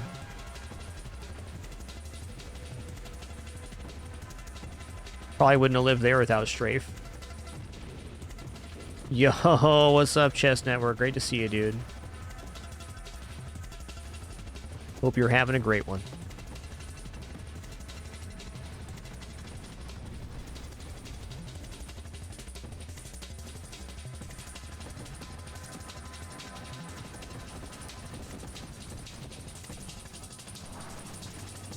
Oh, Hot Dog Chess Network is for 105 months and that Prime continuation.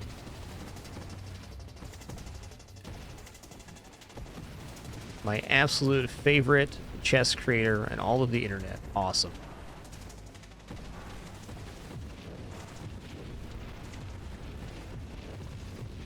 Woo!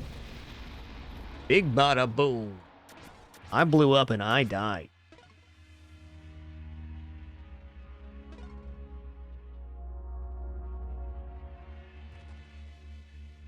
That was a cool run. We went from 1.7 mil all the way to almost 2.2. So we gained almost 500,000 points in our last stand, which is amazing.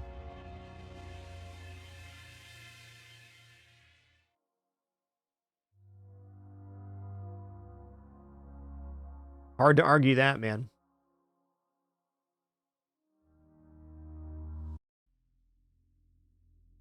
All right, everybody, that's going to conclude today. Thank you so much for the great time. We played the Spelunky 2 daily. We got third in the daily. That was excellent. And then the Nova Drift, which we were able to play again. Awesome. I'll be back and at it tomorrow for our regular thing on Friday. Thanks for the excellent time. Appreciate your questions, comments, conversation, all the rest as well. Appreciate the support too. Look forward to our next one. Until then, keep it dapper and be good to each other. That's all I got for today. Frag out.